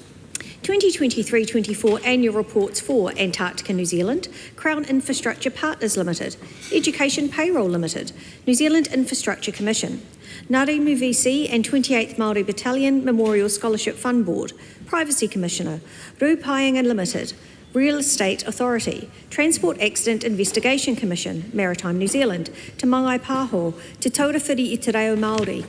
Ministerial response to the referral of the petition of Reality Check Radio on Accept Reality Check Radio's People's Terms for the COVID inquiry. The Section 8I report, a report on the progress made on the implementation of Waitangi Tribunal recommendations to the Crown, 2022 to 23, 2024 to 28, Statements of Intent for Rupainga Limited, Transport Accident Investigation Commission, Maritime New Zealand, and 2024-25 Statements of Performance Expectations for Rupainga Limited, Transport Accident Investigation Commission and Maritime New Zealand. Those papers are published under the authority of the House. 4 Select Committee reports have been delivered for presentation. Reports of the Petitions Committee on the petition of John Hernshaw, New Zealand needs a national law to limit light pollution and promote dark skies, and petition of Mohammed Darlan, create a special visa for Palestinians in Gaza who have family members in New Zealand. Reports of the Social Services and Community Committee on the Oranga Tamariki repeal of Section 7AA Amendment Bill, and petition of Nola Blaney, halt Kāinga Order social housing developments proposed for Kirikiri. The bill is set down for second reading. The Clerk has been informed of the introduction of the bill. Oranga Tamariki responding to Serious Youth Offending Amendment Bill, introduction. The bill is set down for first reading. Point of order. The Honourable Brooke van Velden. I seek leave to move a motion without notice and without debate acknowledging the anniversary of the Pike River disaster. Is there objection to that course of action being followed? There is none. I move that this House note that today, in 2010, 29 miners lost their lives while at work in the Pike River mine, express its condolences to family and friends who will forever be profoundly impacted, and thank rescue and support teams for their service on that day and the days that followed. The question is that the motion be agreed to. Those of that opinion will say aye. Aye. The contrary, no. The ayes have it. The Honourable Chris Pink. Mr Speaker, I wish to make a ministerial statement regarding authorisations made under Section 9, subsection 2 of the Defence Act 1990. Sir, I rise to make another statement under Standing Order 356 in relation to the use of the armed forces to perform a public service in connection with an industrial dispute. Today I am advising the House why 3 new authorisations have been given by the Minister of Defence in line with Section 9 of the Defence Act 1990. The first 2 of these new authorisations relate to work undertaken at Cody Point, the armament depot in Auckland. First, the Minister of Defence has again agreed for uniformed personnel to provide security guard services at Cody Point. It is in the public interest that security of defence areas can be maintained throughout the industrial dispute to ensure public safety and national security. This is especially pertinent noting the munitions and weapons held at Cody Point. Second, weapons and munitions at Cody Point need to be prepared before they can be loaded onto HMNZS Te Kaha, one of the Navy's Anzac-class frigates, for an upcoming deployment. Preparation work must be completed once it has started for health and safety reasons, often taking longer than 10 hours. Strike action cannot be allowed to get in the way of this. As such, the Minister of Defence has given authority for Air Force armament technicians and qualified weapons technicians from the New Zealand Army to inspect, maintain and service, prepare, uplift and deliver weapons and munitions to Te Kaha, while civilians in the Public Service Association, or PSA, involved in the strike action refuse to work overtime. The last authorisation relates to the PSA's strike notice, including a refusal to wear ear protection. Striking PSA members located at Base Auckland therefore cannot perform the required systems testing before the upcoming deployment of an SH-2GI helicopter, as this testing generates excessive noise. The Minister of Defence has therefore authorised an electronic warfare intelligence specialist from the Royal New Zealand Air Force to undertake this work while strike action is occurring. These three authorisations have a mandate until 2nd of December, and it is intended that this House extends this date until 14 February 2025 to cover the entire strike action period. Contrary to what some may wish to believe, we do not live in a benign strategic environment. The New Zealand Defence Force must therefore continue to prioritise military outputs in the current fiscal environment to ensure that New Zealand plays its part in maintaining the international rules-based order. Thank you, Mr Speaker. The Honourable David Parker. Thank you, Mr Speaker. Last week, on behalf of the New Zealand Labour Party, I made some introductory comments, which I think suffice for my introduction here. There's no need to take the House's time by repeating those comments. So if I could, sir, ask the Minister a couple of questions. Mr Speaker, last week I asked the Minister of Defence whether there had been a prior instance of Section 9, subsection 2 of the Defence Act having been utilised after a 0% wage offer was made, leading to strike action. The then Minister couldn't answer. I was wondering if the Minister is able to enlighten the House on that issue today. It's my understanding that in 2001, the Department of Corrections workers who were at that time undertaking industrial action were effectively, or their duties were authorised to be carried out in the manner equivalent to that which we are discussing in today's motion by New Zealand Defence Force personnel. I don't know the detail in terms of a zero increase pay offer having been made, but I would point out, Mr Speaker, that it's as recently as the period of the last government in which New Zealand Defence Force personnel, both uniform and civilian, were offered 0% pay increases for a much longer period of time than is contemplated in this motion. So I think those members would be surprised, sir, to understand that members of political parties that now form the opposition have discovered an intense interest in their paying conditions in this way. Well, Mr Speaker, I must express surprise to the government that, having asked that question last week, the Minister's not in a position to answer it today. Perhaps he could answer the other question that the Minister was unable to help the House with last week, when I asked whether what was the effect of inflation on the real terms and conditions of those workers since they last had a wage increase. Mr Speaker, suffice to say that inflationary pressures have affected many workers throughout New Zealand, again, both civilian and uniform within the Defence Act. Well, I mean, the members opposite might well know that, having caused this situation in the first place. Sir, that has not uniquely affected Defence, but they have been affected by it, of course, along with others. I would simply make the point, sir, in addressing that question that has been posed, that the effect of inflation and those cost of living pressures on our Defence Force is much less than it would have been had the previous government continued its spendthrift ways to continue to drive up inflation, the cost of living, and so we are pleased as a government as a whole to be doing something about that situation. So the Minister is asking the House to take note of this proposal to bring in military personnel to perform civilian roles, but is still not in a position to advise the House in respect of the issues that were raised both this week and last week.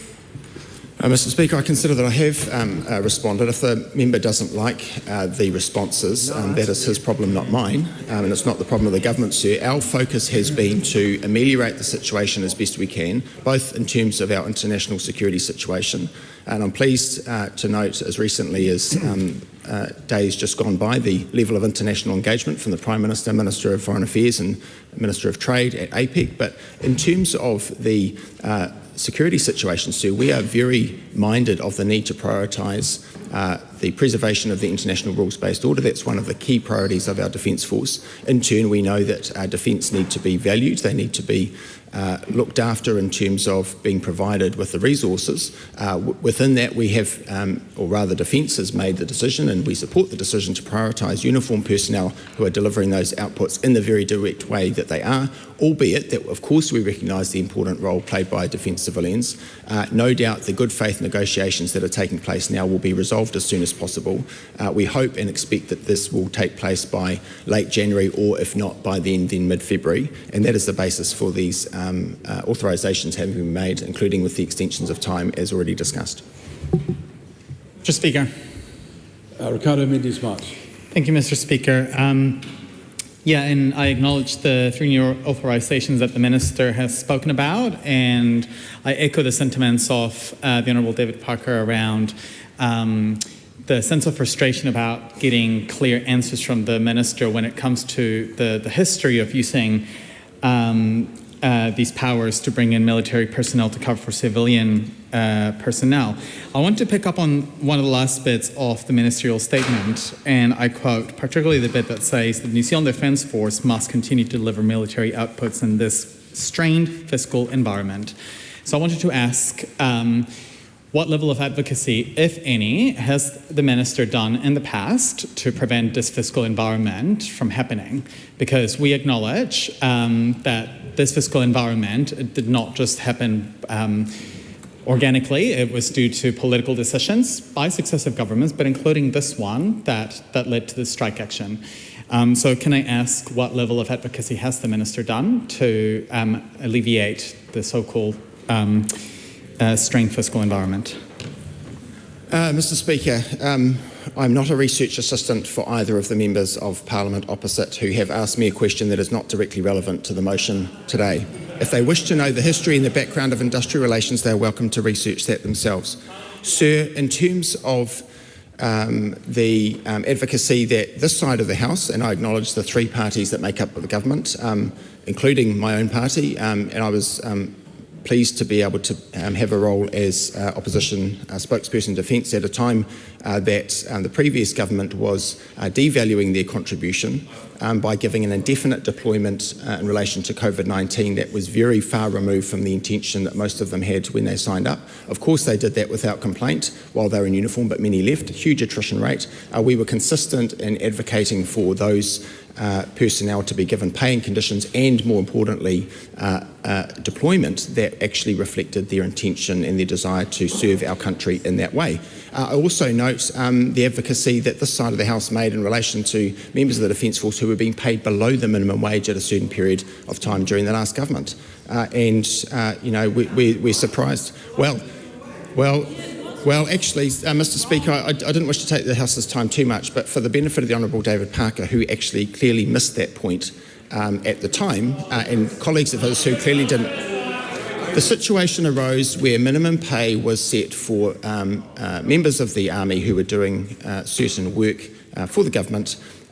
It included a military factor, or MIL factor as it's known, component within that minimum wage. For reservists who did not receive that MIL factor, their hourly pay rate fell below that of the minimum wage, sir. Now, technically that's not a breach of the law, because that's the arrangements in relation to employment law. I was surprised as he was at the time, but we did something about it. That was our advocacy, among other things. And again, I'm just impressed. This was a ministerial statement, not a debate. And so, I beg your pardon? And so I would ask that given that we've had both questions, interjections and answers that have been well wide of the motion, I'd ask the member to bring it back to the matters that are before the House at the moment. Absolutely, and I'll just quote another bit of the motion, particularly the bit that talks about how it is intended that the House extend this date until the 14th of February next year, because earlier the motion talked about how the 3 authorizations had a mandate until the 2nd of December. May I ask the Minister why the 14th of February? Because to me, it actually seems like we could have put a date on the first week back to Parliament to then assess where things were at. And this seems like, rather than enabling for us to come back after the summer break to assess where things were at, it's just kind of going way above and beyond that. And I want to know, why did he not decide to pull the date sooner? Mr Speaker, my understanding is that the strike notice or the industrial action more generally has a specified date at the end of January to which it can take place. A further 2 weeks from that seems prudent for the purpose then of resetting normal arrangements whereby rosters can be made. People can be given notice for duties that they might undertake, including out of ordinary 9 to 5 Monday to Friday work time. So the date of mid-February seems to us prudent. Speaker, does the Minister acknowledge that strike action can also be called off should there be movement and negotiations? And if so, why did he not consider that when it came to setting those dates? That may be true, sir, but it's also true that an authorisation need not be exercised for the full period of its duration. That brings us to question time. The first, in the name of Tamatha Paul. Kia ora te māngai. My question is to the Prime Minister. E tautoko ana ia i ngā kōrero me ngā mahi katoa a tōna Kāwanatanga? Yes. The Right Honourable Prime Minister. Yes. How can he say that this government represents all New Zealanders when he refuses to go outside and front the tens of thousands of New Zealanders gathered here today? Our position is very clear. We had a delegation from the National Party representing our position, receiving the hikoi and making clear our point of view, which is that we're not supporting the bill beyond first reading and therefore it won't become law.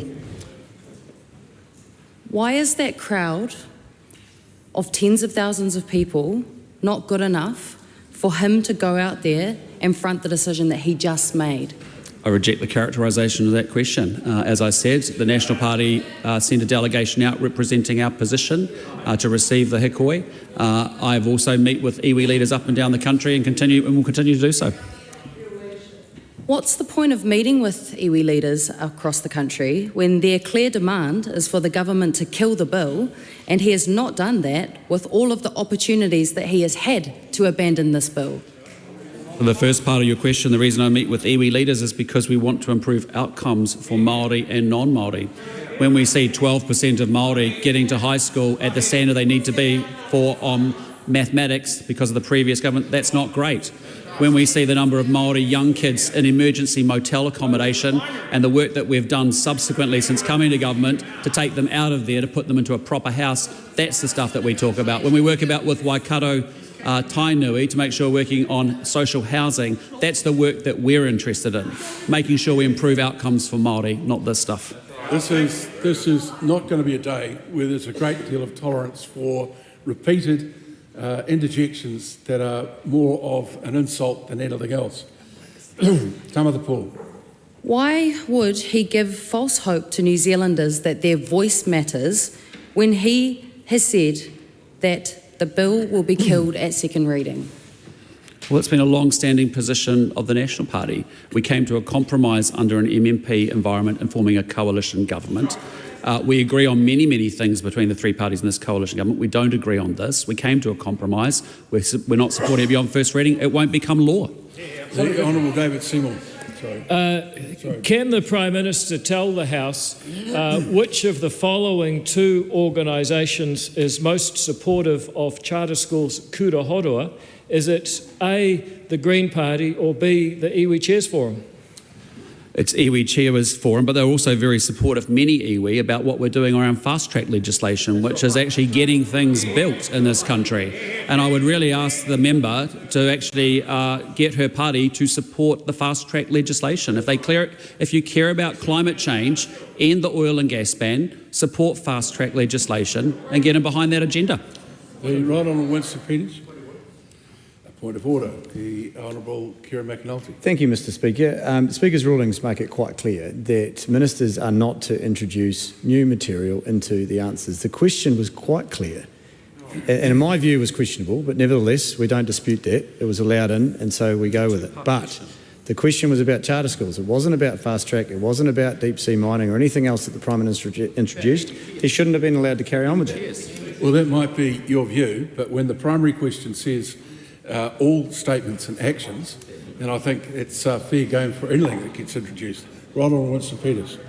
Can I ask the Prime Minister as to whether it's a fact that in the classical Maori way of former times and around the country still of late, that if they want someone to speak to them, they usually invite you to come along. And they didn't, because the Maori Party told them they didn't want to see anybody else. A point of order, Ricardo Mendes-Marsh. I think on both last questions, we have seen patsy questions being asked, very much attacking parties of the opposition, and the very specific line of questioning, including naming them. And so I just wanted to check with you, Mr. Speaker, for your guidance around whether that's an adequate use of patsies. You've got to be kidding. The opening sup was about why the Prime Minister didn't turn up to speak to the hekoi today. Now, we're still on the same question. The member who just asked the question hasn't had us up to that point. The Ronald Winston-Peters ask it again. Is it not, Prime Minister, the case that in classical Maori behaviour in former times and around the rohi of late is to, when they want to speak to someone, ask them to come and speak? But in this case, they did not ask political party leaders to speak. More importantly, Maori told them not to come. It's true I wasn't invited to speak, but my message to the general audience at the hekoi is the same. We will not support the bill beyond first reading, and therefore it won't become law. Supplementary. A point of order. The Honourable David Seymour. Mr. Speaker, I did not want to interrupt the question or the answer to that last supplementary, but as you concluded your ruling, a member, I think Ricardo Menendez-Marsh, called out... Sorry, can you just say that again? I just missed that. As you concluded your ruling before that supplementary, an opposition member, I think Ricardo Menendez-Marsh, called out in response to your ruling, embarrassing.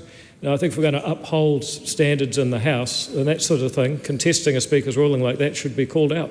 No, I think it was self-admonishment. He was embarrassed that he didn't realise we were on the same question. TAMATHA Paul.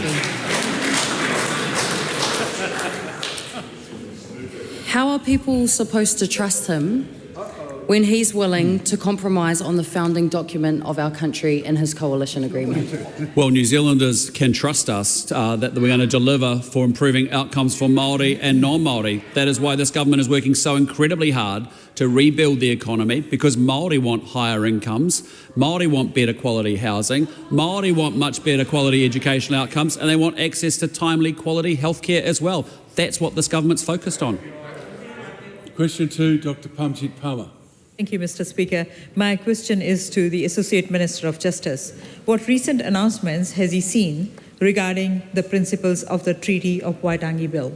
Mr. Speaker, two of note in the last few days, one being that the bill was read a first time, agreed to by the House and referred to the Justice Select Committee. The second announcement was just this morning that the Justice Select Committee is now seeking public submissions from all New Zealanders on their views on the bill. This is the first time in our history, Mr. Speaker, that all New Zealanders have been offered an equal chance to have a say on what our constitutional future means under the Treaty of Waitangi, and I'd encourage people to get along to the Justice Committee website and have their voice heard. Supplementary. What reports has he seen on the first reading of the principles of the Treaty of Waitangi Bill?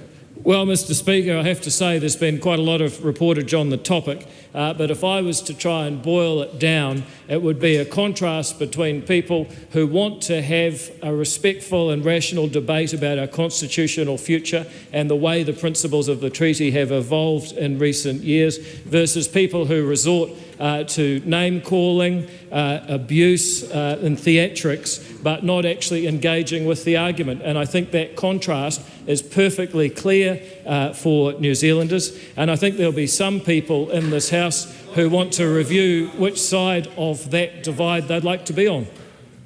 Supplementary. How can New Zealanders have their say on the principles of the Treaty of Waitangi Bill? Well, Mr. Speaker, as I mentioned, from now until 11:59 p.m. on the 7th of January, the Justice Committee will be accepting submissions. And I think it's very important that people have a view on this bill and the issues surrounding it, actually have their say, and make sure that they do it in a respectful and constructive way, with a view to how our country can work together under this Treaty Principles Bill, perhaps with improvements suggested by people at Select Committee. Having this kind of debate and reflection is healthy for New Zealand, and I invite people to make those submissions to the Justice Committee. Question 3, David McLeod. Nā koe e te māngai. My question is to the Minister of Finance and asks, what recent announcements has the government made to improve capital infrastructure investment? The Honourable Chris Bishop.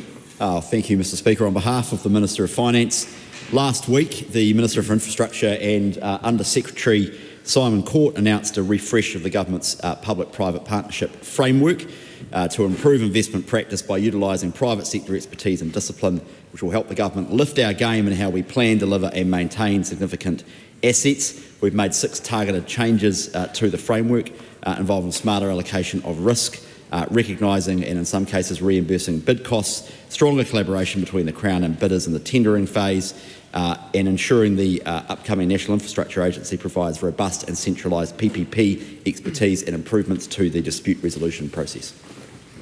Supplementary. How will PPPs support better investment discipline and infrastructure outcomes? On behalf of the Minister of Finance, when done well, public-private partnerships drive better performance compared to other approaches. This is because PPPs have strong contractual incentives for on-time and on-budget delivery, agreed levels of service and ensuring assets are maintained through their lifespan. With a PPP, taxpayers know what they're getting and they get what they pay for. When private capital is on the line, private partners are fiercely driven to deliver contractually defined outcomes in a way that optimises the project across its life, ensuring it's planned and designed well from the start. In short, Mr Speaker, this is about getting the incentives aligned and getting them right. Supplementary. When will the government consider using PPPs? Well, Mr Speaker, PPPs will not be the best model for all projects. All procurement and delivery models have pros and cons, and the best model will depend on the characteristics of each project. But we know that PPPs are likely to be more successful where a project is large and complex and where the desired outcomes are well defined, enabling clear contractual obligations. So these are the types of projects where there's risk transfer, whole-of-life project optimisation, innovation and strong contractual incentives. PPPs in New Zealand are not new. There's been 8 since 2011, including 3 bundles of primary and secondary schools that were carried on through the previous government. Supplementary. What reports has she seen on the market's reaction to the PPP model refresh? Well, Mr Speaker, the market reaction's been very positive. Quoting Nick Leggett, Chief Executive of Infrastructure New Zealand, he said it sets out the right incentives and accountability mechanisms to enable PPPs to play an important role in meeting our infrastructure needs. And I would also like to note for the House, Mr Speaker, that the document we launched last week contains a foreword from the Prime Minister and myself and the Under Secretary, and I would like to publicly thank Barbara Edmonds from the Labour Party on behalf of the opposition for putting forward a foreword to the document. The government is keen to work on getting the foundations of our infrastructure system right and making sure that we are best placed to go forward into the 2030s and beyond, where we have a strong system and getting our PPP framework right is part and parcel of that. So I'd like to thank Barbara Edmonds for that contribution. Question 4, the Honourable Barbara Edmonds. Me taki mata, Mr Speaker. My question is to the Minister of Finance. Does she stand by her statement, quote, "We know that to be successful in driving growth, we need you and your colleagues in the business community on board," unquote? If so, is the business community on board with the principles of the Treaty of Waitangi Bill? Well, on behalf of the Minister of Finance, the first part of the question, yes. To the second part of the question, I don't have responsibility for either the business community or indeed the bill, but what I will say is that my sense from the business community is, much like the rest of the country, there are a variety of opinions on the bill. Supplementary. Has she received any advice about the impact of the Principles Treaty of Waitangi Bill and associated divisiveness on New Zealand's sovereign risk rating? On behalf of the Minister of Finance, no. Supplementary.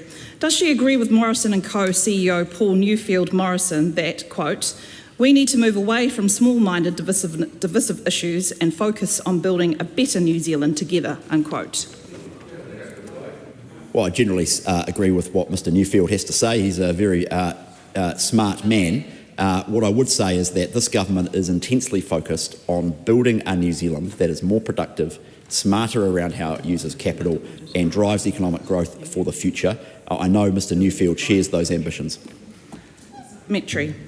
Does she agree with Foodstuff North Island CEO Chris Quinn, quote, if Seymour was really focused on long-term economic growth and productivity, that would be fine, but his obsession with divisive social issues that energise people on the fringes of the New Zealand political debate make him the wrong person to wear that badge, unquote?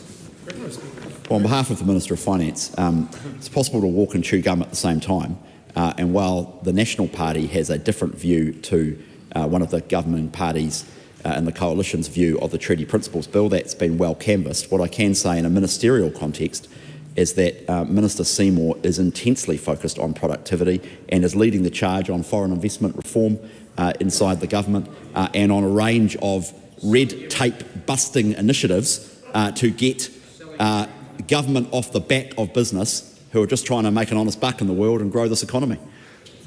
Supplementary. How can her government claim to be focused on supporting the economy and growth when it is distracted with the principles of Treaty of Waitangi Bill? Well, on behalf of the Minister of Finance, the only person who I think's got very excited about it and distracted is members of the Labour Party, including herself. This government's driving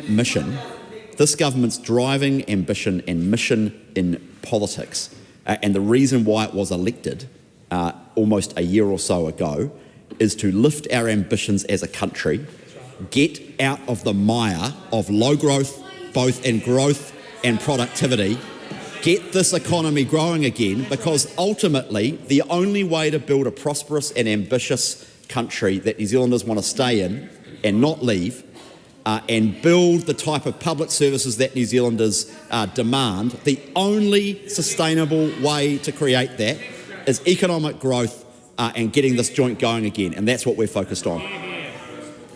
Question 5, Greg Fleming. E te manga o te whare, my question's to the Minister of Transport. What recent announcements has he made about contactless payments on Auckland's public transport network? The Honourable Simeon Brown. Mr Speaker, on Thursday I announced alongside Auckland Mayor Wayne Brown that the Government and Auckland Council have delivered contactless payments on Auckland's public transport network to enable commuters to tag on and off public buses, trains and ferries travelling across the region. NZTA and Auckland Council have jointly funded the delivery of contactless payments on the Auckland Transport Network, which provides Aucklanders with more travel choices to get where they need to go. Excellent. And what options do Aucklanders now have to pay on public transport? Well, Mr Speaker, from Sunday, Aucklanders have more ways to pay on Auckland's buses, trains and ferries. In addition to hop cards, Aucklanders and visitors to the city are now able to tag on and off using contactless debit cards, credit cards, as well as Apple Pay, Google Pay on their smartphones or smartwatches. This is fantastic news for Aucklanders and takes away the hassle of needing cash or a hop card. Yes. And how will the rollout of contactless payments benefit Aucklanders?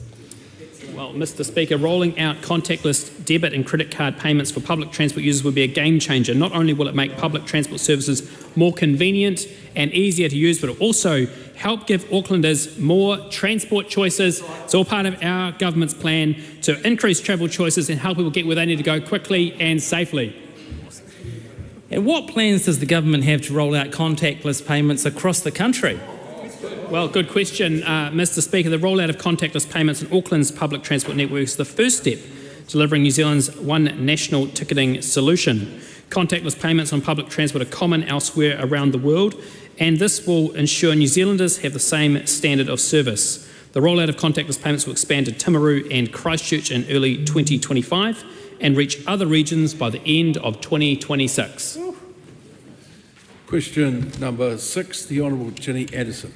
O tēnā koe e te mangai o te whare. My question is to the Minister for Treaty of Waitangi negotiations. How does he assess the impact of the principles of the Treaty of Waitangi Bill on the Crown's ability to honour its treaty obligations with treaty settlements that have been completed, particularly regarding partnership, protection and participation. Mr Speaker. The Honourable Paul Goldsmith. With great care. Although I should note that ministerial responsibility for post-treaty settlement issues lies with the Minister of Māori-Crown Relations, which I'm sure the opposition spokesperson is well aware of. Supplementary. What steps is he taking to ensure the proposed treaty principles bill does not undermine the trust and goodwill between the Crown and iwi who are currently engaged in treaty negotiations? The steps I'm taking are carrying on the in-depth conversations with goodwill with many treaty groups that are wanting to advance their settlements, and they are scattered all about the country, and I can inform the House that we are making steady progress on those issues. Supplementary. Does he agree with former Treaty of Waitangi Negotiations Minister Christopher Finlayson, who has said that National is risking damaging its relationship with Māori by agreeing for the Treaty Principles Bill to go through a select committee process? And if not, why not? Well, I always take the comments of former colleagues with great interest, but also a grain of salt, because things have sometimes moved on from where they were when they were in the House. But that former Minister has a lot to say on many issues, and it's always very entertaining to hear what he has to say. When he stated, quote, some former MPs sometimes feel they can chip in and tell the current ones what to do, end quote, was he referring to Christopher Finlayson, Jenny Shipley, or is it just all former National MPs who are pointing out this government's mistakes? Well, of course, on this side of the House, we have a long tradition of robust debate within the National Party. We're not sort of all having to believe the same thing at the same moment, at the same time. And I think that's what we're seeing across the country. There are a wide variety of views on these things. But the most important thing is that we conduct ourselves with good grace, listen to the other side, and have a good, honest conversation. And that's what we're about. The Right Honourable Winston Peters. I could ask the Minister so why you'd have regard to someone who has his shingles up acting for Treaty of Waitangi claimants and claiming to be independent on this matter. No, I wouldn't really want to comment on that. Question number 7, the Honourable Willow Jean Prime. Thank you, Mr Speaker. My question is to the Minister of Education and asks, does she stand by her absolute commitment to honour Te Tiriti o Waitangi and support Māori-Crown relationships as set out in the purpose of the Education and Training Act 2020? If so, how? The Honourable Erica Stanford. Mr Speaker, to the answer to the first part of the question, yes. In answer to the second part of the question, we are putting student achievement at the heart of every single thing that we do.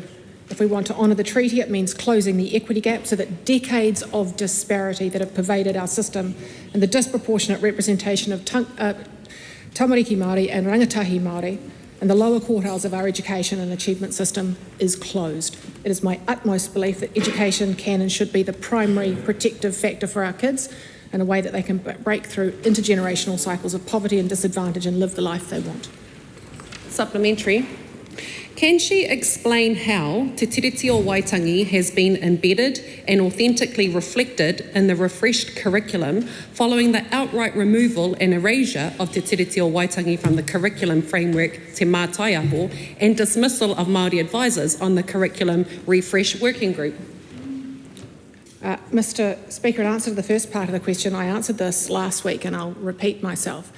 Te Mātaiaho has not been developed yet. There are only 2 learning areas, English and maths, that have been put out. What has been put out in terms of the framework, which is Te Mātaiaho, is only a shell. We are working on that framework and it will be consulted on in the same way that all of the learning areas are being consulted on. But Mr Speaker, I'll reiterate, it hasn't been written yet, so the member needs to understand that. Supplementary. Why has she taken the unprecedented move to mandate an unrecognised concept, the science of learning, as the teaching and learning approach for all, ignoring Māori ways of knowing, teaching and learning? Mr. Speaker, that's why we have the New Zealand curriculum and also Timarotanga Aotearoa. Timarotanga is also being refreshed, as well as the New Zealand curriculum. The science of learning is a well-known, well-documented, well-evidenced way to improve the outcomes of our students. And if that member wants to see some evidence of that, she should go and look at the BSLA structured literacy results for tamariki Māori, because they are outstanding. Supplementary. Just wait. Okay, proceed. Thank you. What will she do to ensure that Māori learners and other children from minority cultures are safe from racism and discrimination when she plans to scrap the national education and learning priorities? Mr. Speaker, there are many things in the Education Act. There are many things also... sorry, I'll start again. Mr. Speaker, there are many things that boards of trustees need to take into account when it comes to keeping children safe at school. One of those things is Section 127 of the Education Act. We will be developing more guidance for boards in the future, but the NELPs are something that are only need to be given regard to, and they are cluttering up the things that school boards need to pay attention to. Supplementary.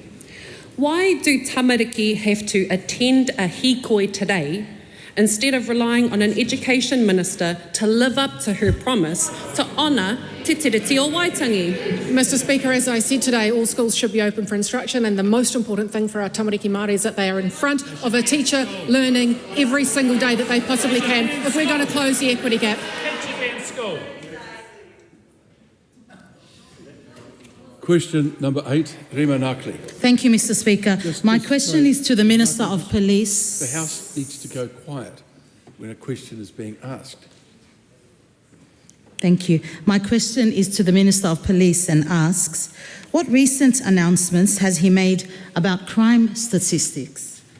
The Honourable Mark Mitchell. Speaker, yesterday I announced some of the progress that we have made as a coalition government in our first year. I highlighted a 3% reduction in victimisations, an increase of over 30% in foot patrols, ram raids dropping by 60% and aggravated robberies down by 11%.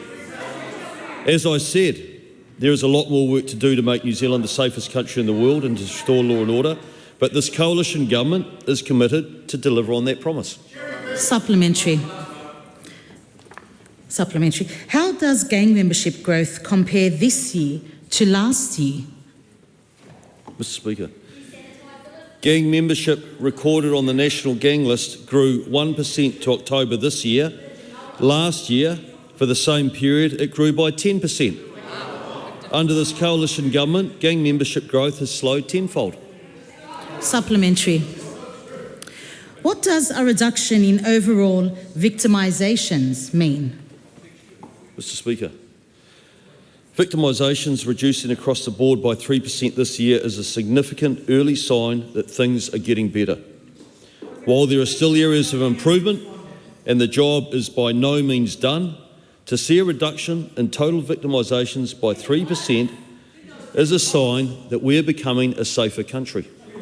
Supplementary. Hang on, just hold off until the House goes quiet. You can, okay, now you've probably got it. Thank you. Is the job done in restoring law and order? Mr. Speaker, no. Despite the progress that has been made, we must remain relentlessly focused on some growth areas like retail crime. I was appointed Police Minister to help restore law and order. That job is not yet done.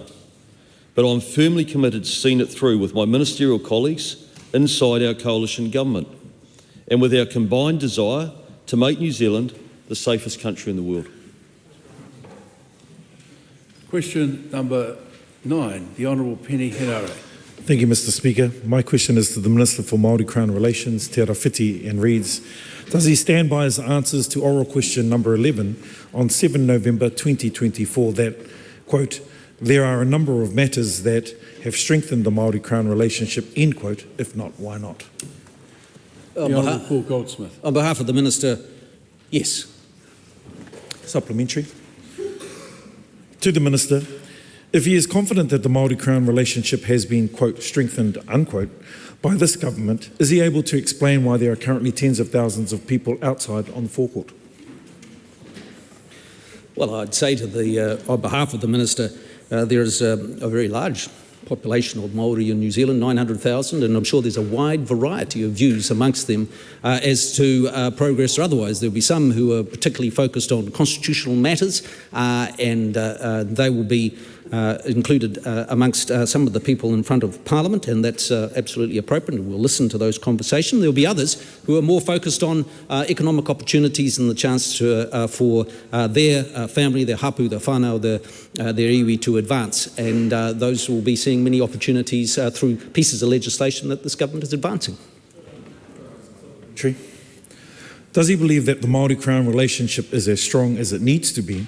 And if not, how can Māori trust that it will get better when the minister responsible is, quote, too far down the food chain, end quote, to have any impact on the decision-making of this government and its anti-Māori policy agenda?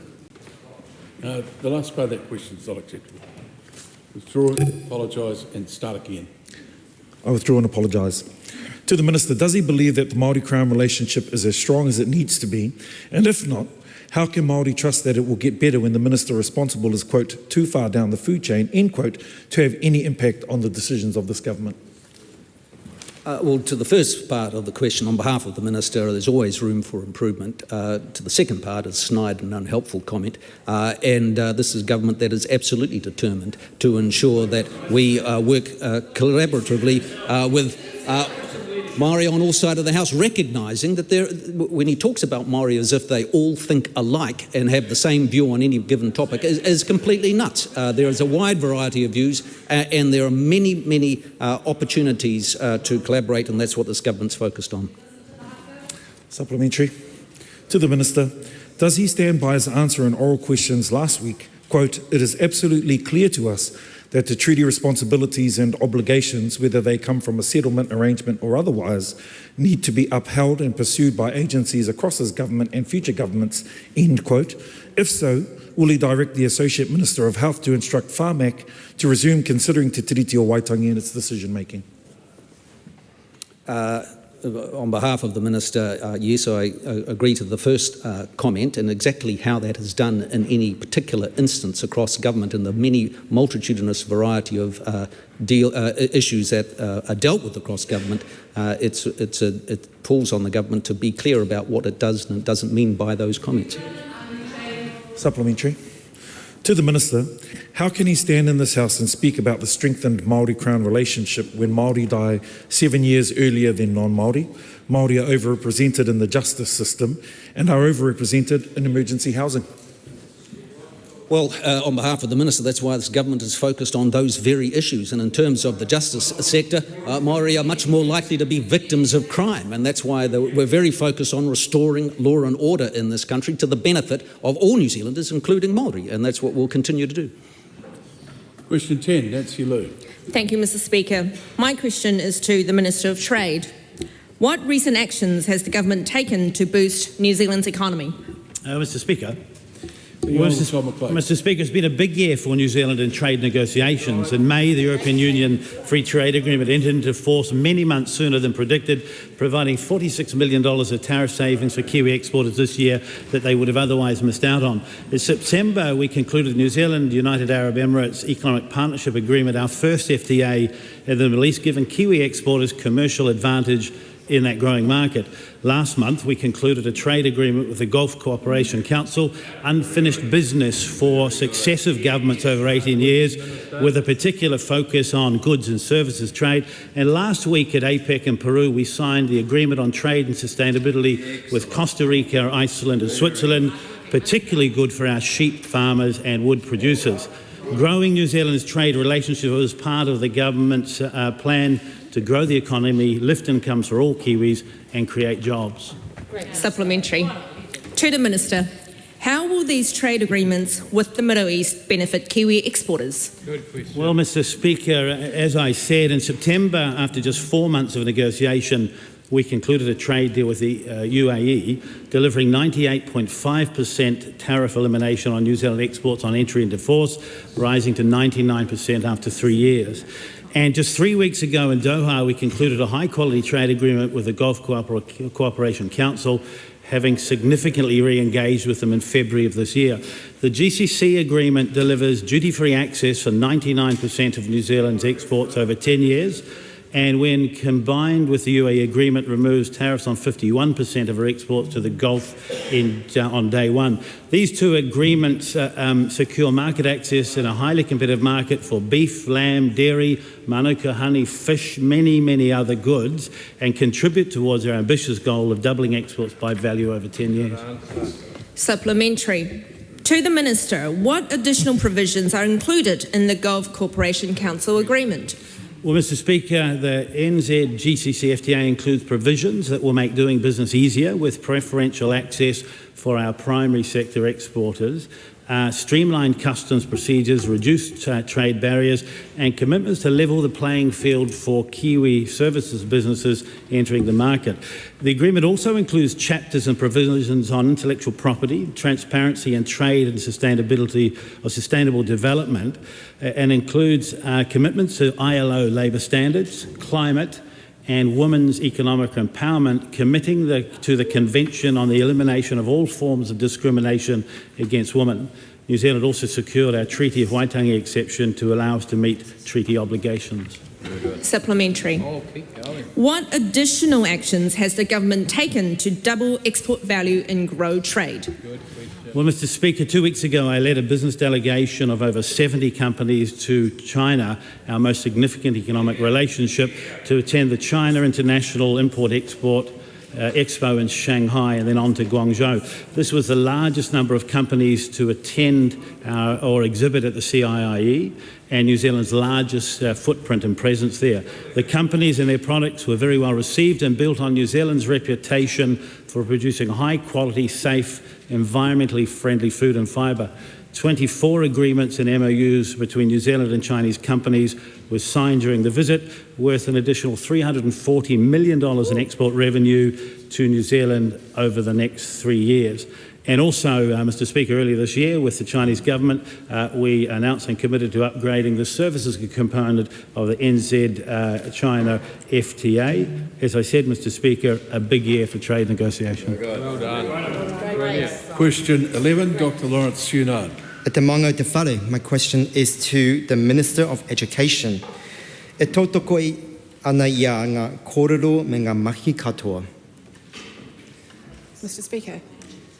The Honourable Erica Stafford. Yes, Mr. Speaker, especially my recently announced maths pilot to lift student achievement and close the equity gap from Term 1 and 2 next year. Around 2,000 Year 7 and 8 students who need the most help will take part in an intensive program to support them progress towards the required curriculum levels in mathematics. Supplementary. Does she believe that specific consultation with Hapu and Iwi on decisions affecting Māori is part of meeting obligations under Te Tiriti o Waitangi? And if so, what specific consultation did she take on removing Te Ahua Te Reo Māori and changes to Section 127 of the Education and Training Act? Mr. Speaker, in answer to the first part of the question, in certain circumstances, yes. Does she recognise the Crown's responsibility to give effect to Te Tiriti o Waitangi as established in Section 9 of the Education and Training Act? And if so, how is not consulting with Māori about any of the changes I mentioned in education consistent with this? Mr. Speaker, in answer to the first part of the question, yes. Will she commit to releasing the full report of the consultation that she conducted on the removal of Te Tiriti o Waitangi as a primary objective under Section 127 of the Education and Training Act?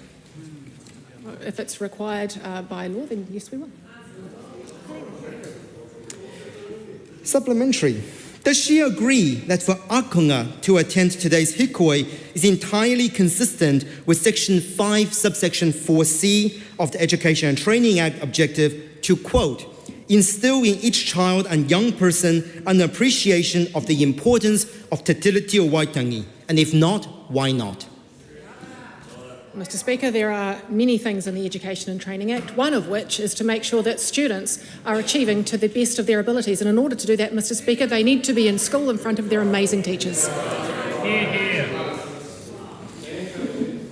Why does the Minister want to deprioritise upholding Te Tiriti o Waitangi in schools despite the recommendation of Whanaketia that, quote, the government should partner with Hapu, Iwi and Māori to give effect to Te Tiriti? Mr. Speaker, in answer to the first part of the question, we're not deprioritising it. I can't hear her. Is that what you said? No, I don't. Just a moment. I don't think anyone was being deliberately quiet. Well, we'll find out what's wrong with that microphone.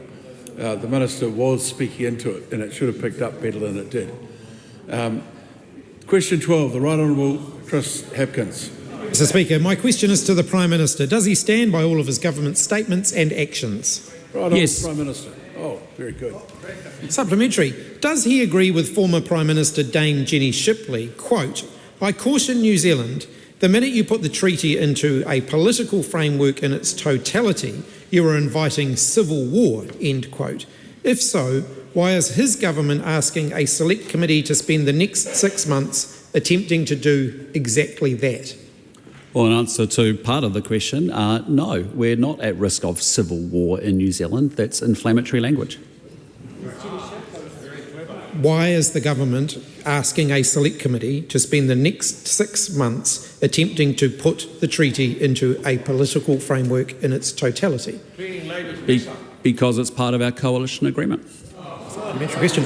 Well, does he agree with Dame Jenny Shipley, Hang on, quote... hang on a minute.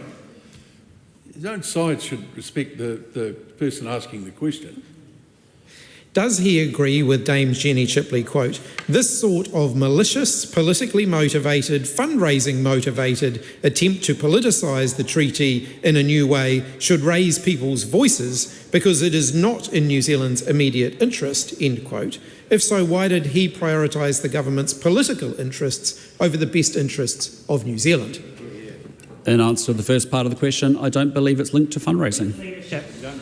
Supplementary question. Does he agree with Dame Jenny Shipley, who said when speaking about the treaty, quote, this was an agreement, a contract, and you do not rip up a contract and then just say, well, I'm happy to rewrite it on my terms, but you don't count, end quote. If so, does he agree that the bill currently before the Justice Select Committee rewrites the terms of the treaty?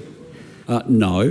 What I expect is the Crown to uphold our obligations under the law and under the treaty. Supplementary question. Does he agree with Christopher Finlayson, quote, there is too much division and hurt in New Zealand caused by, among other things, pernicious nonsense like the Treaty Principles Bill. If not, why not? Well, that is why the National Party won't be supporting the bill beyond first reading, and it won't become law unless the opposition support it. Supplementary question. Does he agree with David Seymour, his future Deputy Prime Minister, that Jenny Shipley was grossly irresponsible to criticise the bill and that Christopher Finlayson is showing haughtiness and bitterness for expressing his views? If not, why not? I don't speak for David Seymour. Point of order, Mr. Speaker. The Prime Minister does indeed speak for David Seymour. He is David Seymour's boss. He is the Prime Minister. I asked him whether he agreed with statements made by his minister. The sharp point was, did the Prime Minister agree? So the Prime Minister might want to reflect on that answer. It's a pretty easy answer. No. Does he agree with former Prime Minister John Key that, quote, philosophically it's bad policy? I'll tell you why I think it's bad. If you write down the principles, if you think they're going to stay like that, you're a dreamer, end quote. If so, why did he decide that it was worth making coalition negotiations a little easier to advance such a destructive and defective policy? In answer to the first part of the question, I do. The reality is that treaty issues are complex and they cannot be dealt. 184 years of debate and discussion doesn't get written over with a stroke of a pen. That's why we don't support the bill and it won't become law. Supplementary question. Does he agree with Winston Peters when he said he would not support the bill as, quote, there are no principles of the Treaty of Waitangi, end quote? If not, why not? Again, I don't know how to make it any clearer to the member. We've been clear from day one. We will not support the bill beyond first reading. It won't become law unless that member and his party support it. Does he believe that there are principles of the Treaty of Waitangi? Yes. What does he believe the principles are? Partnership, protection and other things that have been discussed over many years, over 184 years. Why is his government therefore supporting a bill that would completely rewrite those principles to remove the 3 Ps that he just mentioned? We are not supporting the bill, as you know. We are not supporting the bill beyond first reading, and it will not become law. I have been clear from day one, and that is exactly our position. It remains unchanged. That concludes oral questions.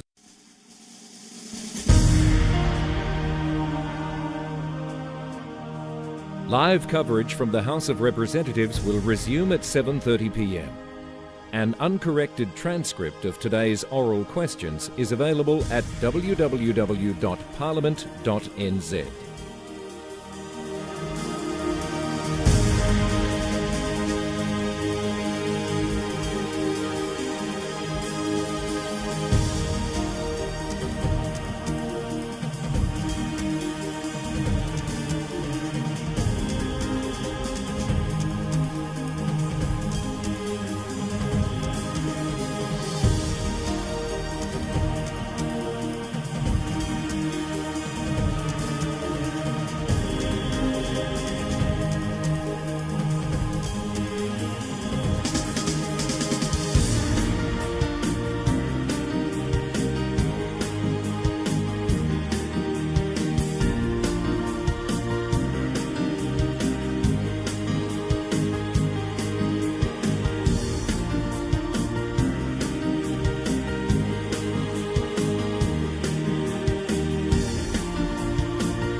Right, we're 7:30, yep, we are. Right, members, the sitting is resumed. The House is in committee for consideration of the Smoke-Free Environments and Regulated Products Amendment Bill, number 2, and the Crown Minerals Amendment Bill. We have just begun consideration of Part 1 of the Smoke-Free Environments and Regulated Products Amendment Bill, number 2. The question before the committee is that Part 1 stand part. Lawrence Yunnan. Thank you, Madam Chair. Now, before we broke for dinner, that one of my colleagues from the Labour Party has been talking about the broader context of this bill, and also in terms of the truncated select committee process, and I think other people would like to contribute towards that as well. I think from my perspective, I would like to start sort of almost line by line, that way I can structure it in a very systematic format. So I would like to get some clarification from the Minister on Clause 4, particularly around the addition of the use of the disposable vaping device.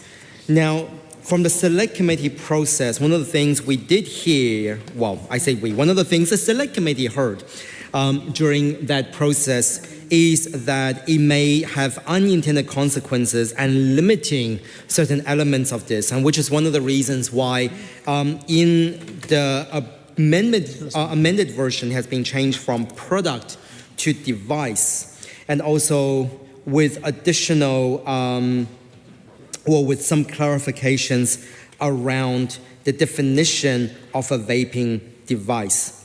Now, I would like to get some clarification from the Minister around subclause A to start with, and particularly when we're talking about to be refilled by the user with a vaping substance or by using pod, cartridge, or similar storage containers.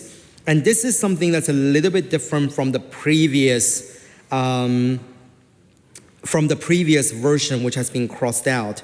But in this case, I wondered if the Minister has considered that similar storage containers is sufficient to address the rapid changes that vaping devices might take into the future. So, for example, in the cross-out version, there was no mentioning of pods or cartridge, but instead talking about pre-filled with vaping substance, designed to be fitted into a vaping substance and not designed to be refilled. And I would argue that designed to be fitted into a vaping device, it's much broader, rather as a criteria than having those specific criteria of pod, cartridge, or similar storage container. Now, I was not a part of this part, I think, of the Select Committee when it was discussing the amendments and the updates. So I would like some clarification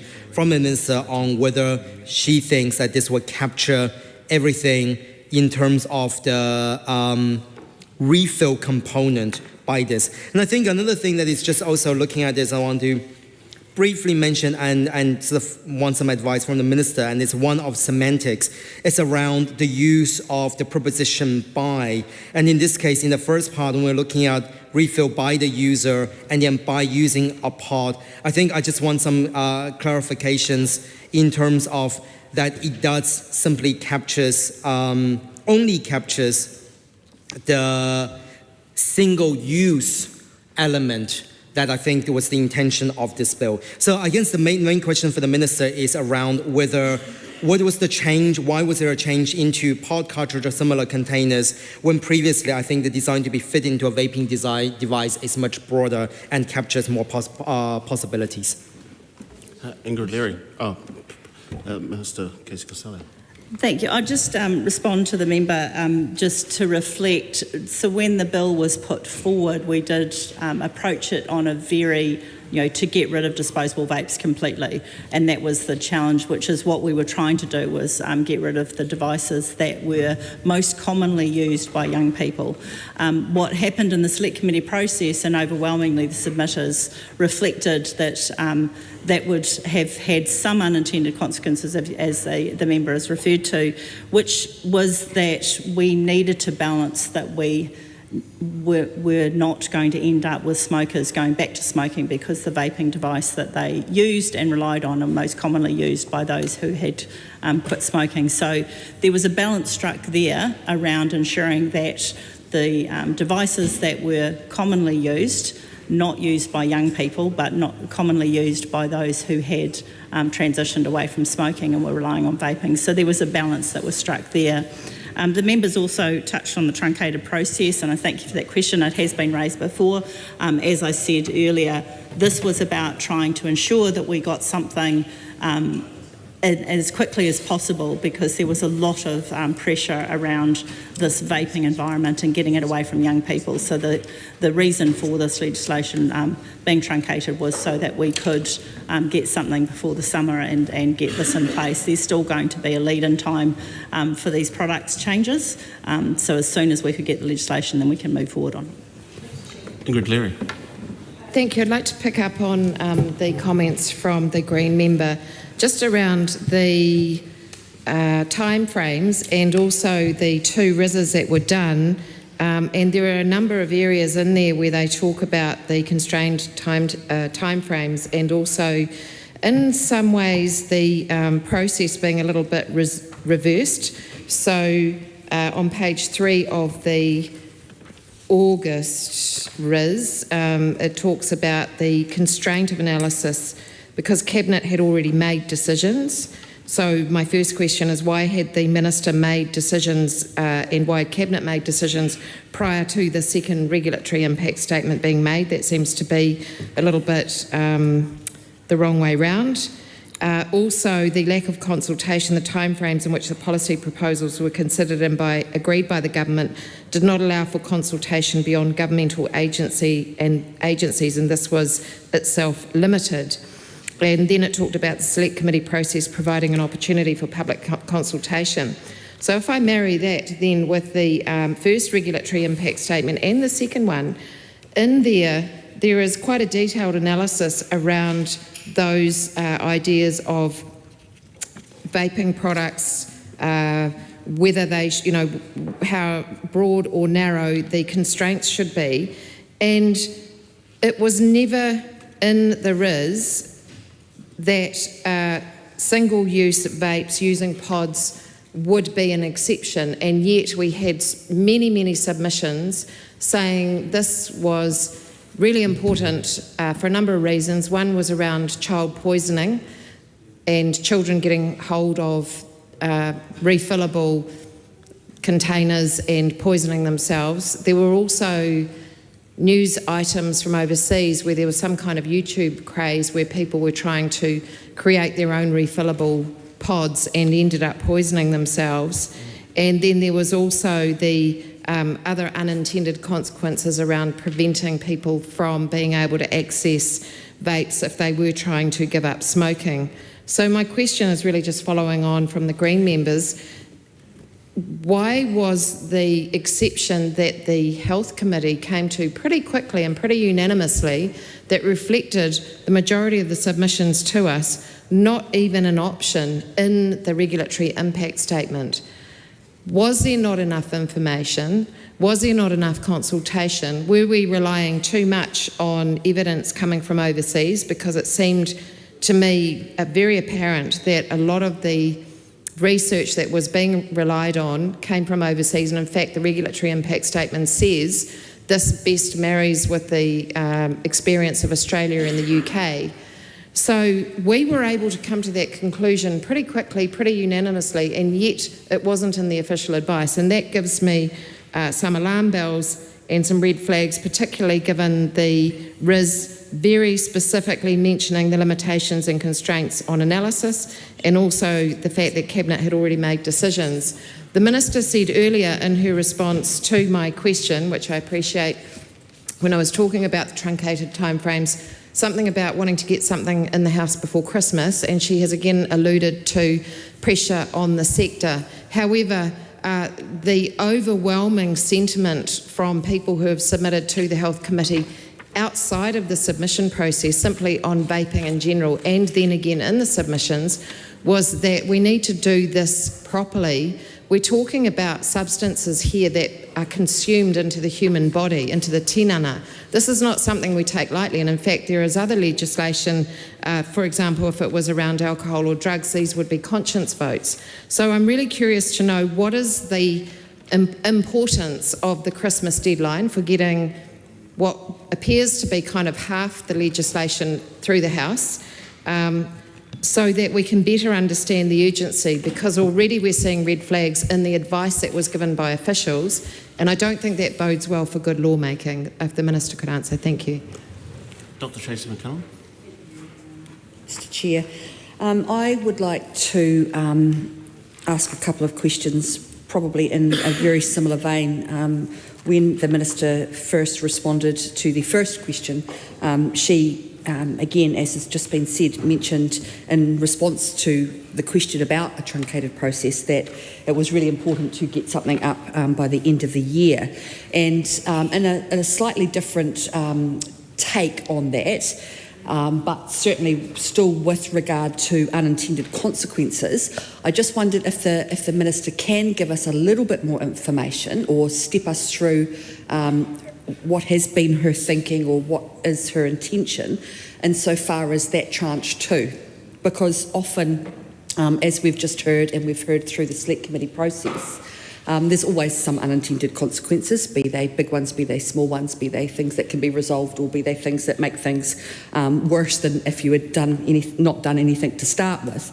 So if the couple of things that really, and it is just a couple of things, we don't think that this goes far enough, but with the measures that are here, has there been any work done by officials or by the Minister to look at the sort of the half step, the halfway position to get something done by the end of the year, whether that impacts on the efficacy of that tranche 2, the tranche 2 measures, whether there's anything to sort of suggest that, particularly in relation to the wholly disposable versus the pod situation, because young people will always adapt. It's an arms race, isn't it? And they will, what's popular now, and my second question is, can the Minister give us any more detail or any more information exactly about the proportions or the popularity sort of statistics between the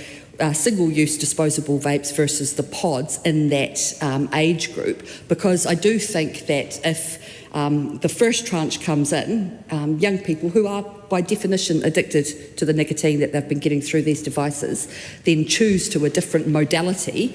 Does this first tranche in this bill keep pace with how those habits will change in time for the second tranche not to be already behind the 8 ball? So if the Minister could just give us a little bit more information about,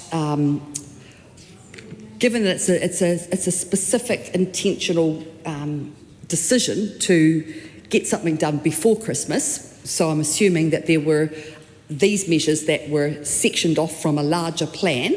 So can she tell us a little bit more about why the line was drawn here, and this was called tranche 1, and what tranche 2 will do, and how those two things interact? That would be much appreciated. And I have some more questions, but I'll move on for now, because they tend to have a slightly different sort of purpose.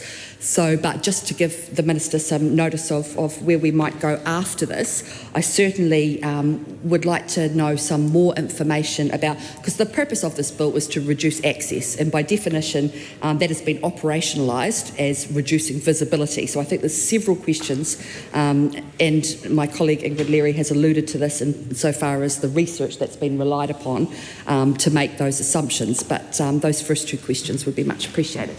Mr. Chair. Honourable Costello. I just, in terms of the member's earlier question regarding the RIS report, the option 2 around the narrowly defined scope, that was in the RIS, so that has been referenced in this discussion. The other part, and I know we've talked about this truncated process, I suppose that to clarify, this was about ensuring that there was movement and we were moving forward in this space because of the a high level of concern has elucidated in this House today around youth vaping. And so we were looking at some solutions that we could get through and this topic to suggest there hasn't been an opportunity this has been a subject of significant debate over a period of time. So there was a lot of knowledge that already existed in this space. I think we talked a little bit about the devices and we've talked a lot about the devices and the types of devices and stuff, and I think it's important to note that the device component of this is one part of the legislation, which is about reducing access, and I think it's important that we kind of keep focused on the bill that's before the House today around dealing with what's before us. And so again, the truncated process, I'm not sure how many ways I can express it. I appreciate there was concern, but there was a high level of interest by those who were dealing with kids that were accessing vaping. So there's a suite of responses in this space. And around the types of devices, this was, we relied on not only what was put forward, but that we were also relying on the Select Committee recommendations, which was where we've ended up. Dr. Vanessa Winnock. Question now close. Tangi Utikiri. Chair, it's my first contribution on this bill. I note, Minister, that the Select Committee has made a number of changes to Clause 4A that relate to basically extending out the definition, which I understand. But my first question is when it relates to Clause 4A and B, there is a specific use of the word which is designed, and I know that was in the original part of Clause 4 as well. So my question is around where do modifications sit within that definition? So one assumes that it's either at the point of, as a descriptor, at the point of importation or the point of sale, that there could be a device, what appears to be formally known as a product, but in this circumstance a device that is not designed to be recharged, for example, or not designed to be refilled with a particular substance. So where in that particular scope of things do modifications sit, or is that something that once the device itself has made its way to the consumer, or wherever it might end up, that actually that's not a valid consideration? It just seems to me that the alternative would be that, for example, the device is not able to be recharged, whereas what's changed here is it's talking about the design process. So my first question is around that. Is it around the point of sale? Is it around point of importation? If it is importation, where does the responsibility for modifications sit within that? And I guess flowing on from that is whether or not the Minister is confident that, as it is currently worded, it would capture what it's intended to capture, and it may be that is the case, but some clarity around that would be good. My other question does derive from the RIS, and it relates to what has been identified as legally privileged information but is before the House at para 69. This is a section that relates to implications around any international trade obligations that New Zealand might have.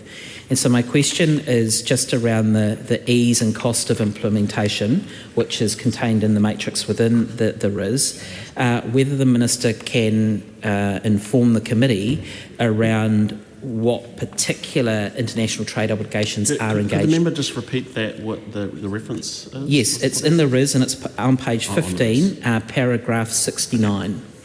Actually, sir, it's the whole section that relates to the former options, but the particular information that appears to be legally privileged but has been provided is at para 69. So my question, sir, is for the Minister just around whether there are any particular international trade obligations that are engaged or not as a result of the government's preferred approach.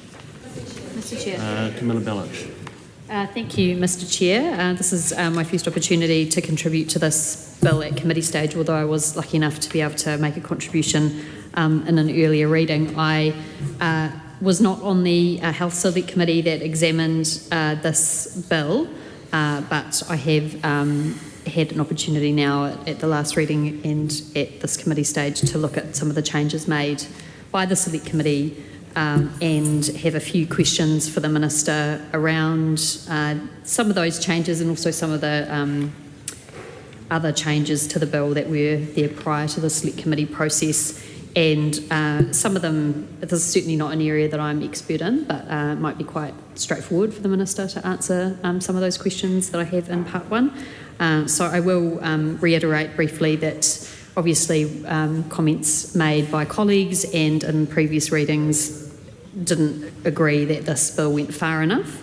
And so I'm looking really for quite technical, I suppose, answers to some of these questions, but that's kind of the overall thrust of this bill, and noting obviously the consultation and truncated elements of it that are in the departmental disclosure statement, as well as on the RIS documents that others have mentioned, and the lack of specifically consultation with Māori. I just wanted to note that if the Minister wanted to comment, that would be fine. But my specific questions are relating, if we go to part one, and we have clause 8.2c. And this section replaces 20p2c with C that follows, and it states that the applicant understands its obligations under this Act. And I wanted to know how the Minister envisaged that would be quantified to reach the level of understanding to comply with that section. That was there before the Select Committee process. My next question is relating to a specific change made by the Select Committee in clause 12, new 4A.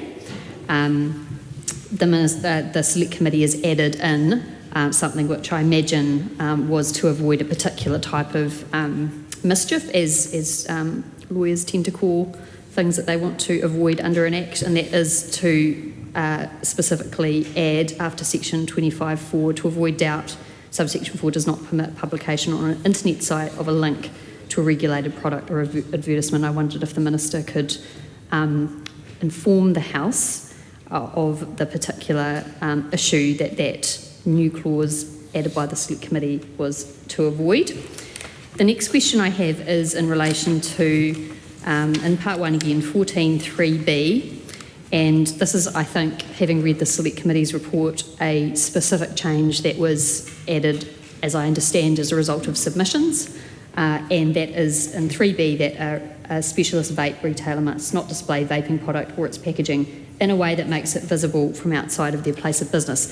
Now, I wanted to ask the Minister, now I don't vape, I don't purchase vapes, but I am aware of vape retailers in my local area, and one vape retailer that I'm thinking of has its door open all the time, and because its door is open, you are able to see the products that they sell there. Obviously, if the door is closed, you can't see them. Would that specific example be covered by this change to the Select Committee? I understand the reason for it is, and there is quite a detailed explanation of why the Select Committee thought that this was important and that this change was made. But where is the line really with the displaying of their packaging?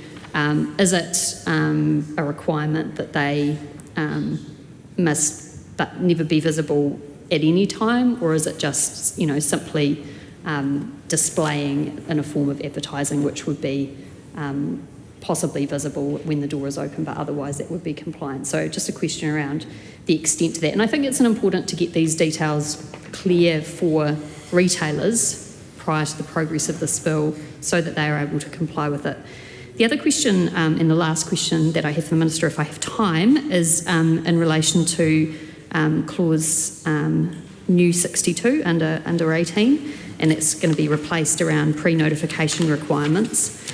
And that specifically refers to regulations, and I understand that it's the regulations that are in Part 2, which we're not talking about at the moment, but they are there in Part 2, that is referred to in Clause 18, which refers to Section 62. I just wondered if the Minister had thought about making that more specific, so it was clear that it was indeed the regulations in Part 2 that they were referring to.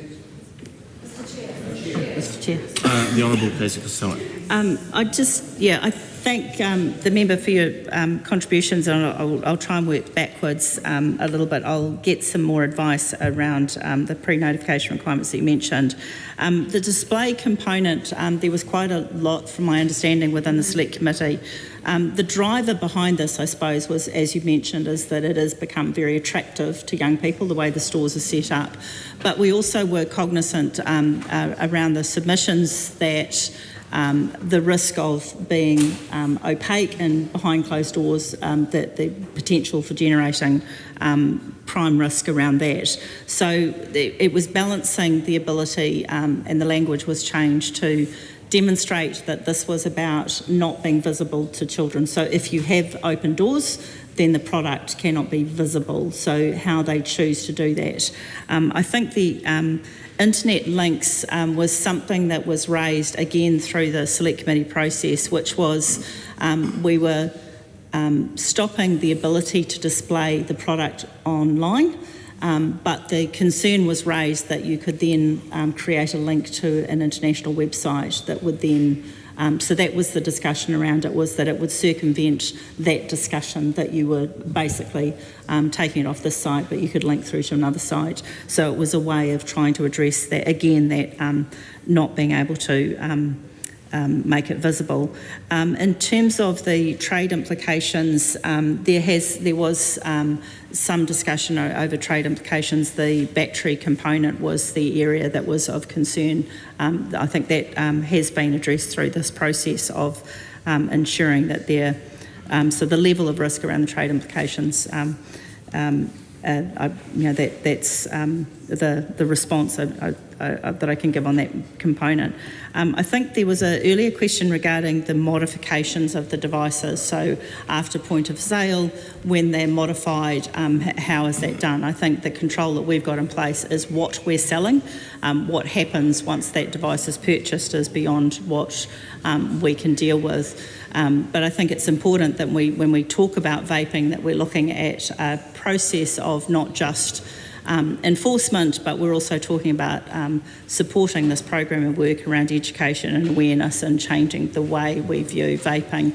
And that was where I think we drove a lot of the discussion around not having visibility, because that was that risk that we had, that it became very attractive the way the stores were set up and the way they were displayed.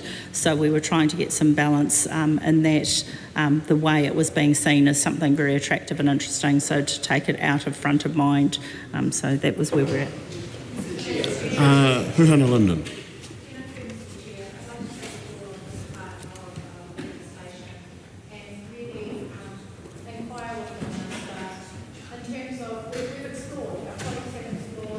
Of the lack of consultation, also the narrow scope and the absence of data to inform what was a rush process. But in terms of disposables and also compliance, if we can explore the compliance of our vape stores across the country, whether they are general vape stores or specialist, where are we at as we push towards Christmas? Where are we at in terms of both knowing the data of what stores are in what communities, and then what staff do we have available to help with the compliance in this space? Knowing that certainly we heard from submitters, and I go back to some of the Māori submitters that raised their support for the impact of youth vaping in our communities, but also how do we get stronger in the non-compliance space? So while we might attach a fine to the stores or in regards to their non-compliance for the legislation, how do we even know that they are non-compliant? And knowing that we have limited resource on the ground right now, and I think about tautoko and our enforcement officers. There has been kōrero for some time that we were going to increase the numbers of officers, and where are we at in terms of that capacity as we gear ourselves up for this Christmas launch? Of course, we are supportive of the legislation and the trajectory and the journey where we are heading in terms of strengthening the protections for young smokers, and particularly in the vape space. But also we need a system, and we need the many cogs in the public health service to be ready to implement the legislation when it comes into effect.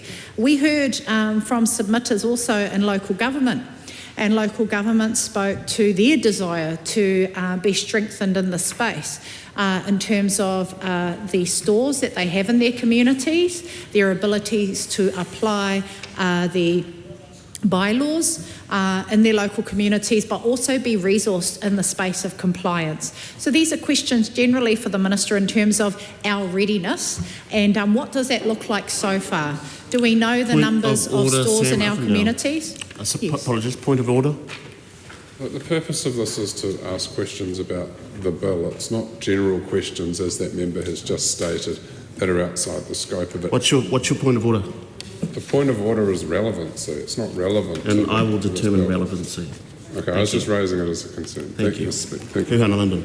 If I could complete my kōrero, because I go back to the sale, manufacture, supply and distribution of the vapes in our communities, these devices. And so this is a question around the distribution of those stores. Do we know enough about what's in our community, first of all, because we haven't really looked at the data?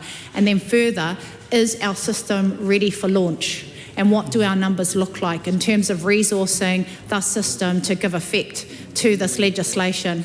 This is all about enforcement. This is making sure that we're able to fine those who will breach the legislation, and that we will have the relevant staff in each of our communities, and even local government might even be considered for resourcing, because they did ask for that in terms of how we implement and get ready to support this legislation to be as effective as possible. Kia ora.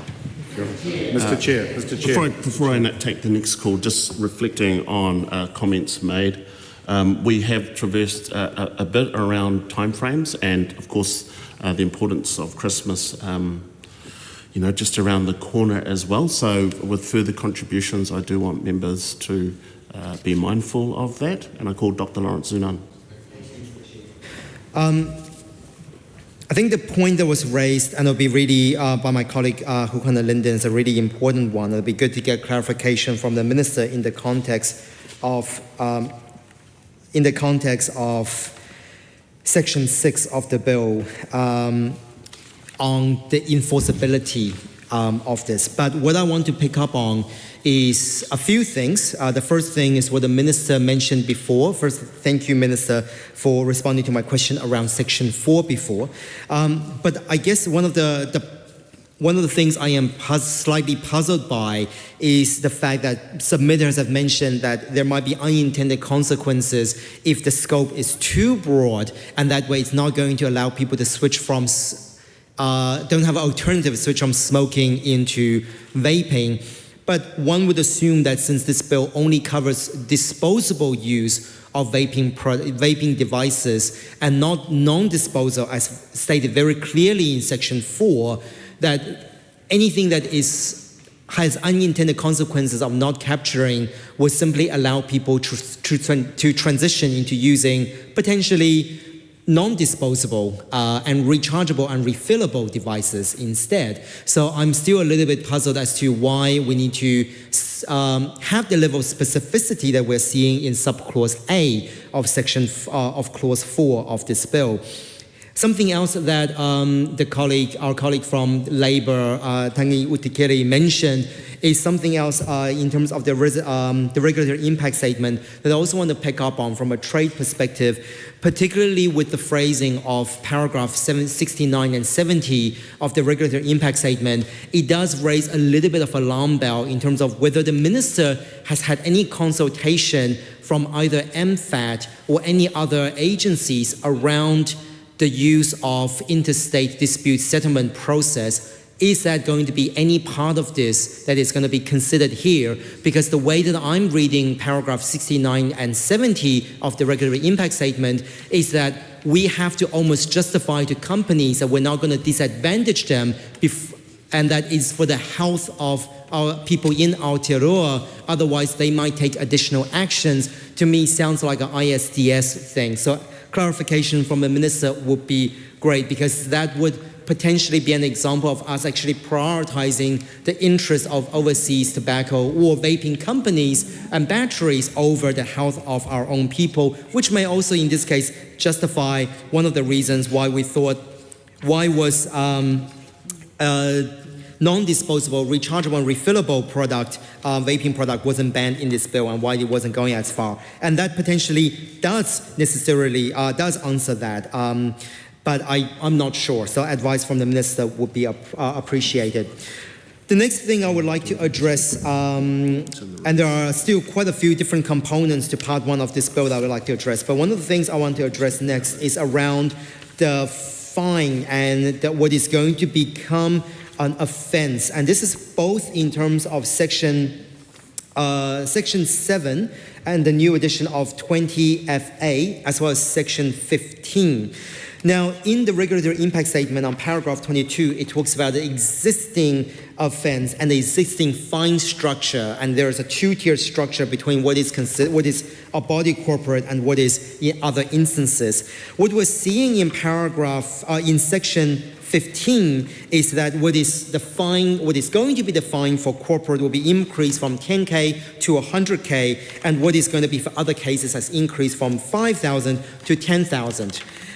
This is to do with the sale of regulated products to under 18s, and the increase potentially is a way of determining. I get that, but the question I then have for the Minister is, then I also want some clarification from the Minister or potentially the officials on why in Section 7, 20FA, subsection 2, the fine for a person without reasonable excuse to sell or distribute disposable vaping device is so extreme. In many ways, it is so much more than any other fine structure we have seen, any other fine structure we've seen in other parts of the Principal Act. So in this case, you see that for a notifier or large retailer, the fine is 400K, and for other people it's 50K. That's way more than selling it to a minor. So yeah, if the Minister wouldn't mind clarifying that point as well. Mr. Chair. The Honourable Case Costello. I just think I can assure the member that there has been discussions with MFAT. I don't think it's appropriate to talk about legally privileged advice in this forum, but the discussions with MFAT provide us assurance that we were not going to incur any further issues with this. The other component, and I think we're getting a bit grey around the disposable devices versus the devices that so again, I'd reiterate what we were talking about was the devices most commonly used by young people, and that was the assessment and the evaluation of the advice that was given, which is why the legislation was written as it was. And then through the process was addressing that we ensured that there was the vaping devices that were being used most commonly by those that had quit smoking and were relying on them as a pathway to being smoke-free. We've talked a lot about the enforcement and the future state. I mean, the bill is very clear. We're talking about increasing the penalties so that we have a level of deterrence. So the different penalties, if you work through the different offences, the reason that there was a higher penalty for a larger organisation is that we needed to ensure that there were penalties in place that acted as a clear deterrent. And I agree fully that the enforcement component is a really key part of this. Once this legislation comes into force, we want to ensure that there is strong compliance, and that the penalty component was the driver behind this, to ensure that the penalties are a suitable deterrent from selling to minors and breaching this legislation overall. Scott Willis. Thank you, Mr. Chair. And I do want to reiterate that we are supportive of this legislation in general, However, there are some concerns that we want to open up, and I've certainly heard that the question about enforceability is an important one. My question relates to Section 4, subclause, Section 2 amended interpretation, and its subclause A, which is really about the disposability of vapes. And I am interested because I think we all agree that smoking is a dirty habit and causes health issues, cancer, kills people way too early, and vaping may be a way for people to step away from a really bad, dangerous habit. But it is also something that if we look at subclause A, when we think about the disposability of vapes, I'm interested that the Minister has said that what is beyond sale is not something that we deal with, because government policy should really take into account all of the aspects of legislation and where it goes and what happens with disposable stuff. And I'm particularly interested because there is another burning question, and that is the waste to toxin to poison fast-track proposal to burn waste in Waimati. And if we're thinking about what happens to the devices that are used, and if we're not going to recycle them, if we are simply going to have them as single use, why are we not? Why is government not willing to take care about what happens beyond sale? Why are we not thinking about life cycle, where this goes, what impact it makes on our other communities, on our farmers who are, because that's where this goes. If we're thinking about waste, we're thinking about fast track, that's where it goes. We are thinking about particulates being burnt, spreading dioxins and other stuff that we don't even know what's in these things over our rural communities in the South Canterbury and in other places. So my question to the Minister is, why are we not willing to consider what happens to disposable vapes beyond sale? And are we simply going to? Some of the heckling I get is that we are going to burn this stuff.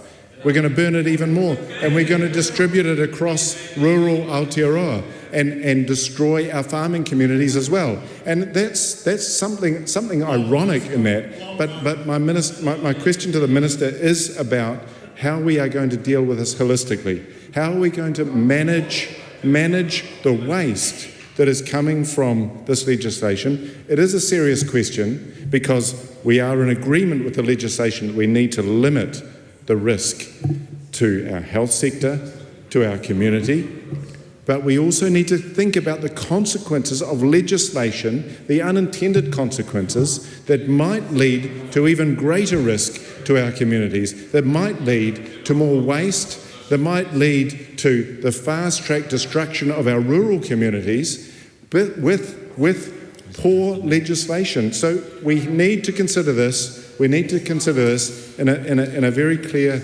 To come back to my point, Minister, can we please have some understanding about what is going to happen beyond the sale of disposable vapes? Will we have some understanding of that? Thank you.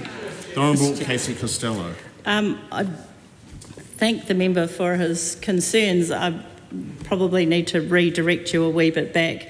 Your colleague questioned about what happened to a device that was then modified after it was purchased, slightly different. So when I said that we can't control what someone does with something that they buy and how they modify it after they've purchased it, your concerns regarding disposable vapes is exactly the point of this legislation, is to get rid of those single-use disposable vapes. So that is exactly the purpose of this bill, is to get rid of that throwaway device, which is exactly as you've said, has created a problem within the environment. So this legislation, which I'm pleased that you are supporting, is exactly the point, and that's why we've modified. We were going to get rid of a much wider research, definition of disposable, but that was brought back through the Select Committee process. So the purpose of this legislation is to get rid of exactly the product that you have expressed concerns about. Hamish Campbell. I move that debate on this question now close. Dr. Lawrence Zunan. Yeah. I would just have a short question, a short contribution to the Minister, and this is to do with Clause 14 and to do with the display of vaping products in shops. Now, understandably, after the Select Committee process, there was a change because one of the things that was changed is around display versus visibility. And the submissions we heard from shops is that if you are making it not visible from the outside, it will potentially create risk for people inside. And therefore, it got changed, and we're seeing addition of clause, of subclause 3B of clause 14. However, considering that I'm sure the Minister has visited many vaping shops, normally what you do see is they do have a clear glass. Everything is visible from the outside, and there are clear cabinets on the inside where all of the vapes are displayed. I want to kind of get a very specific clarification from the Minister that in the new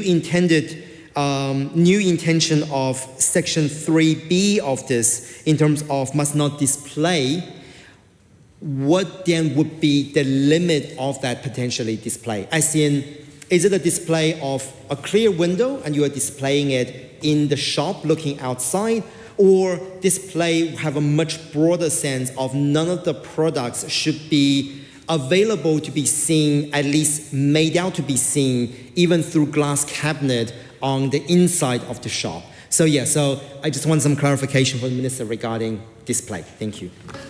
Ingrid Leary. Honourable Councillor Costello. I will address the question from the member, and I thank you for your concerns. So the question we have is that we have two components. We have the specialist vaping stores and the general vaping stores. So someone under 18 can be inside a general vaping store because they are able to be in there purchasing other things. So there was addressing that. The specialist vaping store, and that's why we're working through a process of making some selections around how they choose to ensure that the product is not visible to those that are under 18. So there's a variable there and some degree of flexibility. So it's about whether it's covering what's in the cabinets or it's covering the store. There's some flexibility around that space. Ingrid Leary. Yeah, I have some follow-up questions from points raised by my colleagues and also by the Minister herself. The first one is in relation to Section 2, Subpart 1, where it talks about disposable vaping and the word product is deleted and instead we have device. And if I look at the primary legislation, we've got two definitions. One's a vaping device and one's a vaping product, and the vaping product seems to incorporate a device. This is material, sir, when it comes to some of the definitions and the regulations, which is why I'm asking the question.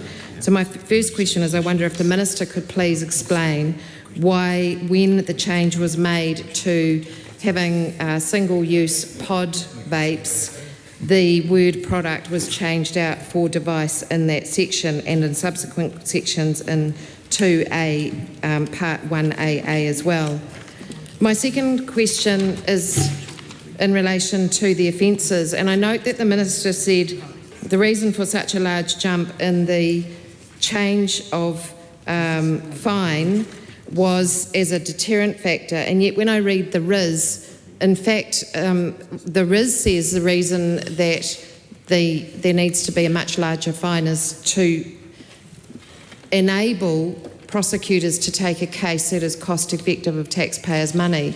I didn't see anything around deterrent, and I do know that there is a body of evidence that says one of the most important ways in criminal law and in criminology to ensure that people won't get caught is when they know that they are likely to get caught. And I'm sure the Minister, with her past in the police services, recognises that. And so I'm really curious at her response to say that the deterrent factor was the primary driver of the change of fine, when that is not mentioned in the RIS, and it's around the prosecution, because we do know in the Select Committee that there have only been very few, a couple of prosecutions, I think one in the last year, and that goes back to points raised previously by other members around the need for enforcement. My third point is to do with the Section 20P amended with the retail premises in which the vaping products are or will be sold. And we've got at least 300 metres from the boundary of a registered school, a marae, and we are adding early childhood centre. And we've got at least 100 metres. So wanting to understand why it is 100 metres in that case and 300 metres in the other cases, when I look at what the RIS says, it says students of Pacifica origin were in general closer to specialist vape stores than European students. Some schools had up to 37 vape retailers within 1,600 metres of schools, and some of our most underserved communities had up to 7 vape retailers within 400 metres of the school. So I'm wondering how these particular places were landed on, because I can think of other areas where Pacifica, for example, would be very exposed to vape outlets, such as if they were in the vicinity of churches, in the vicinity of community halls. There are other communities, disabled communities, who equally would be more likely to be exposed to vapes in particular situations. So I'm keen to understand from the Minister why these 3 areas were landed on, and early childhood in particular with the 100 metres. The other thing that was in the RIS was that the University of Canterbury did a study that showed there were up to 7 more vape stores in more socio-economically deprived neighbourhoods. And so I wonder if any consideration was given to a graduated or a nuanced approach to areas that already have a proliferation of vape stores, because we have a bit of a one-size-fits-all currently, and there is no sinking lid, but nor is there any taking into account, as far as I can see, those areas which have significantly higher numbers of vape stores, where perhaps there could have been some policy consideration.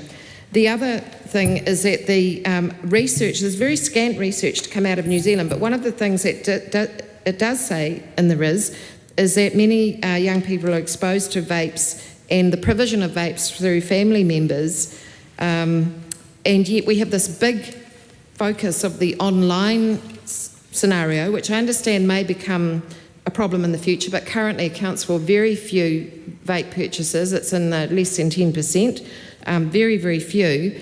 What consideration was given to ensuring that young people, or trying to mitigate the risk of young people getting vapes from family members when considering this bill?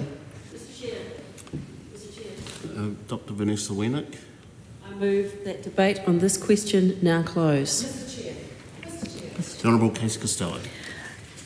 I thank the member for the clarification sought. I think when we go back to products versus device, if you go through the legislation, the motivation behind it was to clarify and provide some consistency across the legislation, as there was it had become pretty interchangeable. So that was the reason for that change, to bring consistency within the legislation.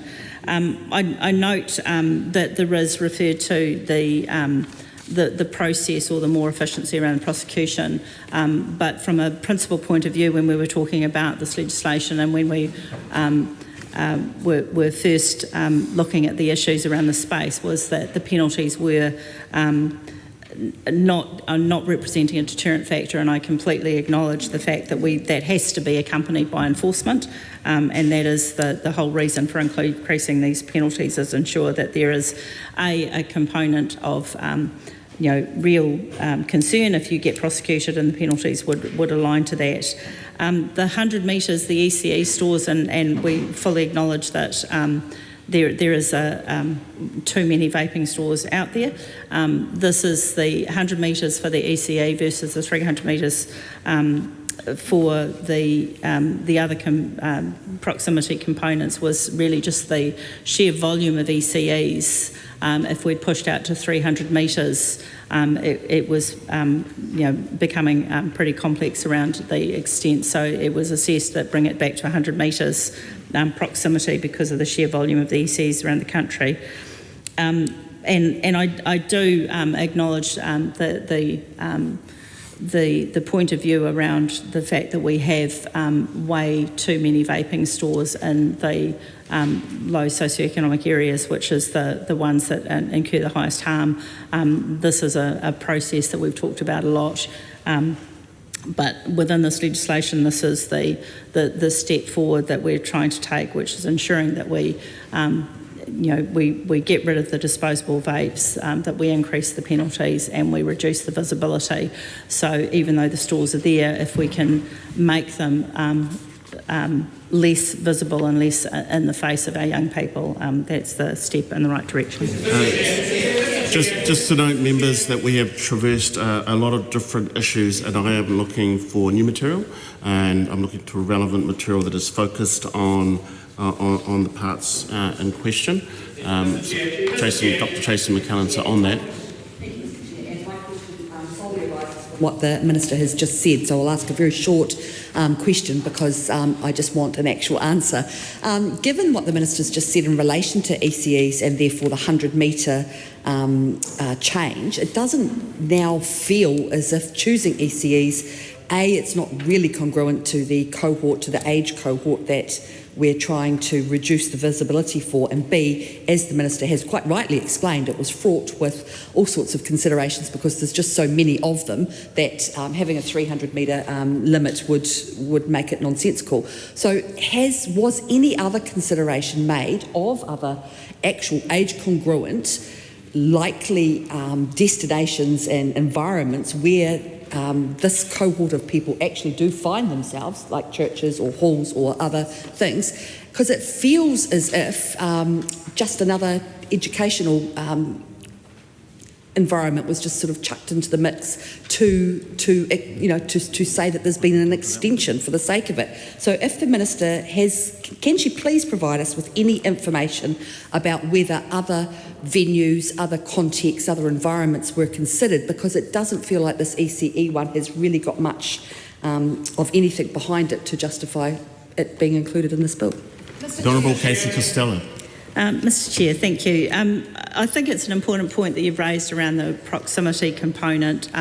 It was considered important, it was raised through the office and to the Ministry around those concerns around because we were getting younger and younger vapers, and this was but I think that the important thing is to balance this conversation around where they were with the removing the visible displays, and that was the balance in this conversation was that rather than going down the path of all of the places that you could be approximately located to, was that removing that level of display and the sort of visual attractiveness of a lot of those vaping stores, and that was where we kind of ended on the balance. Edward Leary. Thank you, Mr. Chair, and I really appreciate the Minister continuing to engage with us. Her answers have been very helpful. So I have a few different matters. One of them relates to Te Tiriti, where in the RIS there is a statement around Te Tiriti saying that strengthening the regulation of vapes to protect children and young people would demonstrate good government within the context of the Treaty of Waitangi. And I note that there was consultation with a number of government agencies, but there was no consultation with Māori in one of the RISs. The second RIS said that there was no consultation with Māori, and yet in the first RIS there is a reference to the consultation with Māori and some of the communities saying that they wanted to see less visibility. So I'd just like some clarification about whether there was in fact consultation with Māori groups, or was it confined to government agencies. My second point is that the highest number of young vapers appears to be young Māori women. I think it's around 20%. I've got numerous pieces of paper here, but I note in the many, many government agencies that were consulted, the Ministry for Women does not appear to have been. And I think that's a shame, given that there is a particular cohort where a gender lens, as well as a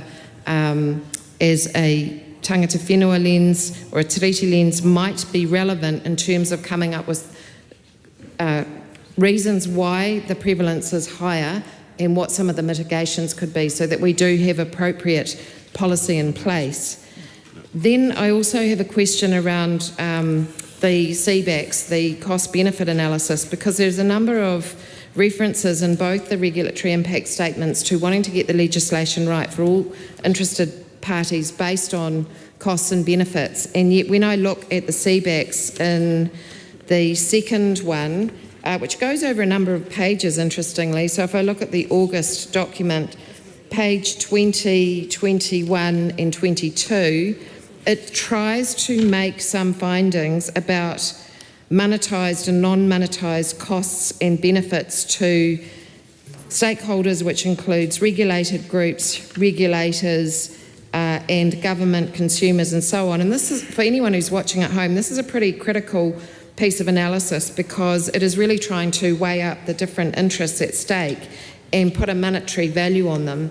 And I don't understand why we have a CBACs included when every column in the third hand says, or in the second column says, uncosted, medium, low, uncosted.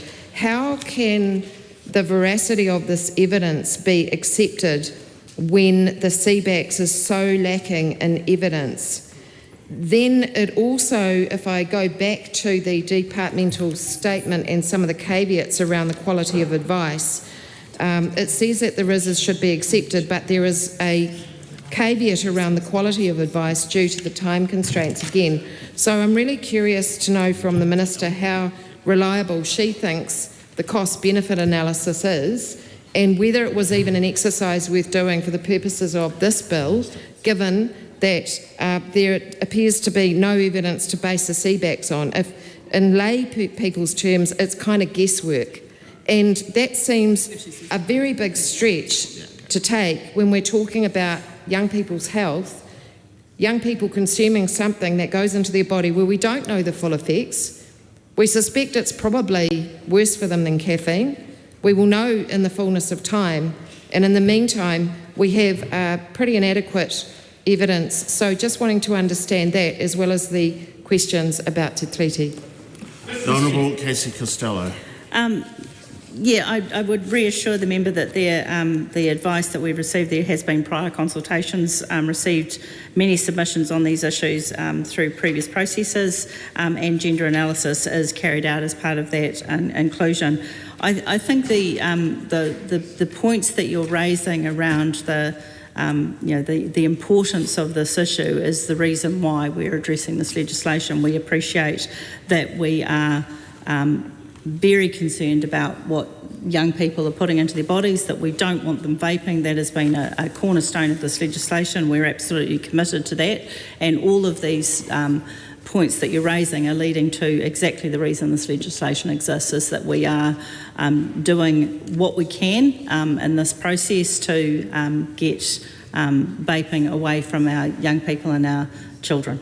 Before I take the next contribution, I would ask that it is not a general contribution, that it is very specific to the clauses. I feel that we are getting to the end of this debate, but I will take this call. Ingrid Leary. Chair, this one is just picking up on the workability of things like the infringements in relation to specialist vape retailers providing products, being able to rely on the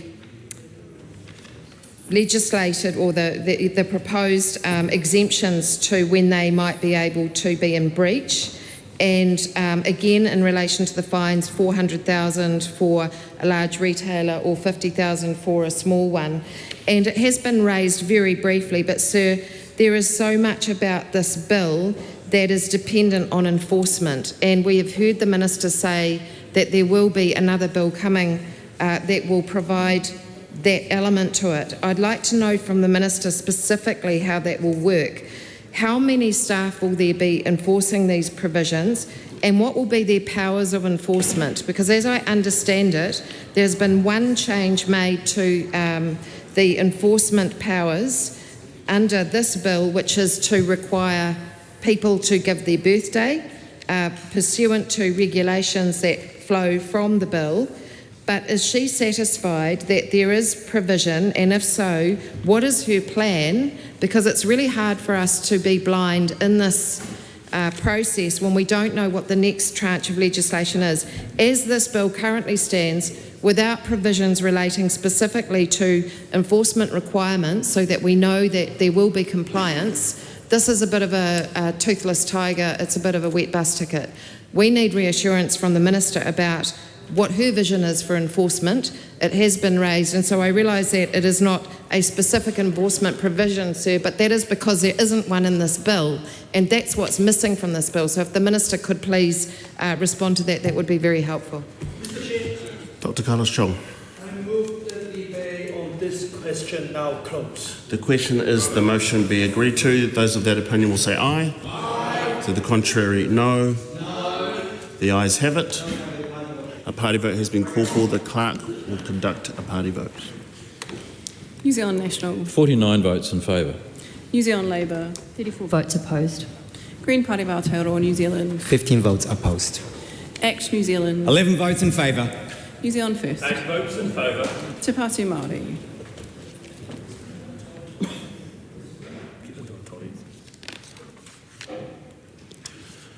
The ayes are 68, the noes are 49. The motion is agreed to. The question is that part 1 stand part. All those in favour say aye. Aye. To the contrary, no. The ayes have it. We now come to part 2. Part 2, this is the debate on clauses 25 to 29, amendments to smoke-free environment and regulated products regulations 2021. The question is that part 2 stand part. Dr. Lawrence Zunan. Chair, my first question to the Minister is around Section 27, specifically around the amendments to Regulation 57 of the Smoke-Free Environment and Regulations Products Regulations 2021. Now, for subsection 4 and 5, what we're seeing is amendments or adjustments to replace certain wording within that particular regulation around if the internet site contains information about tobacco products at the top, as well as if the internet site contains information about tobacco products at the bottom. Now, the question I have for the Minister is around the use of advertisement, which this part pertains to, and the use of static advertisement we're seeing when it comes to tobacco products and vaping products in general. From what we're hearing from the Minister, and again, thank you, Minister, for responding to my questions before around display and visibility. I think that was really, really helpful. And but the Minister has mentioned in numerous instances that one of the purpose of this bill is to drive down the number of young people from smoking or vaping. And that is one of the big issues that we see in all of the regulatory impact statement. However, what we're not seeing here, particularly when it comes to some of these minor adjustments with Section 27, is the broader picture of the fact that young people are not being drawn to static advertisement like the amendments and adjustments that we see in this clause. Instead, what we're seeing, particularly for those under the age of 18, young people are drawn to more I guess more variable and more dynamic advertising opportunities through social media and through media influencers. And I guess my question more broadly to the Minister is, if the intention was to really address the number of young people in Aotearoa, New Zealand, smoking tobacco products as well as vaping, in this particular section, why wasn't there a bigger amendment around certain ban or certain restrictions and framing or limitations around the advertisement of tobacco products and vaping products our vaping devices beyond internet and beyond the top and bottom banner and more inclusive around social media platforms, particularly TikTok and Instagram? The Honourable Casey Costello. I thank the member for your inquiries about this. I think the broader conversation you're having is well beyond the scope of this bill. You're talking about advertising generally, which is well beyond this. When we talked about tobacco and vaping products, it was really around getting consistency across websites, specialist vaping stores and generalist vaping stores around the language that was being used. So that was the difference. I think the broader discussion around advertising is well beyond the scope of this bill. Camilla Bellich. Thank you, Mr. Chair. And I just have a short contribution to make to part two. Very specific question surrounding the change that was made by the Select Committee in part two, which is the regulation section. In clause 19b, which is the child safety mechanism must not be able to be overridden or deactivated by a user. And I thought there was quite an interesting provision in relation to preventing the use of, obviously, these products by children is obviously something that we all want to make sure doesn't happen. And I've read the Select Committee report and noted their specific request to change that provision to make it clear that it can't be overridden. And I understand that their reasoning was that some children were, say, picking up a vape product and they were sucking on a vape or inhaling some of the vapours, and that was obviously something which is no one in this House would think would be desirable. The question I have is in relation to the workability of this provision in the regulations. So when we talk about a user, is it correct to state that that is an adult user? And the purpose of this is actually to make the type of child safety mechanisms permanently in place on vape devices in a way that means that children cannot use them. And I'm just struggling a wee bit, and I wondered if the Minister might be able to get some technical advice on exactly how something like this would work, on how it would, because essentially an effective child safety mechanism on a vape would be to make them permanently closed or unable to be accessible at all by children, and which I think is great, but obviously a vape user is probably not going to want to purchase a product which is unable to be used at all. And so what are we actually talking about in relation to these mechanisms? I mean, the child safety mechanisms that I'm familiar with, most people in the House would be around, medicine bottles and things. Obviously adults can open them, children can't. Is it that type of situation?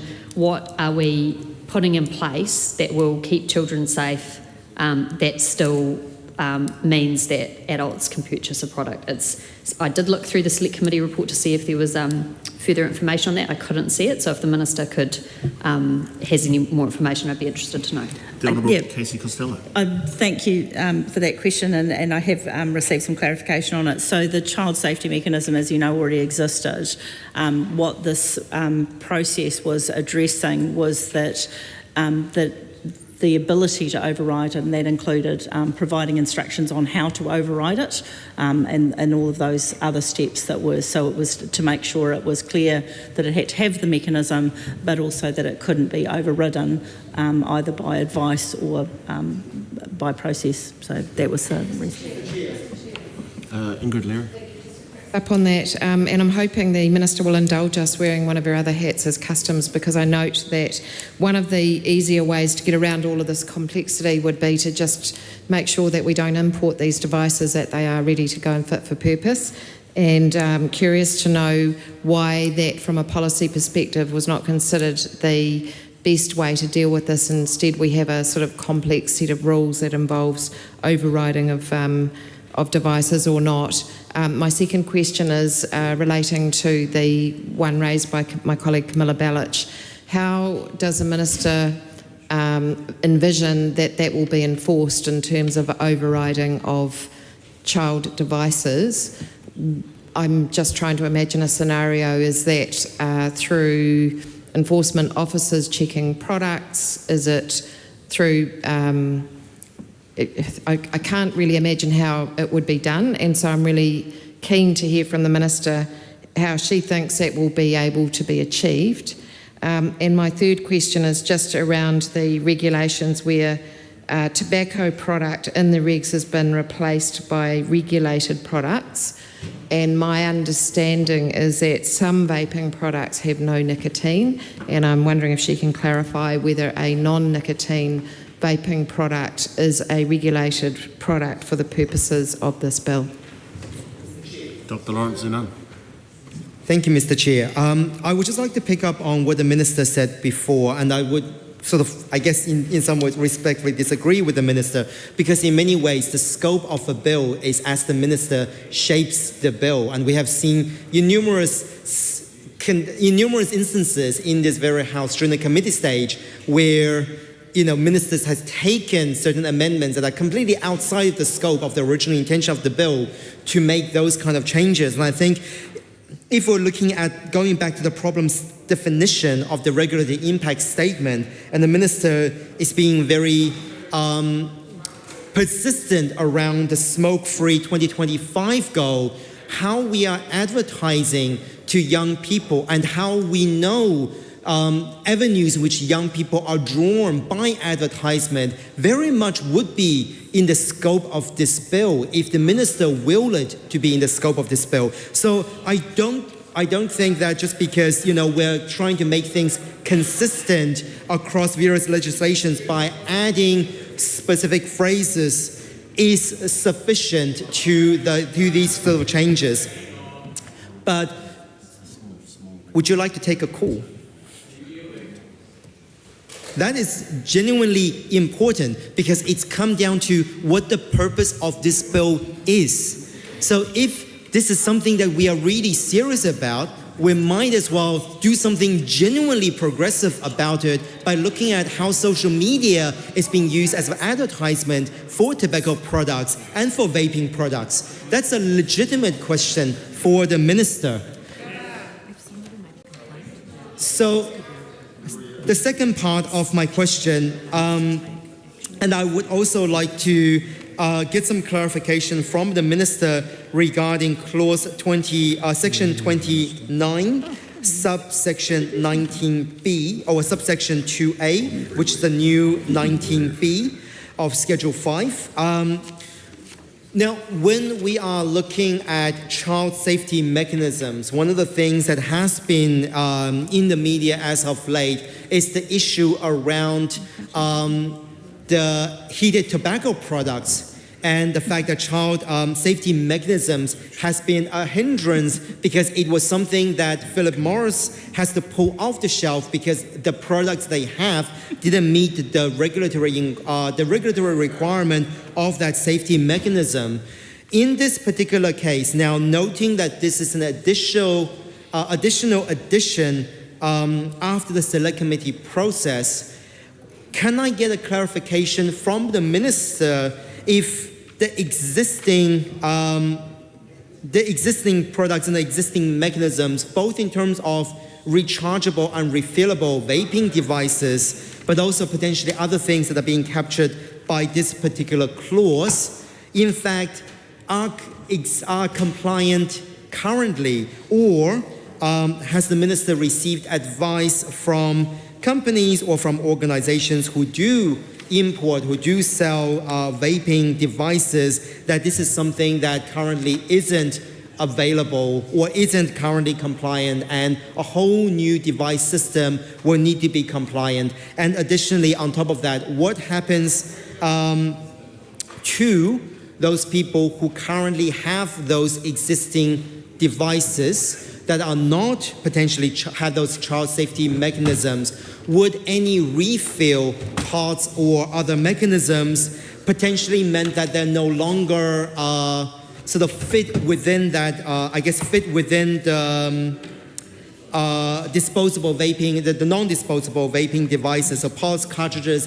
Would the refillable stuff still be able to lock into the mechanism or be locked into that device? So, a couple of questions to the Minister. Are the existing devices on the market compliant with 19B?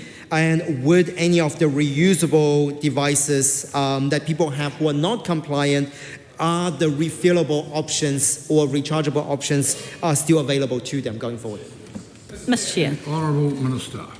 I work backwards. I think, again, just to go through the process, I think in terms of what products are currently available and what will happen to them, if this legislation comes through and is passed, then they will be non-compliant. There's been a range of changes over the previous years around what devices can or can't be sold, and the market has pivoted. So what happens to those products is they become non-compliant and they can't be sold. I think I'd go back again to you're talking about the child safety mechanism. That system already existed. What we were talking about is adding on a differentiation that it can't be overridden. I think the previous member talked about the child lock devices and how would they be checked, and that is the longer narrative around verifying that the product being sold, and that's that compliance regime that we talked about. I think it's important to separate out the legislation versus the policy and operationalising of that legislation and what happens from that point and around the enforcement team and how they will apply that. The question was earlier asked about the importation process and cutting it off at the pass. That was looked at in terms of whether that is included around because of the volume and the nature of devices. We are focusing at this point on the sale, point of sale of products. So that was where we're sitting there. And you mentioned previously about non-regulated products that regulated products that were non-nicotine, they would fall within this regulated products regime. Ingrid Leary. Thank you, Mr. Chair. I'd just like to pick up on a couple of points that the Minister made, which has really piqued my interest. When the Minister said that we need to separate out the legislation from the enforcement, I think the point from the opposition is that there is nothing in this legislation that actually points to enforcement apart from one change to enforcement officers being able to request the date of birth of somebody that they are interacting with in order to see whether the law has been broken. Yet, both regulatory impact statements say very clearly that the value of this bill and the workability of it depends very heavily on enforcement.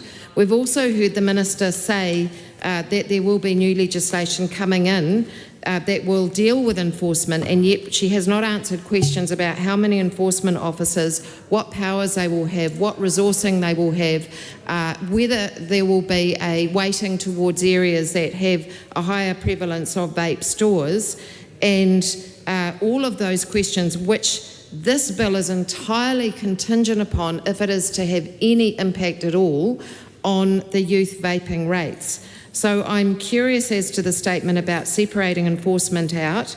We don't see enforcement in the bill. I would ask the Minister once again please to answer the question that has been asked by both the Green Party and ourselves as Labour about enforcement, because it is otherwise a conceptual bill that simply will not make any difference. We've seen that with the evidence that's come through the submission process, but also actually from Vape Free Kids and others who have from the University and the Public Health Coalition who presented independently to the Health Committee to show that there has been very little effort by the Ministry, probably due to resourcing, around enforcement.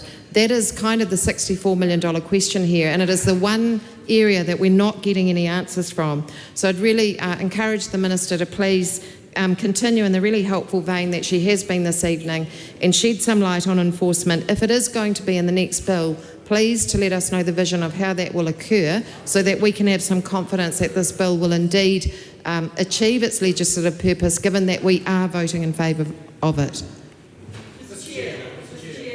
Hamish Campbell. I move that debate on this question now close. The question is that debate on this question now close. All those in favour say aye. Aye. Against, no. No. The ayes have it. A party vote is called for. Please conduct the party vote. New Zealand National. 49 votes in favour. New Zealand Labour. 34 votes opposed. Green Party of Aotearoa, New Zealand. 15 votes opposed. Act New Zealand. 11 votes in favour. New Zealand first. 8 votes in favour. Te Pāti Māori.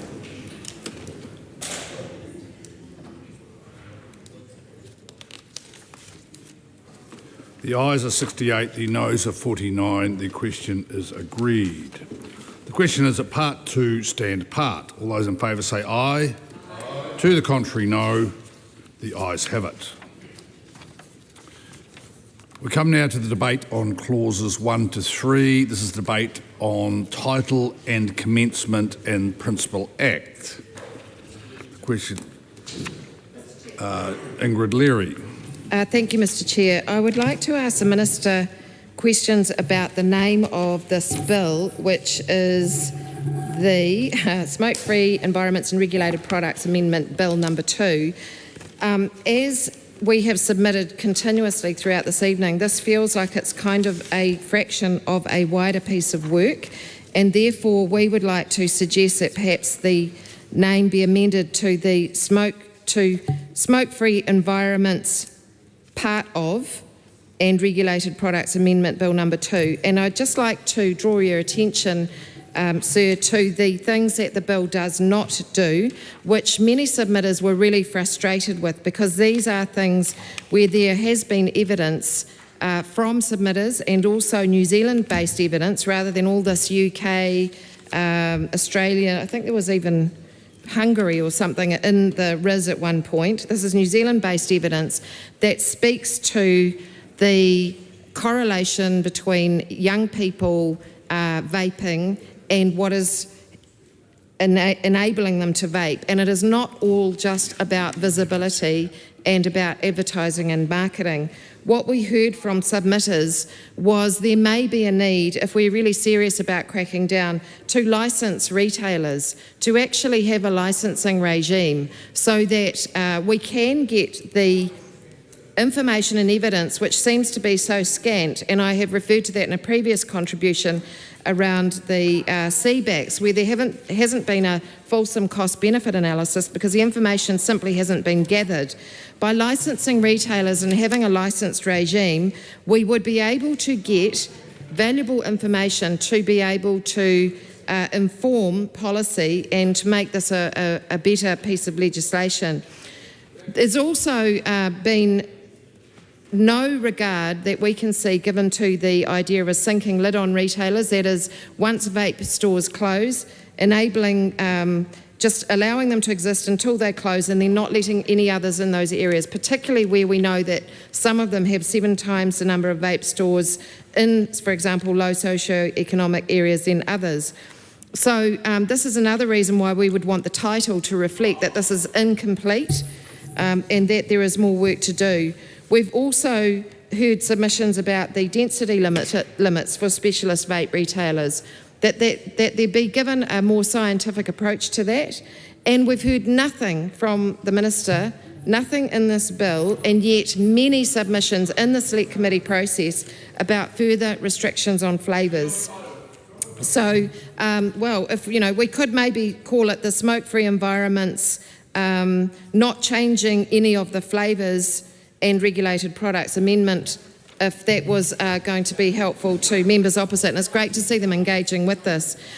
A really key part of this that we received submissions on was allowing different nicotine levels and reducing the allowances of that. Now that seems to be a fundamental way of reducing. Sir, if I may, I'm speaking to Sam Uffendahl. But if you're going to point of order that relevance, then you can sit down. That's a job for the chair. Noted, Mr Chair. Thank you. Thank you. Thank you, Mr Chair. So just anticipating to save you a job. There were lots of submissions that showed evidence around tapering out nicotine levels and the impact that has on the addiction to vaping and the appeal to young people, and yet this bill remains silent on that. So I'd like to ask the Minister, as one of my questions, whether the next tranche of legislation is going to address that, and therefore whether we should amend the title to reflect that this is we're only at the sort of halfway mark at the moment. We also heard submissions about plain packaging, and one of the things that hasn't been addressed tonight actually around visibility and was made, I know my colleague in the Greens, Huhana Linden, was very interested in this in the Select Committee, was the fact that there's a big focus on visibility, and yet vape stores can have giant neon signs outside their store, and that doesn't seem to be captured by this legislation. So perhaps the Minister can explain whether that is going to be in the next legislation. There are other things as well that I know our colleagues will want to speak to, including public health measures, proactively educating young people about vaping. How do we change the culture of vaping? None of these have been addressed by this bill. And so, Mr Chair, I would like to ask the Minister if she would be willing to change the title.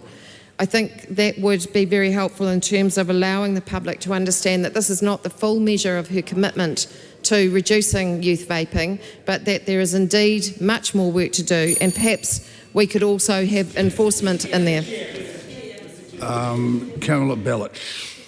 Mr Chair, I will just say that we are entitled to commencement. That first speech, there was a lot of context in there. We occasionally went back to the title and commencement, and further speakers now will be expected to be much more direct around Thank title you, and commencement. Mr Chair. I actually don't want to speak about the title. I would like to focus on the commencement, and specifically the commencement subsection 2, so 2.2. The reason I want to focus on this is because somewhat unusually, although not totally out of expectation, there are different commencement parts to this Act in the second clause.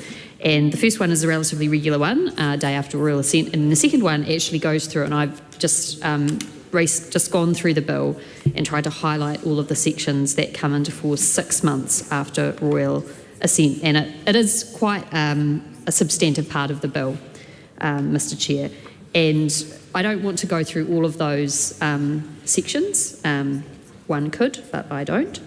But what I did want to ask the Minister is, well, two things really. The first thing is, I assume that the reason that there's a 6-month delay in coming into force is to basically allow retailers and people to come to terms with the change of the regulatory and legal framework and be able to be compliant with it. That's what I assume, but if that's wrong, I'm keen to hear from the Minister. But the main question that I wanted to ask is about the infringement offences, which I understand do come into force after that period of time as well. And I just wanted to check with the Minister if that was also just so everyone had 6 months to change the way that they did things and they weren't subject to infringement offences, or whether that was for some other reason. But I did want to understand if it was the intention to essentially give a period of time where even if people were not acting in accordance with other sections of this Act, that they wouldn't be found to be infringing it under Clause 22.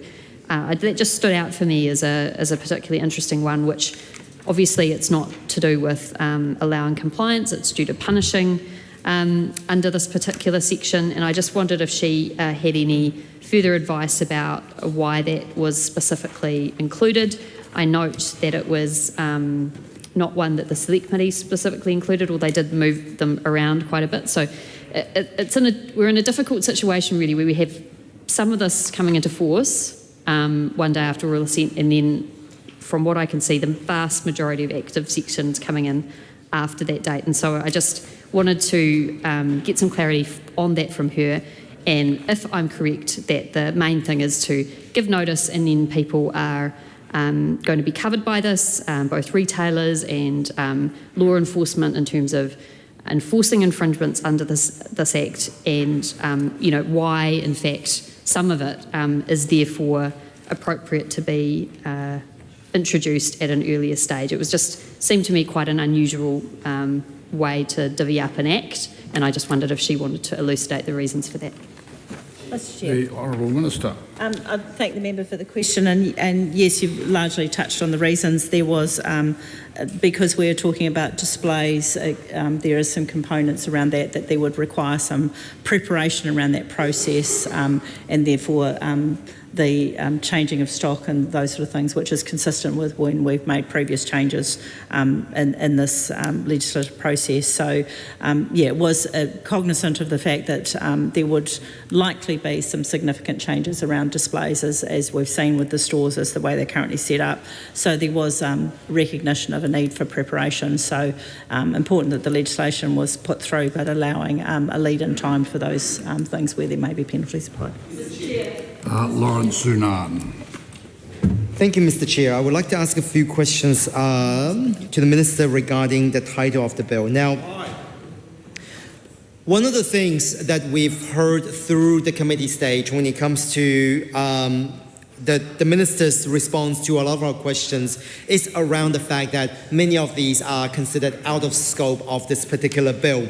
But as we have seen in terms of the problem statement, definition in this, and then some of the Minister's own responses and own targets that she says both within the committee stage but also more broadly around this bill, is that we want to address the issue of smoking and vaping in Aotearoa, New Zealand, and we want to hit those targets. But one of the things that we are consistently sort of coming up against in this committee stage, Mr. Chair, and also getting some advice from the Minister, is that, you know, there are a lot of things that are considered out of scope, and it is within the Minister's remit to make them within the scope in order to hit some of those targets. So from a title perspective, I feel like we are actually falling short of the overall consideration, the overall thing we're trying to address here. So throughout the committee stages is the fact that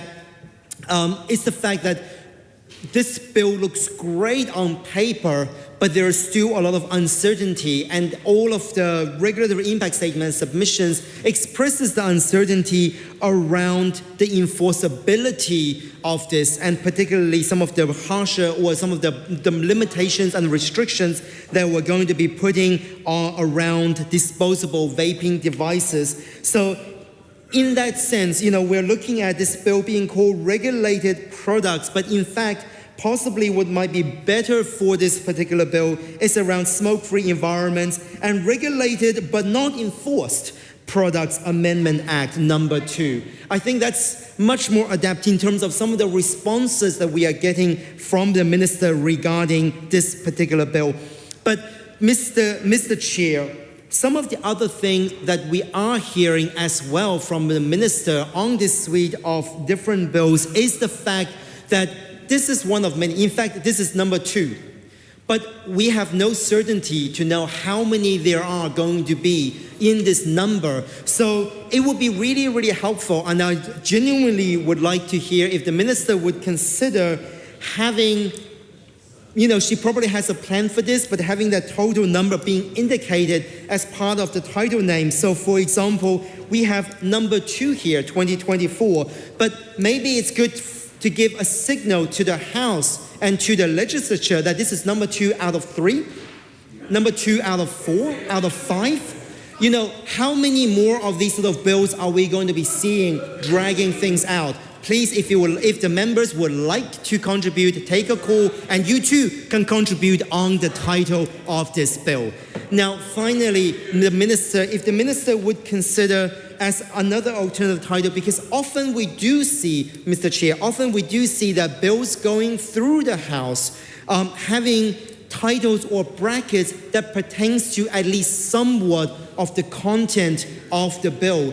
But what we're seeing here in terms of number 1 and number 2, number 1 and number 2 are fairly non-descriptive in terms of the content of the bill. But whether the Minister would actually consider including smoke-free environments and regulated product amendment bill bracket disposable vaping ban, close bracket, number 2. Like even then, it will give some indication as to what the content of this bill is. And we have seen that across the board with a number of other bills as well. So those are some of my suggestions, some of them probably more serious than others, and I would like to hear from the Minister, particularly with my recommendations number 3 and number 4. The Honourable Minister. Mr Chair, I thank the member for his passionate contribution. My response is no. Vanessa Wenink. I move that debate on this question now close. The question is, the debate on this question now close. All those in favour say aye. Aye. To the contrary, no. A party vote is called for. Please conduct a party vote. The ayes had it. 49 votes in favour. New Zealand Labour. 34 votes opposed. Green Party of Aotearoa, New Zealand. 15 votes opposed. ACT New Zealand. 11 votes in favour. New Zealand First. 8 votes in favour. Te Pāti Māori.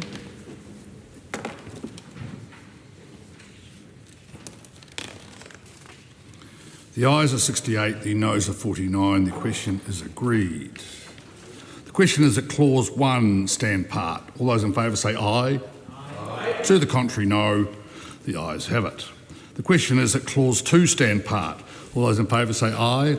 Aye. To the contrary, no.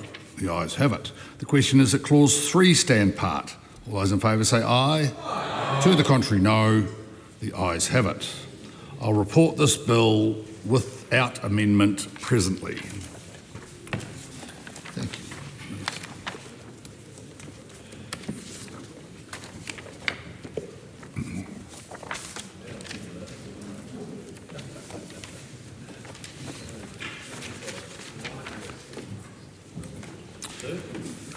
The committee is now considering the Crown Minerals Amendment Bill. Members, we come now to Part 1. This is the debate on Clauses 4 to 13, amendments to purpose provision, and Parts 1 and 1A of the Principal Act. The question is that Part 1 stand part. The Honourable Megan Woods. Thank you, Mr Chair, and I can see that the Minister wants to take a call, so I will keep this brief. As you say that we're going through this Part 1, Mr Speaker, and Part 1 of this bill actually is reasonably broad-ranging, because what is happening with the amendments in this bill in Part 1 is, of course, the purpose statement of the bill is being changed. And we know, Mr Chairman, how important a purpose statement is to a piece of legislation. It is more than a single clause that is being amended. In fact, it sets the context for how statutory interpretation of a particular piece of legislation may proceed. And Mr Chairman, the change that is happening to this purpose statement in this bill is one that wasn't long ago amended. It was amended under the previous government to remove the onus on the Crown to promote minerals exploration to one of the more benign of manage the minerals estate. This amendment takes us back to to where we were prior to that amendment. And there are strong and large implications of that, Mr Speaker, and one of which that we do have questions for the Minister around. Because, of course, one of the reasons and the very raison d'etre that's been given for this bill is that the Minister has said that we need to signal that we are open for business when it comes to minerals exploration. But I have some very specific questions for the Minister around that, because the Minister received advice, it was in the regulatory impact statement, that indeed investment in minerals exploration in New Zealand had been declining since 2014. Nothing to do with the change to the legislation that occurred in 2018 and 2019, when our government and Labour led the charge to end oil and gas exploration, that there had already been a decline in terms of the exploration activity happening in New Zealand before that change. And the regulatory impact statement very clearly puts that within the international context of what has been happening around the world. It points to the fact that, that we are seeing money shift away from minerals exploration, and that is a trend that we saw the peak of this happen in the early 2000s. So I would like to know from the Minister what advice he has received that wasn't in the regulatory impact statement that indicates that we are going to see an increase in exploration activity when the historical data would actually point to the fact there has been a decline. So that's exploration. The Minister then has also talked extensively about the fact that we need to keep investing in those wells that we have. And Mr Speaker, one of the things that we on the committee asked for advice on, and it is in the commentary around the bill, was the level of investment that was occurring in those permits that were running their course, which were put in place after we ended oil and gas exploration. We can see the long run investment that was going into existing permits from 2013, 1.5 billion, 2014, 2 billion, 2015, 1.3, 2019, 1.15, 2020, 1.02, 2021, 1.1. So we see actually right through to 2022, 1.3 billion. We actually saw an increase of investment going into existing wells, which seems to run counter to the rhetoric that the Minister is using. So I'd like to know from the Minister what advice he has received. There hasn't been investment going in to those existing permits that are there, and the need to change the purpose statement in clause 1 of the bill in order to counter that, because certainly his officials were giving us advice on the Select Committee that investment has been going in. And the stark reality that the Minister, I'd like to hear from the Minister, is despite over $1 billion a year being invested in our existing permits and wells in New Zealand, there has not been a significant find of oil and gas offshore in New Zealand since the early 2000s. This is not for want of trying. This is not because we introduced a ban on new exploration permits. This is because it is simply not there in a commercially viable way, Mr Speaker. So I'd like to know what advice that the Minister has that somehow he is going to turn around the course of what has been happening for, Mr Chairman, for a very long time, and that is the long run of what we have seen in New Zealand. I have not seen a shred of evidence that his officials could provide to the Select Committee, so I eagerly await hearing from the Minister and understanding what new evidence he has, because I'm sure this Minister would only make decisions made on evidence, Mr Chair. The Honourable Shane Jones. Otherwise known as the Matua of Mining. Thank you very much, Mr Chair, for enabling me to make a few introductory remarks, and I respect the fact that that senior member of the Labour opposition has laid down some important questions. But questions must be based on facts, and I draw her attention to Part 1, Section 4.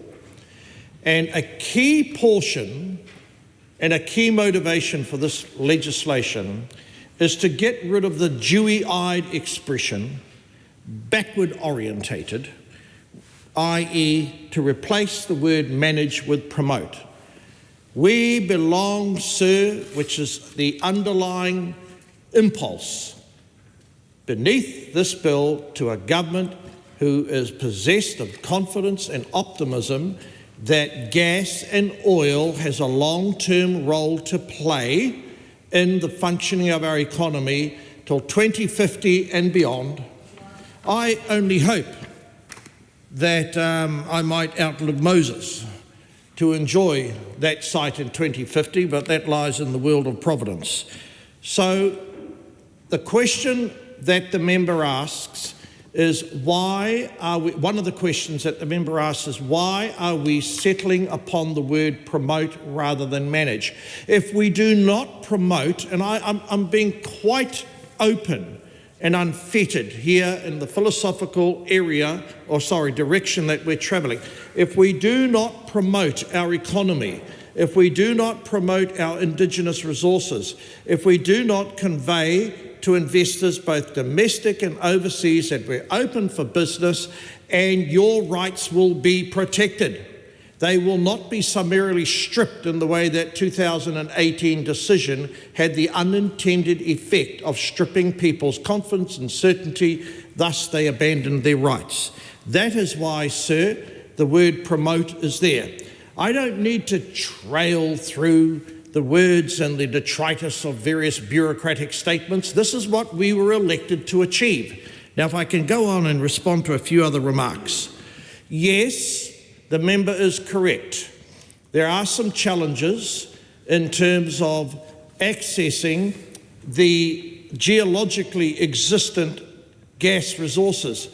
But the whole purpose, sir, of this set of amendments is to give the confidence to people, if they make the commitment, they spend the hundreds of millions of dollars, their rights will not be stripped in some sort of Venezuelan experience, which sadly has begun to infect the sovereign reputation that our nation currently is viewed as possessing.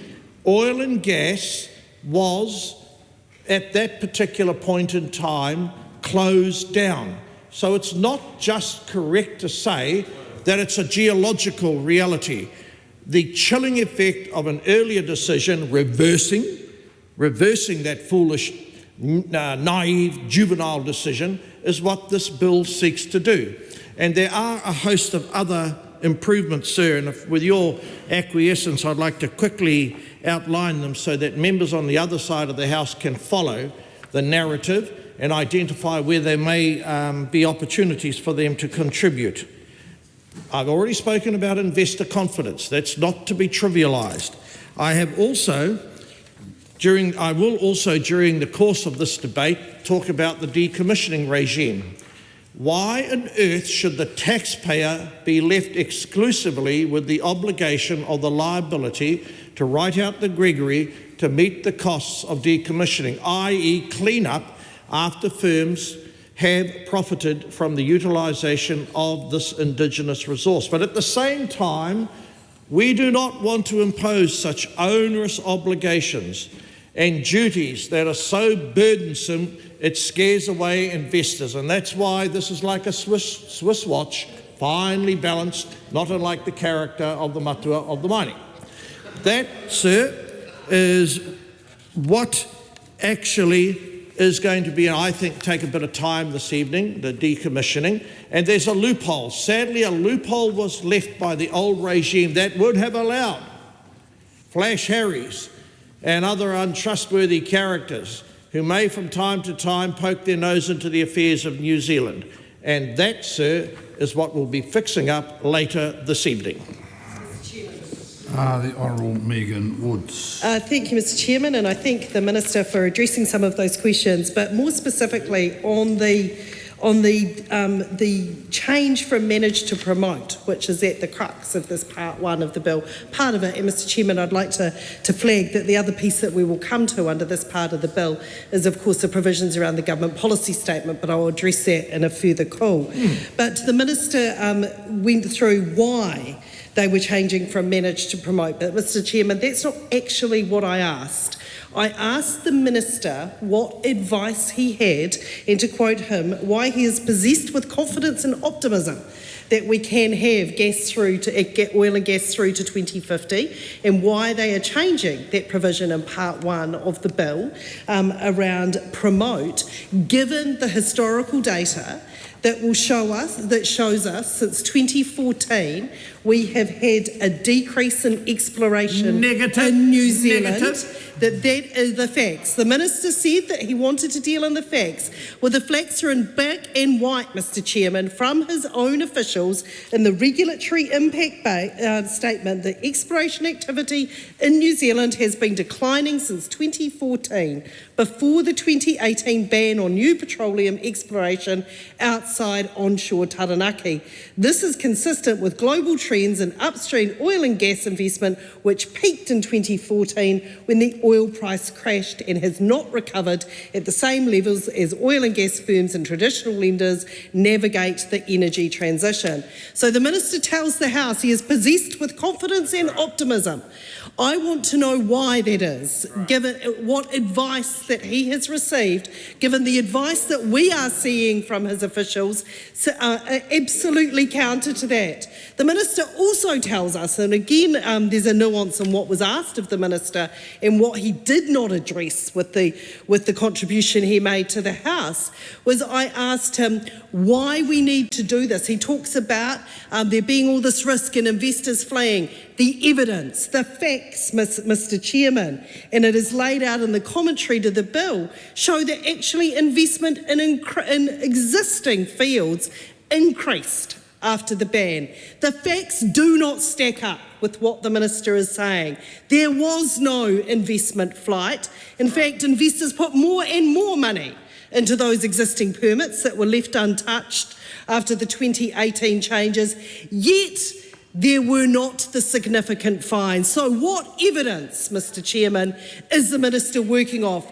Because from what we're hearing, it sounds like a whole lot of rhetoric, and the evidence that his own officials have provided alongside this bill to the Select Committee and through the regulatory impact statement run counter to what the Minister is claiming. And this House deserves to hear what other evidence is sitting out there that we haven't been privy to, or that we haven't seen, that shows the need for these changes in Part 1, because it certainly doesn't stack up, Mr Chairman, and this House deserves to hear. Just before the Minister does rise to speak, I remind him that when he's been blessed with a very loud voice, and he doesn't need the microphone to make it louder, so when there's a convention in the chair that you don't use the microphone to increase the depth and volume of your comments. Yes, sir. Sorry, but now feel free to answer.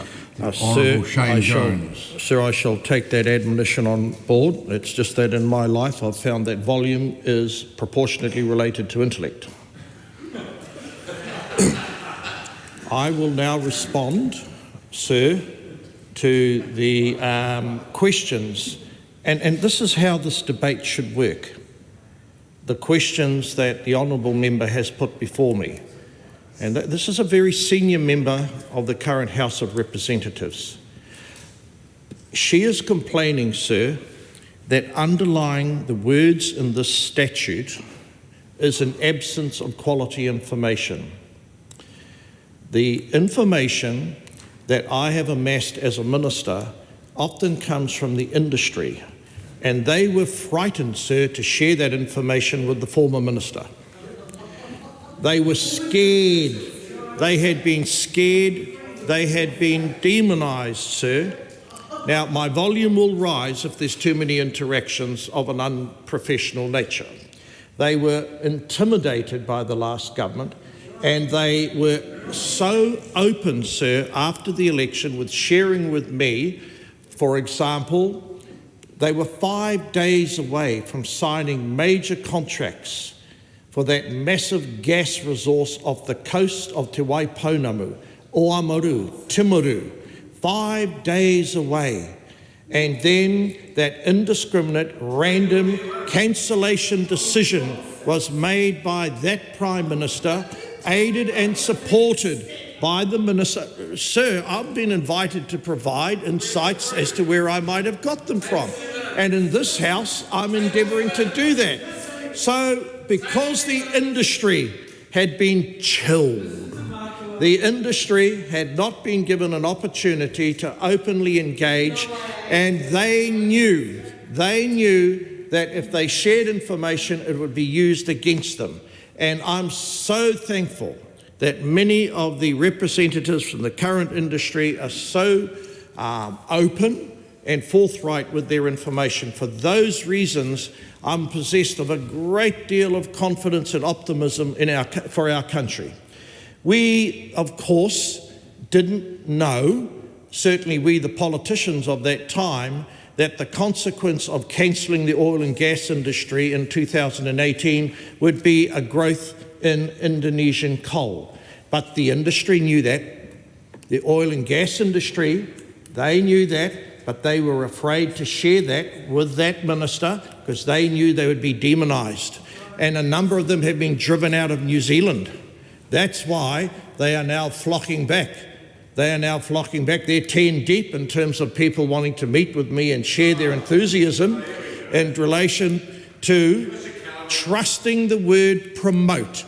All the word means, sir, is that now the Crown, the state, will promote that this Indigenous resource is available to be exploited, available to be processed and made available so that we have energy security. We are handicapped, sir, because we no longer have energy security as a consequence of Taranaki being shorn, Taranaki being denied, Taranaki being undermined of economic resilience due to a climate alarmist decision that was made and sadly has now proved to be a very devastating, having a very devastating effect in that part. But on Friday I'm going there and I'm going to share with Taranaki that there is a future for oil and gas. The word promote, sir, does mean that our regions have a future, including iron sands, and I look forward to meeting the various stakeholders in that regard, because that's what promote means, sir. When we denote through legislation that we're going to be active, outward looking, we're entitled to have a different philosophical approach. I mean, one party over there believes in wind. Now, I'm not speaking against the god of wind. Occasionally I'm regarded as the god of wind. But all I'm saying is that gas and coal have a vital place to play and we need to exploit it. And through these amendments, sir, we will be exploiting it. The Honourable Dr. Megan Woods. Mr Chairman, and I thank the Minister for that contribution, and I invite the Minister to share and table with this House that evidence that has been provided to him. It comes as news to me that big oil and gas was so intimidated by me that they were afraid to show me this evidence. I certainly had many robust debates with them, and certainly officials had information shared with them. I find it interesting that the Minister is telling him that industry is sharing with him information that clearly is not being shared with his officials, because it certainly isn't making its way into the regulatory impact statements or any of the advice that is being offered to the Select Committee. So if the Minister is receiving off-book advice from some of these industry players, I think the House would be very interested to know the provenance of that advice and to see that advice and to see it there. Now, Mr Speaker, the Minister opened up a very interesting area for debate in that last contribution that he made, where he said that part of the reason for amending the purpose statement in part 1 of this bill was, of course, around energy security. So I have some very easy questions for the Minister. Historically, how long on average has it taken a permit to come from exploration to production? And given that the time that it has taken historically to take a permit from exploration to production, how many could have been in place after an ending of oil and gas exploration in 2018? How many historically new fields would we have seen in place, Mr Speaker? Does the Minister really want to continue telling New Zealanders that this is the answer to the energy challenges that we face? That he says with great glee he's going down to Taranaki to promote iron sands mining at the expense of wind. Mr Speaker, wind energy that the Minister brought up is something that he is going to privilege through part 1 of this legislation. Not only has the potential to provide New Zealand with energy security in the medium to long term, offshore wind, but Mr Speaker, this cuts to the heart of what Labor believes about this. Right. Offshore wind offers opportunities for New Zealanders in employment. It offers well-paid, meaningful jobs in terms of the energy transition. And this is what this government is prepared to throw away in this name of short-termism. And that is what we are seeing with the change in this purpose provision of this bill. The Minister is showing it through the contributions he's making to the House tonight that he is not serving in the best interests of New Zealand. He speaks with glee about the fact that he is there to promote and for the interests of the industry, for the big end of town. Well, we on this side of town, this side of the House will speak up every day of the week for the people whose jobs are on the line, the people that need that well-paid, meaningful work into the future and that security. We will stand up for those communities and not for a minister that is prepared to put the interests of industry first, certainly not New Zealanders first. That is not what we are seeing. Mr. Speaker, a responsible government needs to take a long-term view of where opportunities lie in our regions and where opportunities lie for New Zealanders in work. The Minister is showing absolutely no ability to do that. So, Mr. Speaker, I go back to the question that I started this contribution with. What advice that the Minister refers to, specifically is he referring to, that he has received from industry, and will he table it so the House can share in it? The Honourable Minister. So this is a short contribution because I'm confident that the Green member will want to have his say, and that's fair enough. Although content is inversely related to relevance, I shall now respond. What I have said is that as a consequence of earlier decisions, investment confidence in New Zealand chilled. The word promote is designed to lift up spirits, and as a consequence of the high quality interaction that I have enjoyed, which is why I have been dubbed the Emperor of Energy and a host of other high quality descriptions. Now, it's far be it for me to exaggerate those names, but I can't deny the fact that when I go to industry fora, that they are genuinely impressed that they have a politician that is pro-industry, that is pro-growth, that is pro-economy. Now, if you have any doubt, go on, sir, because this has now turned into quite a wide-ranging debate, go on, I think it's YouTube, and you can see our former Prime Minister in a Time magazine interview giving her view as to why the gas and oil industry was cancelled by her. And the foolish philosophy is reflected in that senior member of the House. But this is a debate about democracy and ideas, and I accept that. So all I'm going to say, yet again, is that promote is an active. Promote is a forward-leaning term. Now, in addition to that, this particular section, and I'm hoping I can move matters along slightly, sir, is this particular part deals with the general policy statement, or the government policy statement, GPS, shall I say. And this creates an opportunity for the Crown to state very clearly how this particular resource can play a key transitional role, because the member did raise transition. And the fact of the matter is, because the gas and oil industry was cancelled by Labour, we now have, what do we have? Indonesian coal. We have Genesis bringing mountains of coal here, and so many industries. The corn industry on Radio New Zealand this morning, they're no longer planting corn because the gas industry was cancelled.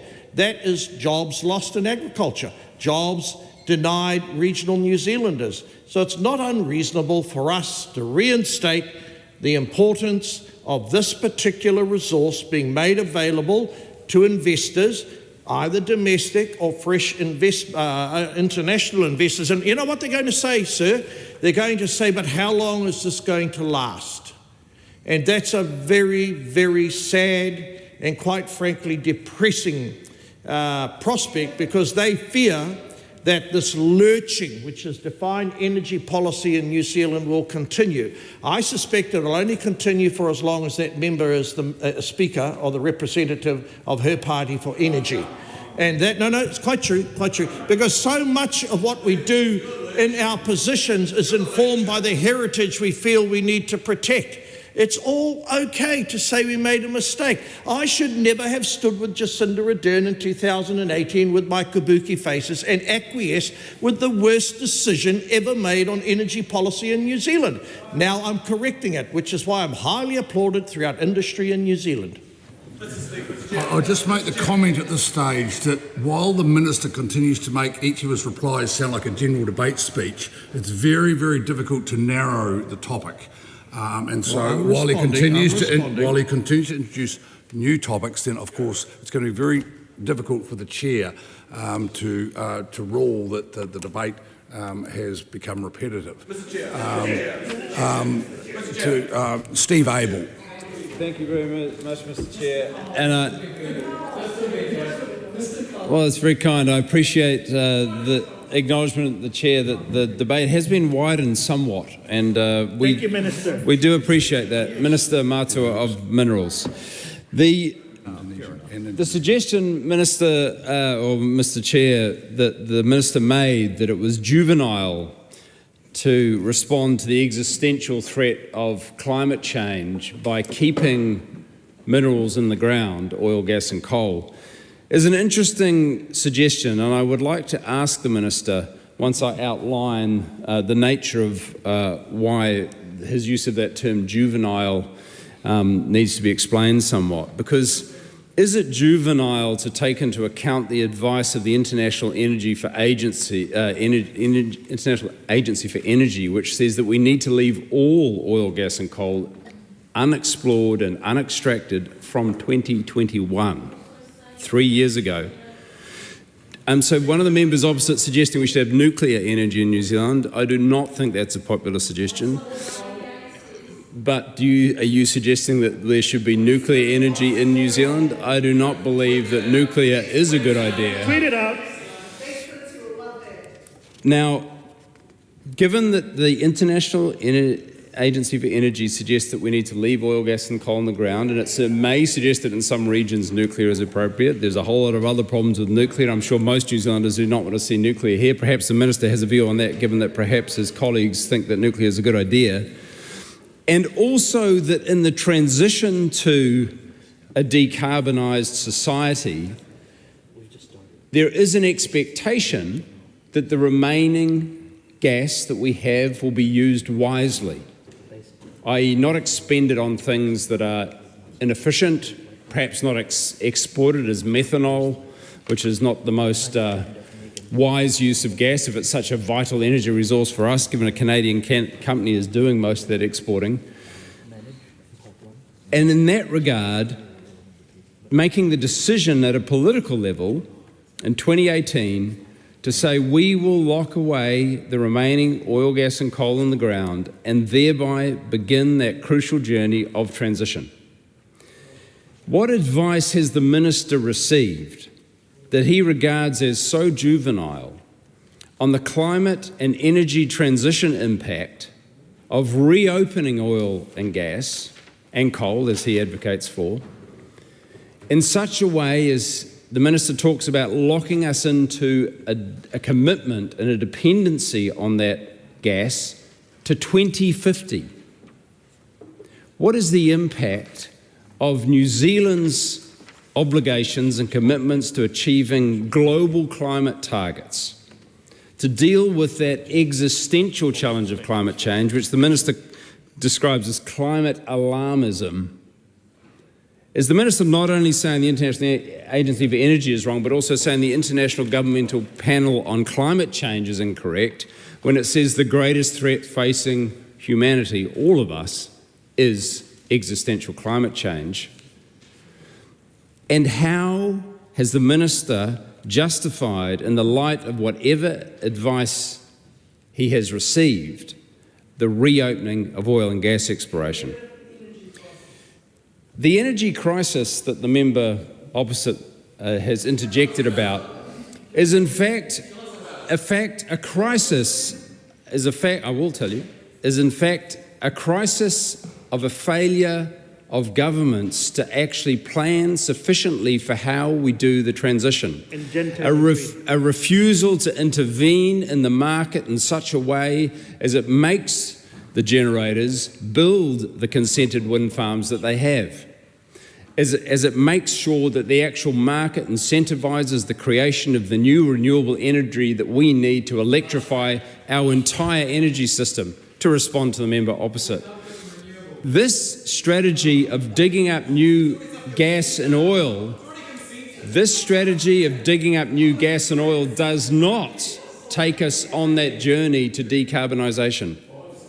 And so my question to the Minister is, how do you, in the context of whatever climate advice you've got, which we'd like to hear what it is, justify this level of denial of climate change, this level of denial of the science of energy transition?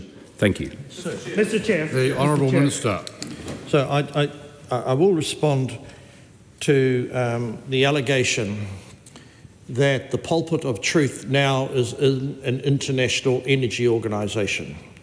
I'm entitled to form a view that that is a disagreeable organisation run by corporate ruffians, and we will not be embracing everything it says because its advice does not suit the needs, and it's not well informed about the trajectory that our wee nation is on of 400 billion GDP, a 5.2 million country who has historically, sir, had a hermetically sealed energy system. We're on the verge of having to contemplate importing LNG because of the cancellation of the oil and gas industry. Now, I want to keep it very tight. Sir, and direct the member to Part 1, Section 5, and it's actually in Section 12, I should say, the government policy statement. That is where a government of the day will lay down what is the virtue, what is the policy, indeed, what is the purpose as to why society would choose to continue to use this particular resource. This is a device. This is a platform that enables that narrative, those debates to take place. Because unlike what I inherited, we're not going to make random, indiscriminate decisions based on the voters of Sandringham in Auckland. We're going to take account of industry, we're going to take account of employers, we're going to take account of firms up and down regional New Zealand, not the tiny group of, I won't say Chardonnay drinking because that's so tired and old-fashioned. All I'll talk about, no, I won't talk about champagne either.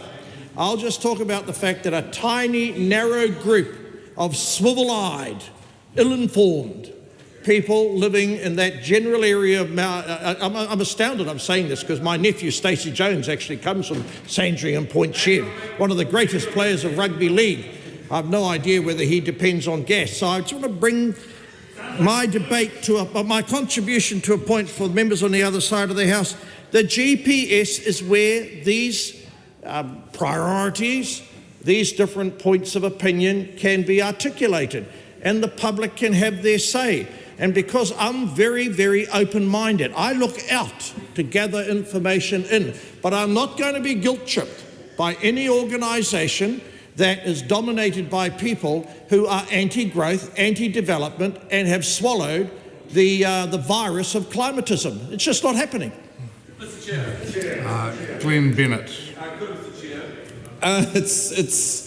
I still don't feel the Minister has addressed the question from my colleague, the Honourable Megan Woods, around why on earth would he want to lurch, the word that the Minister used, lurch, back to the word promote from manage. We still don't have a clear answer for that on this side of the House. And when he talks about lurching and energy policy lurching backwards and forwards, does he not acknowledge, Mr. Chair, that this piece of legislation is lurching in the other direction? So that's my first question. My second question, and I'm not sure if with standing orders this fits, but I will ask it nonetheless, is the Minister spoke about standing on the podium with the Right Honourable Jacinda Ardern in 2018. He confessed to the fact that was the worst decision that he made. So how can he justify that when he was actually in cabinet and made the decision? I know it's probably not something that he can answer in this debate, but I don't understand why he stood. The relevance is that the minister stood in support of legislation that he believes lurched, and I want to know why he says that. The next question I have for the minister is the word that he used was dewy-eyed expressions. Now, I don't actually understand what he means by that. I may be a bit too young for him. In his first contribution, he talked about that. How that actually is relevant to this piece of legislation and this part of the work. The other one I want to ask the minister, because he has continued to go on and on and on and on about the cancellation in 2018. Now, I'd like him to table any pieces of legislation, anything relevant to the cancellation, because if I look through the legislation in 2018, 2019, if I look through everything, that Labor never cancelled oil and gas. We said a lot of things, thank you very much. So I'm asking the minister to actually give us some relevant information on that, because it's not clear to me in terms of what the minister is saying when it comes to this. So the fact in Section 4, 1A, amending from replacing manage to promote. The other question which is related to this is when you say that New Zealand is open for business, I'm unsure what he actually means by that. When we look at some of the industries that actually have been successful in terms of their work, and I also would like to have a response from my colleague, the Honourable Megan Woods, who's already asked about the period of time it takes from discovery to actually pumping that oil or gas out of the ground, what that timeline is, if the minister could explain it. My final question is around what we talked about around a line in the sand in 2018 that he stood beside the Prime Minister of the time. Why the minister thinks it is important to go backwards, to lurch, the word that he used, back into oil and gas when it still exists and it's still creating income for the country, creating income for Taranaki, creating income for the taxpayer. But then when we look at things like solar, like geothermal, like green hydrogen, like wave energy, like tidal and wave energy, like offshore wind, and the minister seems obsessed with oil and gas, and he talked about being the emperor of energy. He talked about people calling him the emperor of energy. And my final question to the minister this evening in my contribution is, who is calling him the emperor of energy? Is that his funders?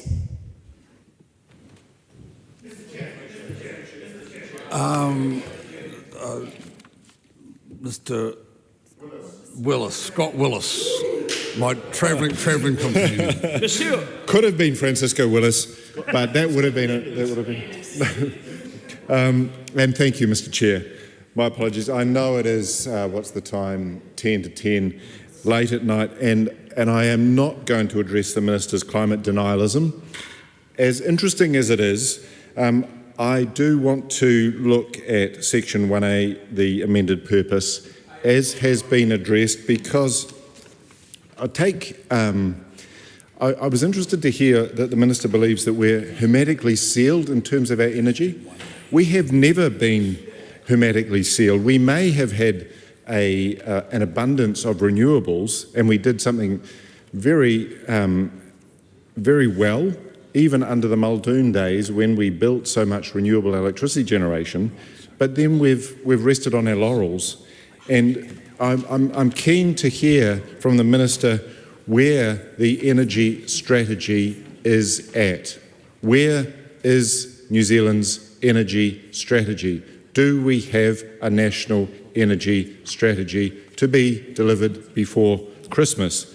This is a really critical question because what I hear from the energy sector is a need for consistency and a need for an understanding about what infrastructure builds we're going to have. And I have heard from the Minister that there are problems. We all understand there are problems. The Minister's even referred to the Electricity Authority as a chocolate teapot, not working for the benefit of the community. And I think we could have some agreement that there needs to be change in the electricity sector.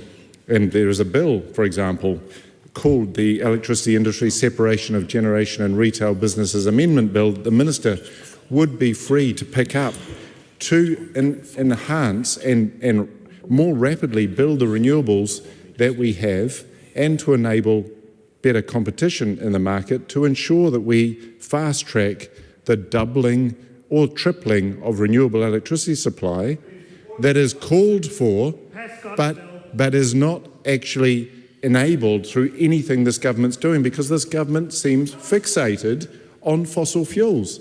It talks about renewables but wants to fast-track fossil fuels. So there's a real inconsistency here.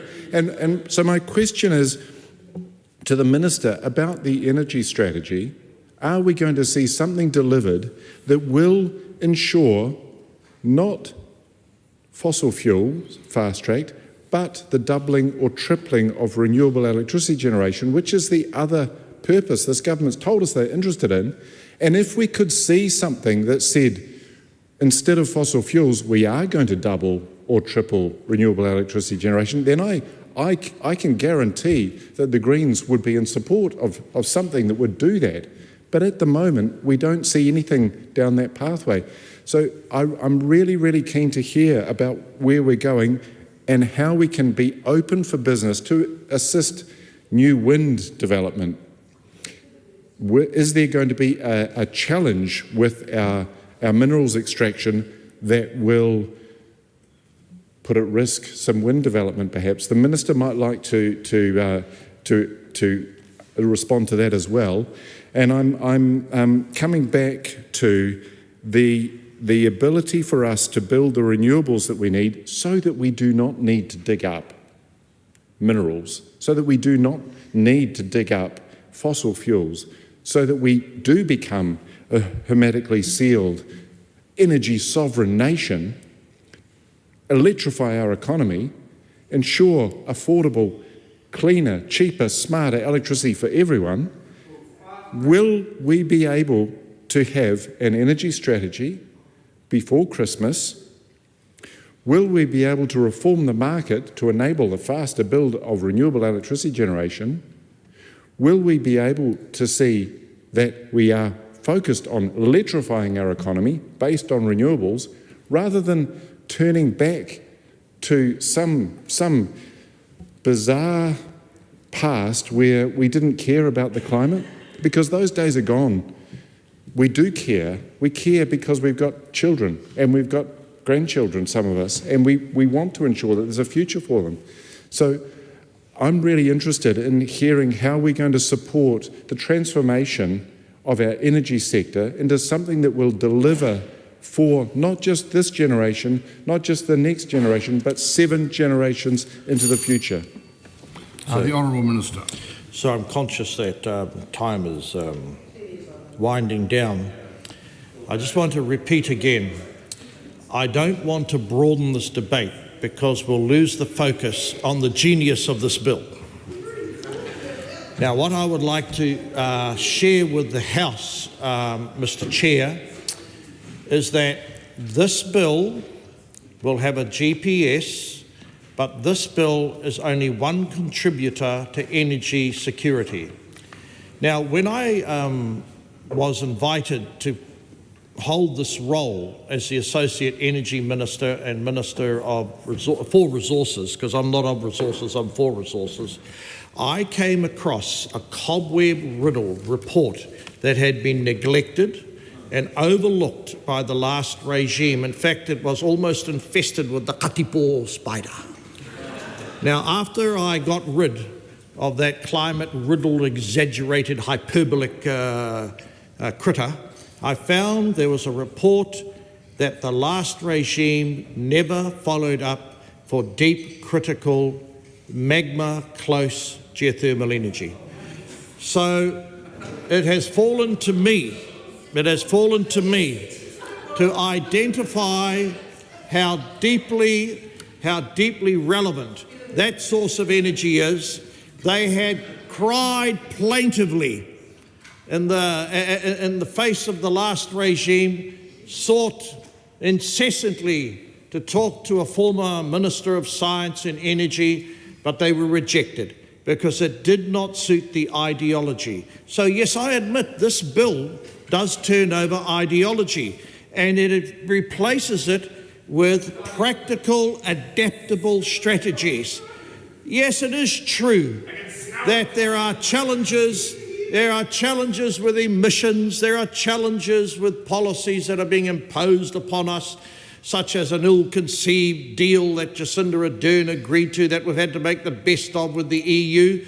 But we must use our own resources to boost our resilience, maintain our productivity. And all this innocuous piece of legislation does is to restore to New Zealanders what they enjoyed 4 or 5 years ago, to recreate a level of certainty and confidence so that we can keep the lights on without importing Indonesian coal. What possibly could be wrong with that?